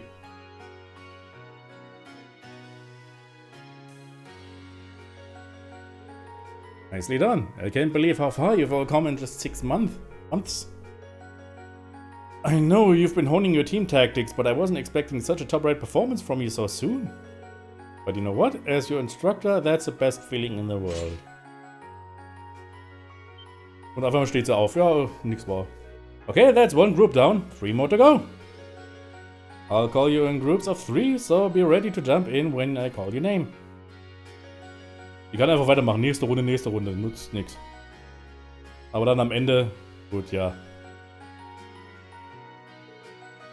Hose.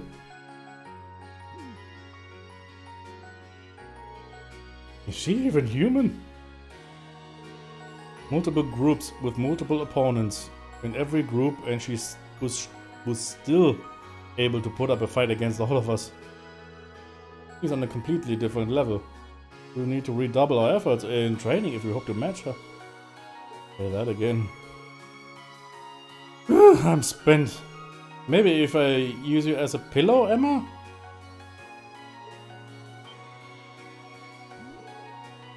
What? Here? Have you no shame? Looks like there's still some life in her yet. She's the only person I know who can fight 4 back-to-back battles and still have the energy to wisecracks. Don't get me wrong, I'm genuinely impressed with how far you've come. Now I can tell you where you're headed for your field study without any worries. Geh erstmal wieder auf. Okay. Up we go.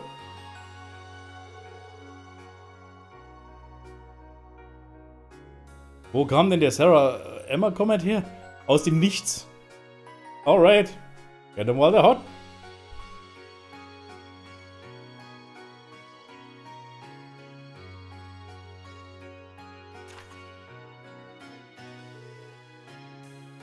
Interesting choices. Okay, Reen, Elisa, Fee, Marcus, Elliot und Crow.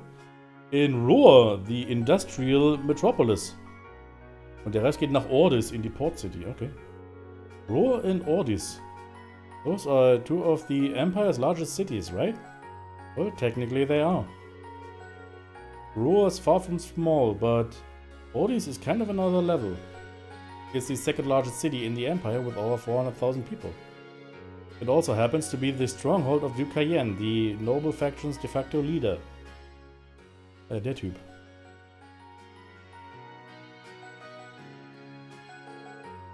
Are you out of your mind? You want us to drag this hyperactive chatterbox straight into the noble faction's largest stronghold?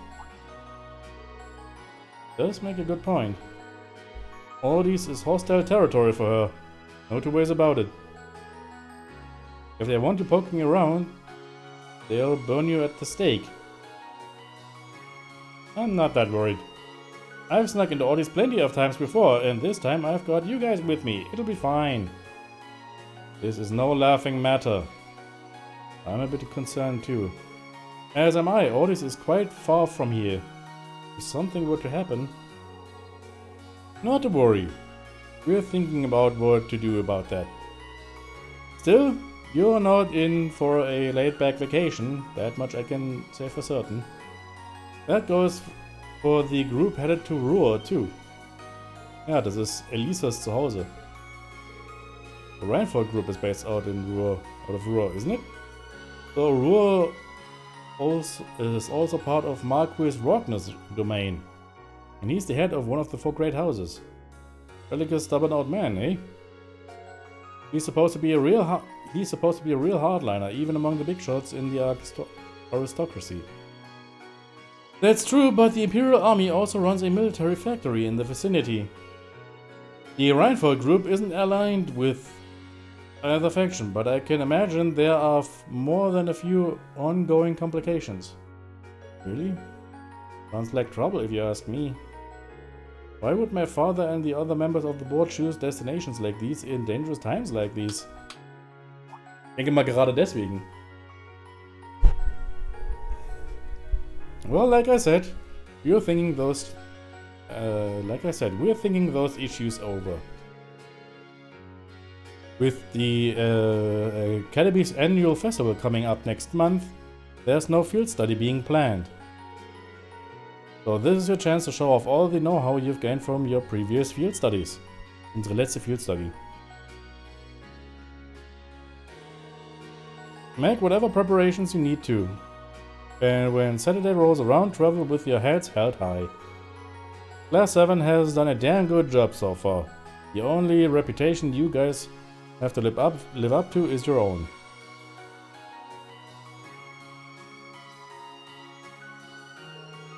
Thank you, instructor.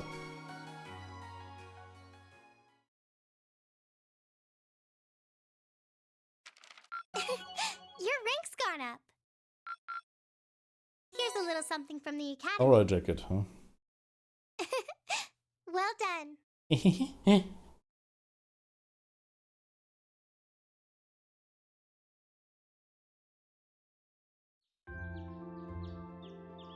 Establishing Shots. Die wir immer wieder überspringen müssen. Oder vorspulen zumindest. It's 8:20, so we're still waiting on Elliot and Crow then. It looks like they nearly pulled an all-nighter working on our festival performance. It sounds like they've got a general idea of what they want, as far as style goes. But they're both nitpicking the set list and all the little details of the performance itself. I don't know about you guys, but I'm excited. Yeah! I'm not worried about Elliot, but I can't say I've got an abundance of faith in Crow. Well, be that as it may, we just have to leave it to them for now. Still, I was surprised by what the instructor said last night. What do you think she's cooking up this time? I can only shudder to guess.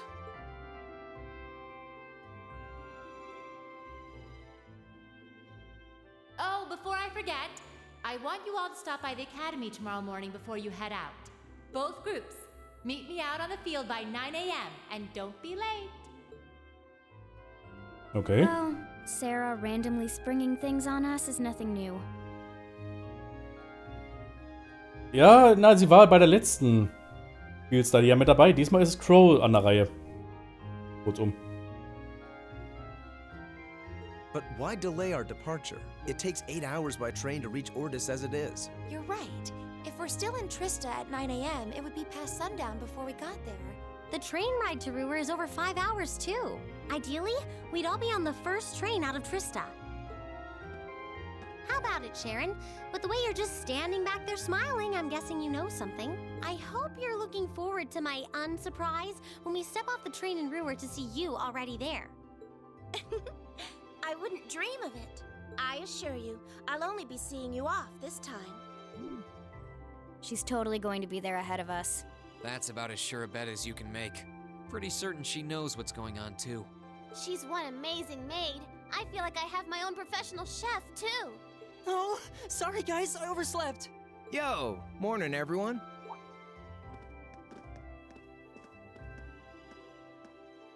Morning. Looks like we have everyone now. We have to meet the instructor at the field by 9, right? I don't know what she wants to see us about, but don't worry, we've still got some time left. Anyway, I think we should head out now. I'm sure most of us have some last-minute preparations to take care of. True. Have a safe trip, everyone. Okay. Und damit? Ja, genau. Speichern wir hier. Und dann wären wir für heute fertig. Und ich glaube, dass ich es vielleicht doch angehen werde, diesen gesamten Part, den ich gerade jetzt hier in 4 Stunden gespielt habe, nochmal zu spielen. Einfach, weil ich einige Sachen übersehen habe und die ich dann doch nachholen sollte. Wie mit dem einen Rezept. Dann müsste ich nochmal ein paar was kochen, damit ich bessere Belohnung bekomme für die eine Sidequest. Die andere Sidequest habe ich vergessen zu machen. Die muss ich auch nachholen. Aber das ist alles nichts, was man jetzt sehen muss. Der Rest dürfte so machbar sein, ohne Probleme.